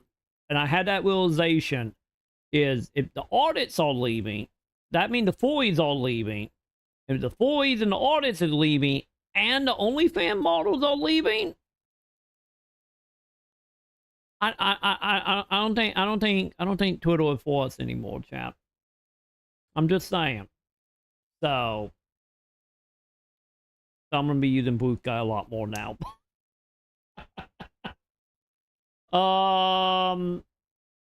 Like no, I think all the porn people just went the whole like fuck that plate we out too. You know, let be real here. You know, all tech is won by the porn industry. So, you know, when they fucking jump ship, Like, between them, artists, and Foys, you know some shit is going down at. I'm just saying. It's Mega Man X4, Final Fantasy Tactics, Symphony of... No, your name is still the same on Blue Sky, right? Good. It's a mascot, but if we're at the point where we're at an indifference, we have to start getting down to really personal picks here. And I didn't even play Crash 2 or 3. Tell her how to spin. Press circle. Oh. Oh, I forgot there. And you can go weeble bop. And you can smack boxes with that weeble bop. Oh, or suicide. Sorry, I did not mean for that to happen. You're so pissed someone right beat now. me to Takeo, so X is in it. Aw. That's unfortunate. How dare they? Lucky enough, so I got... you're saying I should make one too? Maybe. Maybe I am. Lucky enough, I did get my Blue Sky name, but then again, I got my Blue Sky account back when you had to have, because I think it opened now, right? It fully opened quick. I ended up getting my Blue Sky account back when you had to be like invited to it. Mainly because I was in a Discord channel that people were just posting the links, being like, "Here you go, invite, take my keys." So I ended up getting on Blue Sky early. So yeah, lucky enough, I actually have my actual name on Blue Sky. So I'm just saying, I'm happy about that. So also, 0.1 kill you. Here you go. Here's the link, chat. There you go. Be warned, right now I'm just posting artwork right now for the time being, but nonetheless, I am on Blue Sky. I will. Anyway, back to PS1. Even I would argue, is Crash like a genre-defining legendary game? How is Driver 2 is still here? How is Driver 2 still on that list? Oh, shit! What the fuck? It doesn't make... No! Oh, what the fuck, I have dude? so many questions. None of that makes sense. No! Not today! No! Fuck it. And what's funny is that you still have him in the top 10. Here's what I think Max is What trying is to it say. called, console? Crash is cool, but Crash... Yeah, mine originally only existed to get news, like gaming news and stuff. Yeah, you saw that, Troy. In that Crash clip, he jumped off an invisible floor. Yeah, Crash needed to go well. It didn't like that whole stage is just fucked up, if I remember right. WTF is Parasite Eve. It titles Parasite Eve. This is a scam. Oh, we got sidetracked. We're gonna be back to Parasite Eve in a moment. I got sidetracked. But you can blame TI for this. But yeah, like my Twitter feed. Riot. And boy, you're gonna get Parasite Eve in a moment. We're gonna finish this. I'm gonna get me some ramen, and then we're gonna do Parasite Eve. It's fine. Yeah. Even the remake had that issue on that exact stage. Oh, did it? Oh, that's interesting. But yeah, my Twitter was gaming news. Randomly getting spam with porn thanks to Sam and Pixie. Pixie? Yeah, Pixie was her name. Or Nixie. Sorry, not Pixie. Nixie. And then PSO like people. And that was like my Twitter. So, and then of course, you know, posting being like, "Hey, I'm live" or whatnot, and a few comments here and there. But that's what my Twitter was for like decades. Is not genre defining. He's not revolutionary. He's not the best in his class. This game's best in class. But this is best in class for the genre. This is not. These have to battle then. These two?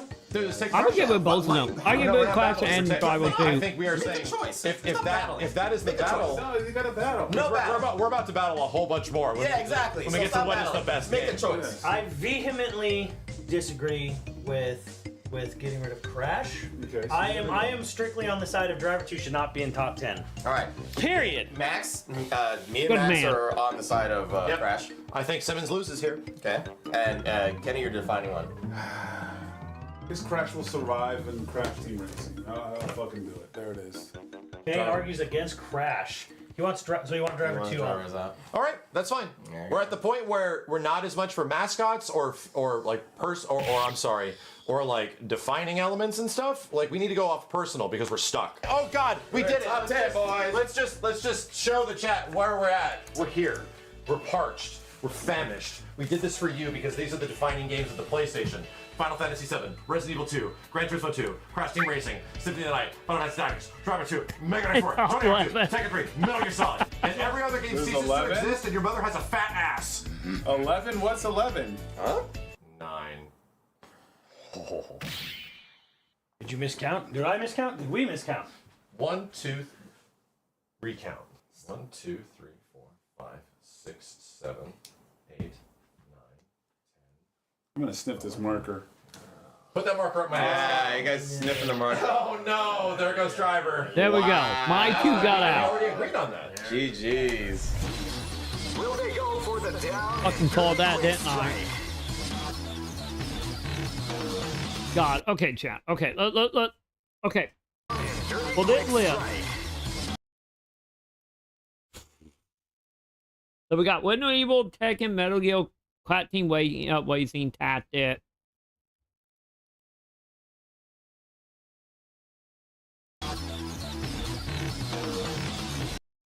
The Midnight Tony Hawk. Now they are ordering them.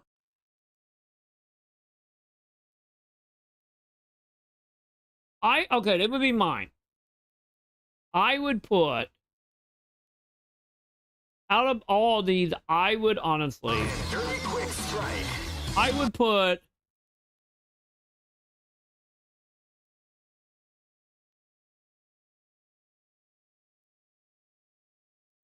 I would say Resident Evil 2, Metal Gear,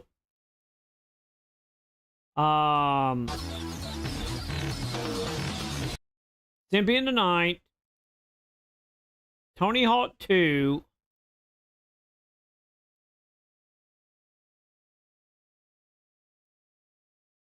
God, and then the rest of that get iffy. The rest of these get iffy. Don't leave me my top 4. The rest of this is like, I don't know, because I still don't think Tactics should be here. I still don't think I don't think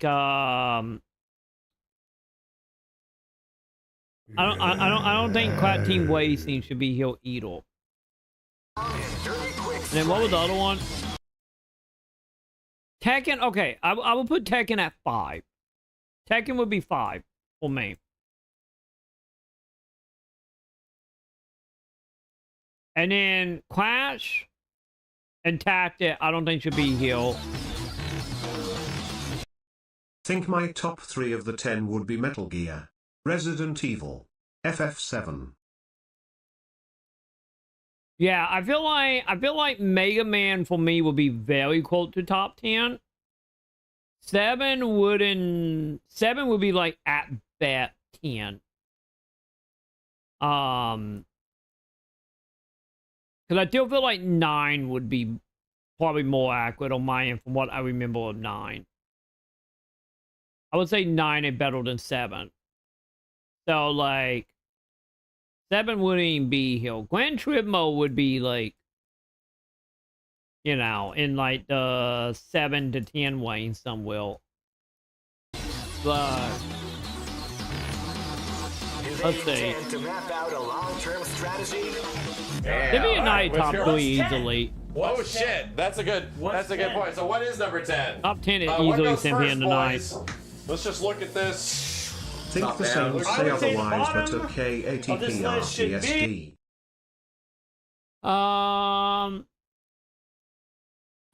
Wait, I think cells say otherwise.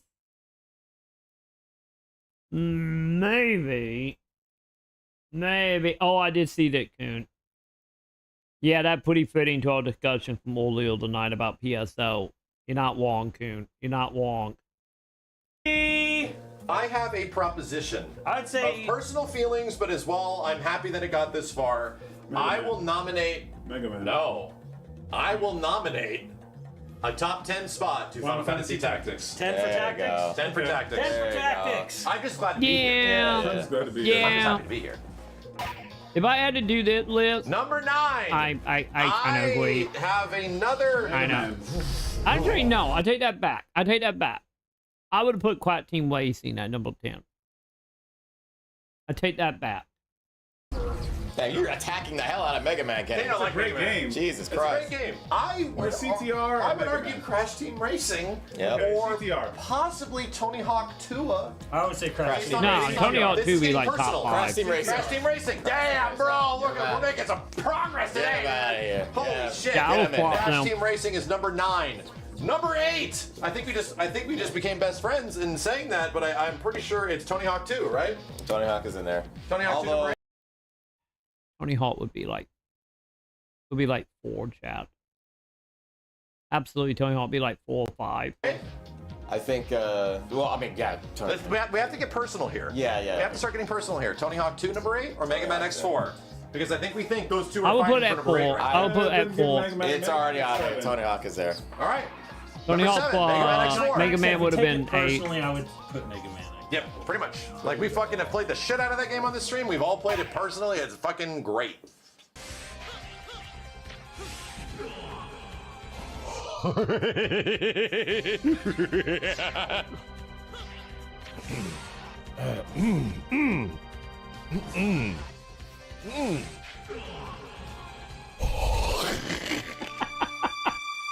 Yeah, we all been there. We all been Final there, Fantasy chat. 7. No. I was just checking the room. No. Yeah. Just checking the temperature of the room. right. Number 6. Oh shit! Oh shit! Oh fuck! All right, so here's the part where we rip each other's arms off, boys. You ready for this? Because now we have to delegate between Symphony of the Night, Metal Gear Solid, Tekken 3, Gran Turismo 2, and Resident Evil 2. All arguably some of the greatest fucking games of all time. When we will, Argument that any of these games can Final be Fantasy considered 7. the greatest games of all time, period. Okay. But we're still top Gran 6. Turismo 2, We're still top DC 6. 2 goes number 6, though. Yes. With what we got left, I would do Final Fantasy at That's that. the least. Absolutely. Kenny, It's a top 5. Oh, shit! Wait. There's no way. Kenny. It's top 5. All right, Kenny, so it's top 5. Okay, Yes, so let's talk about 100%. this. Tekken 3 is better than Gran Turismo 2. Yeah. All right. That's one. Kenny, Here you go. Metal Gear Solid is better than Gran Turismo. Okay. All right. Kenny, Final Fantasy 7 is better than Gran Turismo 2. Sure. Okay. All right. Resident Evil 2 Good is man. better than Gran Turismo 2. Okay. You're telling me that Symphony of the Night is number 6? Yeah. Symphony of the Night is 3. For a system that look. Oh god, my blood pressure rising again. Oh god, chat. It's happening again. Fuck. Symphony of the Night is 3, chat. 3. Nice. Best music, best gameplay, best characters. But Number 2 is the best game. Then Metal Here's the Gear, thing, and then Symphony of the it Night. pushes the system to its fucking limit. The PlayStation is damn near smoking when that fucking game You're is playing. smoking. No, wait. I think you're smoking. This is edited. It was a presidential music. I think he's smoking. There's no game almost on the market that uses the PlayStation's full potential. I don't know why. See, they all with me. Fuck you, Kenny. I'm sorry, Kenny, but fuck you. You wrong on this.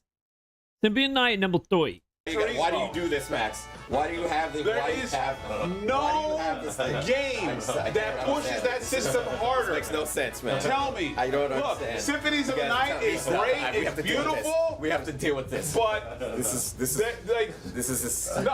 I hate to say it, chat, but Kenny getting canceled right now.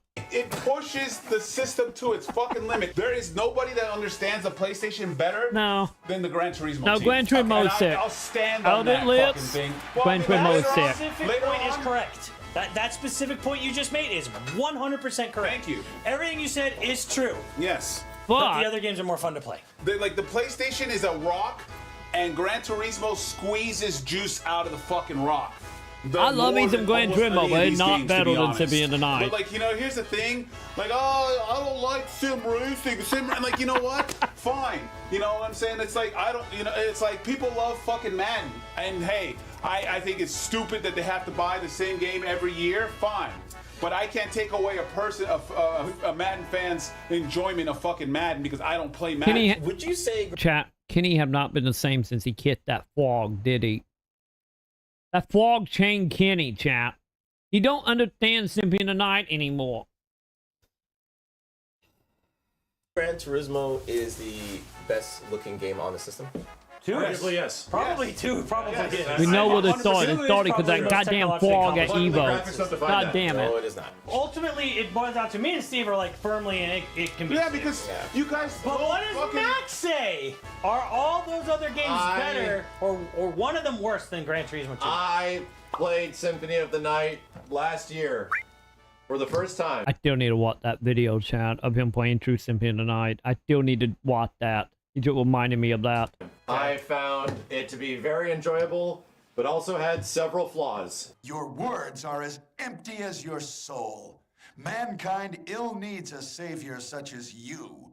Oh God, chat. Are we gonna do the line? What is the man? A miserable pile of secrets. Enough talk. How about thee? Or at, I think it at you. Or at thee? Is it at thee? What is a man? A miserable pile of secret. A nut talk.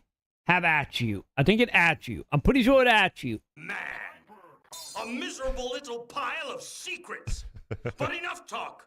Have at you. Okay, it is at you. I was right. Also, good job, Max. He playing the good version.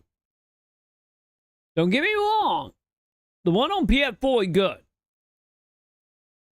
But it's a travesty that that collection did not come with the original audio. Or the original dub for the PS1. I'm still upset about that. I'm cool with them like doing Wii voice acting. But we need That's iconically bad though. That's like saying snakes grumbling is a detriment to the game. This is not only that. This is also get into like all your bait belong to us shit. You don't fucking chain that. God damn it, Konami. At least put both versions in the game. I'm being legit serious. That's the warp part of that collection they put out on PS4 with Symbian and Night. Oh, Symbian Night and Wando of Blood. Well, they redubbed Symbian and Night and they fixed that clip, and that need to have been an option in the settings. I'm never gonna forget you, Konami. Master of unlocking. That too. Jill sandwich type shit. That I love too. it. Like, you don't fucking chain that line either. Capcom. I don't even need to say anything. It's already too good. Max no, chap. Ow, my ass. Soden is not number 6. Soden is number 5. Oh, and what's number 6 though? It's Gran Turismo 2. Okay, so let me. No, wait. Fuck you, Kenny. I'm gonna say this right now. Kenny was talking about the music, right? And Max interrupted him and said that the music there was actually ported over. It's not the original songs. There's a lot of original songs. There's original songs and a lot of. But you know what has 100% original music? Symphony of the Night. That's your argument, Steve? Symphony of the Night has. Not lying. Symphony of the Night has, if it gets once job again, done. Better gameplay, better characters, better story plot, better progression. It's two different games. It's like saying a cheeseburger I is better think than it's a weird. a cheeseburger is better than a pizza. But we're talking about the thing is all that time. 3 of us would say GT2 and 2 in 6th place, and Kenny's arguing no way. But that's 3-1. So it's got to go in number 6. Pat Pelbin, Queenman, could even GT is sick. Top 3. You're allowed what to be, they do. Kenny, you're allowed to be mad. There is reason to be upset. What's 5? This whole thing hasn't been going Kenny way at all. Let's go. Symphony of the Night's number 5. Damn. I don't agree with it being sick. 5. Bro, we're making progress, But Kenny. it's still not. High But five. it's still better than Gran Turismo. We're progressing. We're moving forward, Kenny. We're moving Matt's forward. walking around like those girls in boxing matches. Yeah, he's literally holding the sign and everything. Put that hand out, Kenny. His hand is out. His hand is out. He's not good. Kenny. There you go. Touch it. Touch it, Kenny. Yeah. We did it. Yeah, we did it, Chad. What's 4? We did it. Okay, so here's the fucking hard part. Top 4. Is that we're in top 4. All right. And now we are arguing between Kenny does look like he's gonna cry though. Tekken 3, Final Fantasy 7, RE2, Metal Gear Solid. Final Fantasy Here's 7. the problem. Final Fantasy 7 all the way on the bottom, or what number we on. Yeah. Because there is no clear winner. There's just not. They're just two different games. They're too much of a difference. There's too many games that are absolutely fucking revolutionary, greatest in genre, defining shit, best of all time, still play amazing to this day. The problem is the PlayStation 1's top 5 is too powerful. I will say number 4 should be. Not wrong. I have a proposition for number 4. And what happened? Tekken 3 for number 4. I agree with them. Tekken 3 and Resident Evil are gonna have to battle. What? No, Kenny, no. Okay, we're getting ahead of ourselves. Well, no. Here's why. But here's why. Don't start this again, Kenny. Do not start this shit again. Arguably still, it's not, but it's arguably still the best Metal Gear Solid game. RE2 is debatably one of the best games in the franchise. Metal Gear definitely higher than FF7 for the Absolutely. voice acting alone. Metal Gear like number 2. Like, I love me some Metal Gear, but Resident Evil 2 is way more replayable than Metal Gear. Metal Gear is very replayable. But Resident Evil is like can be beaten in like 4 hours. Well, Metal Gear like 6 to 8. Because of that, I will pick RE2 over Metal Gear. But Metal Gear 2. Resident Evil 1, Metal Gear 2. Period, yes. 7, obviously. Tekken 3, 5 and 7 are better than Tekken 3. Tekken has been outclassed with I don't know about that. These other 3 are still arguably the best. Okay, but hear me out. What PlayStation did for Tekken. Yeah, because RE2 is more replayable. And then you throw in like all the scenario stuff. With the whole like Quell and Leon both having A and B scenario, that 4 distant games. And like each of them is like semi-drastically distant. Well, you could do any of them as a playthrough and be happy. Like them game flow like butter, But like Metal Gear have certain moments where, the I wouldn't say the pacing get messed up, but the pacing is not as strong.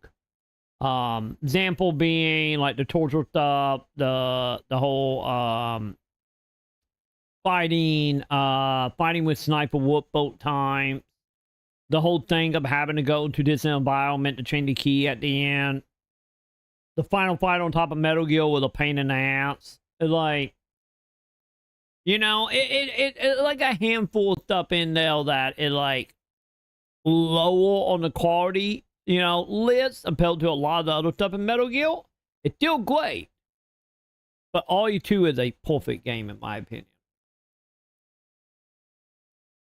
So Tekken 3 was fucking mind-blowing and damn near magic. Tekken 3 is why we're all the same almost magic of Gran Turismo. Tekken 3 I'm on happy this with me, system Tia. is Soul Calibur Dreamcast equivalent. Exactly. But here's the thing. You know what? It's equal. There's a lot of little things that are good about Metal Gear, but not as good as the other parts. But Resident Evil 2, and not a single moment in that game that feel like a waste or annoying.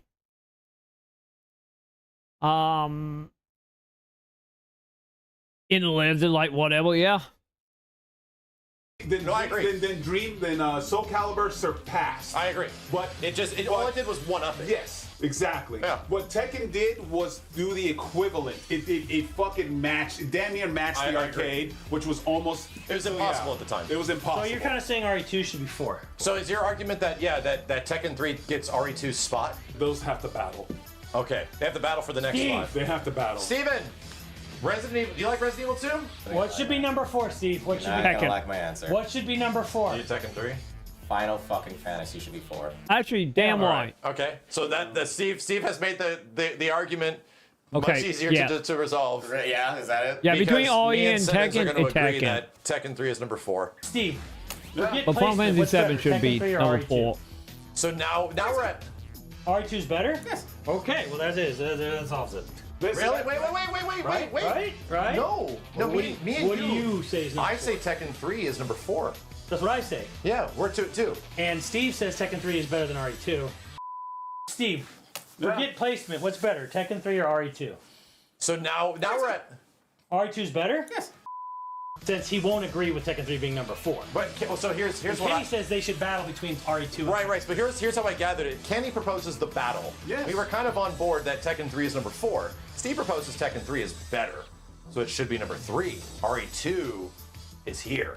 Tekken 3 is here, right? Where's Tekken 3 go, Steve? Where's Tekken 3 go, Steve? Exactly, Pip. That too. That number 0. Where's Tekken 3 go? Where does Tekken 3 go? Top of the list. What did Tekken 3 touch you down here? Or was it up right? What are these two? Okay. How high should Tekken 3 be? So the Tekken. Where does Tekken 3 go? So here's the thing. Your Final Fantasy argument sadly fell flat. So we need to now argue RE2 or Tekken 3. What happens if I plead the fifth because I want Final Fantasy on here? Then you just I'm lose with me him. in And Tekken, but you put Final Final Fantasy though. The problem is you just lose. I know. Yeah, you just put it there. It won't go there. And I'll side with these guys. But we're opening up the argument again, so let's go back. That's not going to happen. Wow. Where does RE2 or Tekken 3 go? Wow. Wow. You said RE2 is better than Tekken 3. They did. And then it comes down to Kenny again. Tekken is better than Because at that Final point, it's Fantasy. undecided Kenny. He already pitched it. Steve with Tekken 3 being better. But no, he will Us with better than RE2. all He the said games. RE2 is better. All right, but the replayability though. Replayability. Wait. He said RE2 is better. Then there's fucking but Tekken That's 3 what and I 4. was trying to do. But and the he's not. replayability. They're both replayable. No, People are my still God. I think RE2. They're both replayable. RE2 is infinite almost sorry. for some reason. That was my bad. I got confused. No, there it is. RE2 is super fucking replayable. So number 3 is RE2 then? Yes. There it is. I think that, and I feel kind of good about that. I feel kind of good that RE2 is number 3. I think that feels right to me. That number 1, chat. Number 1. At the top of this list. No! First of all, you're wrong. Resident Evil at least. I don't know who you are, but you tell them. Place. Secondly, I know where you live. No, like, seriously, it's still on my Uber Eats app. So here's the thing. The replayability of that game, 4 campaigns, is insane. I love speedrunning it. I love just playing it for the story. I love the characters, the music, the characters, the setting, the characters. I like cool chat. Maybe You I know do what like she's it. saying. Before I go, when are you gonna play Final Fantasy 14? Tell him, girl. She was spitting nothing but fat. I'm saying, nothing but fat. He knew what she was saying. That leads us to ultimately what we all knew this was going to boil down to. The top 2. We all knew that the top 2 was either going to be Metal Gear or fucking FF7. We all knew. I have my pick. Do you have, Final Fantasy should have been number 10. I wonder what it is. Here's the thing, though. Metal Gear's pretty fucking good. It's a tie. To be honest, I could legit argue, and FF7 is one of my favorite games of all time. I can legit propose an argument that Metal Gear is a better game than FF7. In that argument, I agree. Metal Gear better. Absolutely, Metal Gear better than 7. He's not taking my spot, though. No, here's the thing. If D2 had to fight, Metal Gear battle. I say Metal Gear Solid is the greatest. The greatest PlayStation, not only one of the greatest PlayStation games, one of the greatest games of all fucking time. It is. But also Final Fantasy VII is like that too. If you say Metal Gear on top 5 of greatest games, period. Yes. Yes. Hey, dude, there was a handful of Batman games on PS1, so Top 5 of. kind of make our own lip. Yep. And Steve thought I was gonna vote Final Fantasy VII. I didn't say that. Oh, you thought I'm like absolutely like Dreamcast list. Here's the my shame. Here's my only argument of FF7 over Metal Gear. It predates it by a year. Yeah. Like an entire year. Here's the when the genre, not the genre, when the technology was so rapidly changing, like month to month, Metal Gear was a game that came effectively a bit later in the life cycle of the system, when they were much better at figuring out what the system could do. Well, what does that have to do with Here's the one game? way. I'm looking at it different ways. All right. One way I'm looking at it is Desert Island scenario. What game would you rather have on a desert island? Ooh. I'd rather have 7. So I'd rather have 7 for sure. Because it's Metal Gear you can beat in 3 hours. My only argument with Metal Gear is that it's short as fuck, dude. Yeah. It's defining. It's fucking amazing. Short and sweet. It's the epitome Metal of Gear, perfect. like short and RE2 sweet. still battle. I would argue what is a better experience, and I would say, regardless if it's shorter. If you have a shorter I'd argue experience, and that's the good argument. There you go. That's What the is good a Wait, better you dressed up as experience? zombie? Because you have a better experience. Psycho Man. And Did they do custom I skin? argue that the level of experience you get for a 3 to 4 hour Metal Gear, you get in a 37-hour FF7. I'm on a desert island. Sure, I have more time to play that game, but you know what? let's be honest, if I was on Desert Island, I will have Final Fantasy 8. I hate to say it, but I will have Final Fantasy 8 because Triple Triad. I'd rather play in the sand after playing that game for that long. You know what? I'd rather have the better experience playing Metal Gear Solid on a desert than continuing to play that. So here's where I'm boiling it down. And ultimately, I have to think of it. It's tough. There, you could argue. Yeah, you're not wrong on Desert Better Island. than 1, and I would argue Rising is better than all of them. And I personally love Twin Snakes. Max. Okay, I need to log in and see that at some point, Mason. Final Fantasy never got better than 7. Oh shit.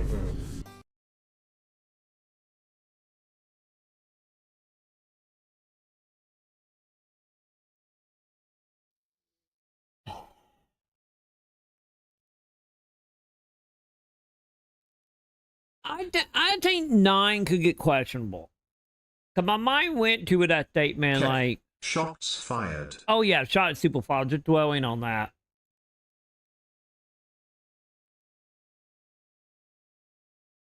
Cause it like I feel like we are talking about 7, as in like Dell at the end of what Final Fantasy was. You know, like 1 through 6, 1 through 7 type. But the problem is, though, is Final Fantasy 9 is this. Because let's be honest, Final Fantasy 8, I feel like it's more in line with, you know, the later Final Fantasies. You know, it feel more, like, don't get me wrong, the beginning of Final Fantasy 7 feel a lot like the whole, like, super realistic Final Fantasy. But I feel like as soon as you got out of Midgard, and you started getting into, like, you know, the open world and the towns and stuff, it started shifting back to, like, Final Fantasy 1 through 6 being more, you know, fantasy-ish. Midgard was the only real exception in, like, 1 or 2 areas. So, it, like, we have 9, though, you know? And from my understanding, which we will find out because in November we will be playing 9. And what I remember on 9, like, since 9 is a love letter to, like, Final Fantasy 1 through 6, especially, like, I feel like the argument should be, like, Final Fantasy, like, added bet with 9, right? Like, don't get me wrong, 10 is still my favorite. 10 and 11 is still my favorite Final Fantasy. But of, like, 10 up, outside, you know, we don't count 11 because MMO. We just talking the single player game. 10 is the bet Final Fantasy. I'm just saying, 10 is probably the bet Final Fantasy of 10 up. But I would honestly say 6 is obviously the bet 2D Final Fantasy. And from what I remember... 2 is the best, Troy. You loved that shit. Yeah. You know the what part about it? I will play 2 over 5. You know? That's the sad part. I will play 2 over 5. 5 is still my least favorite. Like, 2 was fucked up, but playing 2 on emulator made that a little more easier. Because, you know, the main issue I had with 2 was just, like, the economy and how the, you know, how everything played out of just being like, oh, we just stepping over corpses, but everything's fine. And the economy is fucked. The leveling is fucked. But with the power of speeding up time, made that so much more doable. But yeah, I would probably be in the camp of 6 is the bet 2D Final Fantasy. 9 is probably the bet PlayStation 1 Final Fantasy. And then 10 is the bet Final Fantasy of 10 I through 16. didn't like the designs of the main cast, but the summons looked cool in 9. Yeah, because the thing was that, like I said, 9 feel like if you took, like, Final Fantasy 1 and stuck them on the PlayStation 1. That's what 9 felt like to me. Like, any more so now playing, you know, all the Super Nintendo and NES ones. The only Final Fantasy you don't like, because the thing was about me, like, I really like 9. I just never beat 9 because the lat dick got destroyed.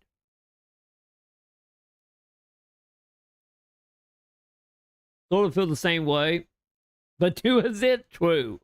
2 and 5 is it. That's the problem.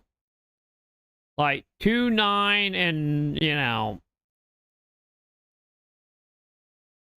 13 also is it. So 23 the best. Are you time traveling, Pip? Don't worry, we'll beat it on a few yields. We will catch up with your time zone soon, Pip.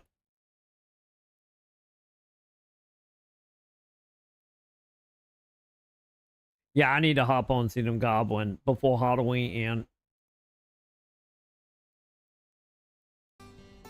Chat, if the first try Sahara Nut works, Pride. Troy says I'm putting in 200 gift subs. No, don't. First try Sahara Nut, if this works. Hey, just for the record about 13. I still say 13 is not bad once you have a full party. The problem is that 90% of that game you don't have a full party, and every single goddamn boss fight a puzzle. It's not about leveling, it's not about equipment, it's about attack, summon, magic, attack, heal, attack, dead. That is like every boss fight in that game. If the whole game was a full party, like it was in the end, 13 would be good. As good as a Invort 10 can be, that is. So once again, 13 is just Final Fantasy 10, but you're playing as Sin. That's the only distance. This works is 200 gift subs. Oh god, what is it, Kun? I always feel old. Wait, did he have to give 200 gift subs for that? Holy shit. Oh god, how much is that, chat? How much is that? What was it? $5.99 times 200. He was out $1,100 on that. Almost $1,200. Shit. That is some fucked up RNG. Where was I that night? Holy shit. Please go say it. I don't believe it. 7 was the peak of the mountain. For So Final many Fantasy. subs. What does that say about a game? That a game is so good that it creates better versions of itself, as opposed to a game that is so good that it can't do any better because it's really wasn't that bad. Because it's so good. But it's so good. Metal Gear had room It's to grow. hard to I expand still on say what is there's a already bias so on good. them behalf. Well, along with every other Final Fantasy 7 fanboy. Metal Gear moments bias. to me is the equivalent of playing playing Resident Well, they Evil never on played VR. Final Fantasy It's 6 fucking the before. thing that I wish I could erase my brain and experience again. Right now, tell me your favorite Metal Gear moment. Psycho Mantis, the torture thing, and he's like, hey, don't even think of using action of a turbo controller because I'll Tell fucking him. know. I'm Yes, like, it's so fucking good. shit. He's MMMNES. talking to me. Yeah. Let me I'm rub in the this ball shit. over my You know what body. I'm saying? Oh, yeah. So like Psycho Mantis. Look out, shit. Snake! They're in that elevator with you! Yeah. What? Yeah, fucking. It's too late, Snake. Now die! Like, oh shit! Look out, Snake! The guys who stole my stealth prototypes are in there with you. Oh shit! Too late, Snake. Now die. Oh fuck, predators! Get him, Simmons! And then it was just so fucking real. You were playing a Tom Clancy novel, but it was also a movie. It was also like I want Parasite Eve. Slam table with So fork what, and you gonna get steak Parasite knife. Eve? I'm all I done. want Parasite Eve. We like 5 minutes Slam out. table with fork and steak knife. I want Parasite We like Eve. 5 minutes Slam out from table with Parasite fork and Eve. steak knife. I want Parasite Eve. Slam table with fork and steak knife. We're 5 minutes I out 100% at 5. agree with you. Oh, The man. music. Yeah, and you know, good dialogue. Hey, let's talk about dialogue. Final Fantasy VII might be great, but I'm saying some of the dialogue in Final Fantasy VII is probably gonna be like a little bit cringy. And because it has no voice acting. There it is. My biggest argument is Godlike voice acting when that shit didn't even fucking exist, my G's. Voice acting at that time You tell it, was Kenny. ass. I agree with you. Was straight up ass. Every point Usually Kenny ass. makes and all the moments in Metal Gear really add up to something that is like that's why everybody loves If it I so much. wanted It's to like see the this game of hippie, I moments. go to Yeah. his channel and Doesn't beat spam him to TKO me in SF6. Wait. Go to the channel and bam. I think you could take him out. Like leaving because Midgar. that's not just a moment of cinematic or trickery or whatever. It's, oh my fucking god, the game just got 30,000 times bigger. And it didn't get 30,000 times bigger for the sake of getting bigger. Like, oh, we killed the last boss. Now we gotta now we gotta do it again. No. It was like, no, the game just got better and you thought it was over. Yeah. And the game just got 10 times better. It's a tie. I think there is a sound argument for Metal Gear Solid is better. Here's the thing. I know it's fucking tough. I think there's a sound argument. It's fucking There's tough. no way. I think you could still that take Matt. I got faith in you. Here's the defining moment here. I'm just Rallied gonna, his just chat gonna too. say it, since I haven't said it yet. Chat's gonna cut my head off. And so is everyone here. But I never actually beat Metal Gear Solid. I am not surprised. Wow. Yeah. Okay. You didn't beat 7 either. I never touched 7. Exactly. Yeah. The fuck? How have As you much never as I beat love Metal Gear Solid? as top, as number 1. Wow. And I want it to be number 1. You can't confidently vote because you don't have the full experience. Like I have to bow out of the voting system just because of the fact that I never beat the game. That is, and here's the thing. I did that. I did that for several games on this list too. I'm not happy about, but I respect you. I have to bow. That is a respectable. As much as I want it to be number 1, and I still wholeheartedly. I was willing to put them both as number 1. You can't do that. But I was willing to like make an exception. You can't. And even though FF7's my full game, like I honestly could not fucking. I can't tell you that. Hey, no, Metal Gear Solid is way better than FF7. I'm like, okay, you're right. Like I can't really argue against that, dude. I just like FF7 way more in some of its more moments. Metal Gear better than 7. The top 5 of PlayStation is fucked, dude. Like putting There's too many good games. And here's the thing: if you want to tell me RE2, Kenny, RE2 is better than FF7 and Metal Gear. Symphony of the Night, better than all of them. Yeah, I'm with you. I think there's fucking an argument to be had there. The top 5 of PlayStation is actually fucked. But when push comes to shove. The top 5 of PlayStations are literally the top, they're in the top games of all time. It really are. Their top 5. Konami. Their like top this isn't 5 like is top 5. This isn't like an N64 situation where the top 2 are clearly Ocarina of Time and Konami Mario 64. again. Pretty much. And Square. Wow. So Konami gets 100%. On the day of our Lord, October 27th, 2021, we have figured out the top 10 PlayStation games. From this point forward, I don't agree all with other it. games are rendered trash but shit. Symphony Night number 3, Resident Evil 2 at number 1, Metal Gear at number 2. Number 10, Final Fantasy Tactics. Number 9, Crash Team Racing. Number 8, Tony Hawk 2. Crash Team Racing? Did we really do that? We did that. We did that. Mega Man X4, The Gran Turismo 2, Castlevania Soden, Tekken 3, Resident Evil 2, Metal Gear Solid, and Final Fantasy 7. And there you have it. The best! The best PlayStation games have been decided. Can we play some of them now? Yes. All right, let's go. Oh my god. I don't agree. I don't agree. Also, Kenny at half dead to me.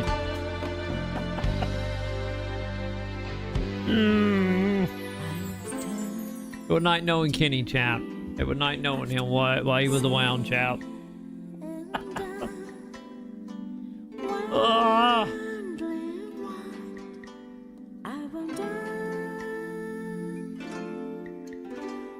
Oh yeah, it should have been Resident Evil 1, Metal Gear 2, Symphony of the Night 3.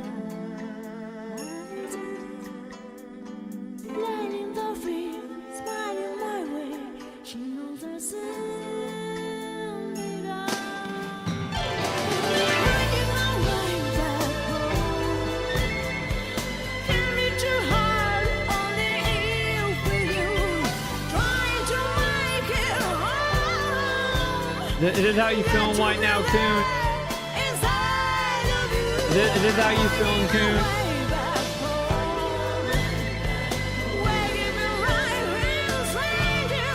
Is it you right now, Coon? Why can't I go back? There we go.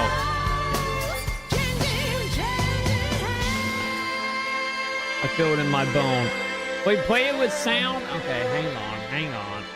I thought it was a GIF. I didn't realize it had sound. My bad, Coon. My bad. I did not know it had sound. Fine. Unmute.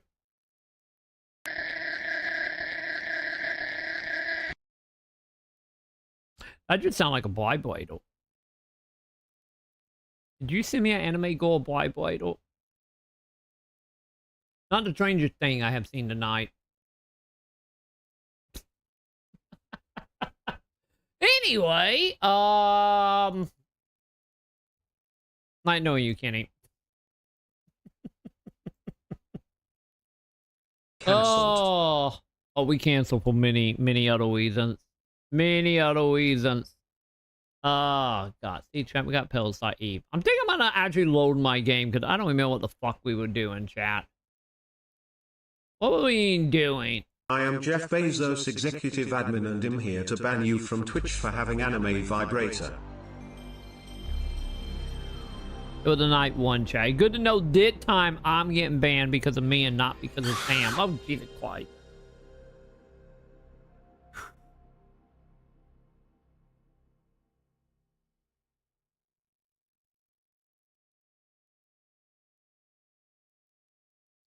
I think with that, chat, I'm gonna go get me some ramen real fast, and then we seriously gonna get into this. Unless you pay the toll of 1,000,000 Amazonian bucks. What did that translate to? That translate to 50 cents, right? Fine, I will go and get the 50 cents. Get me some ramen. And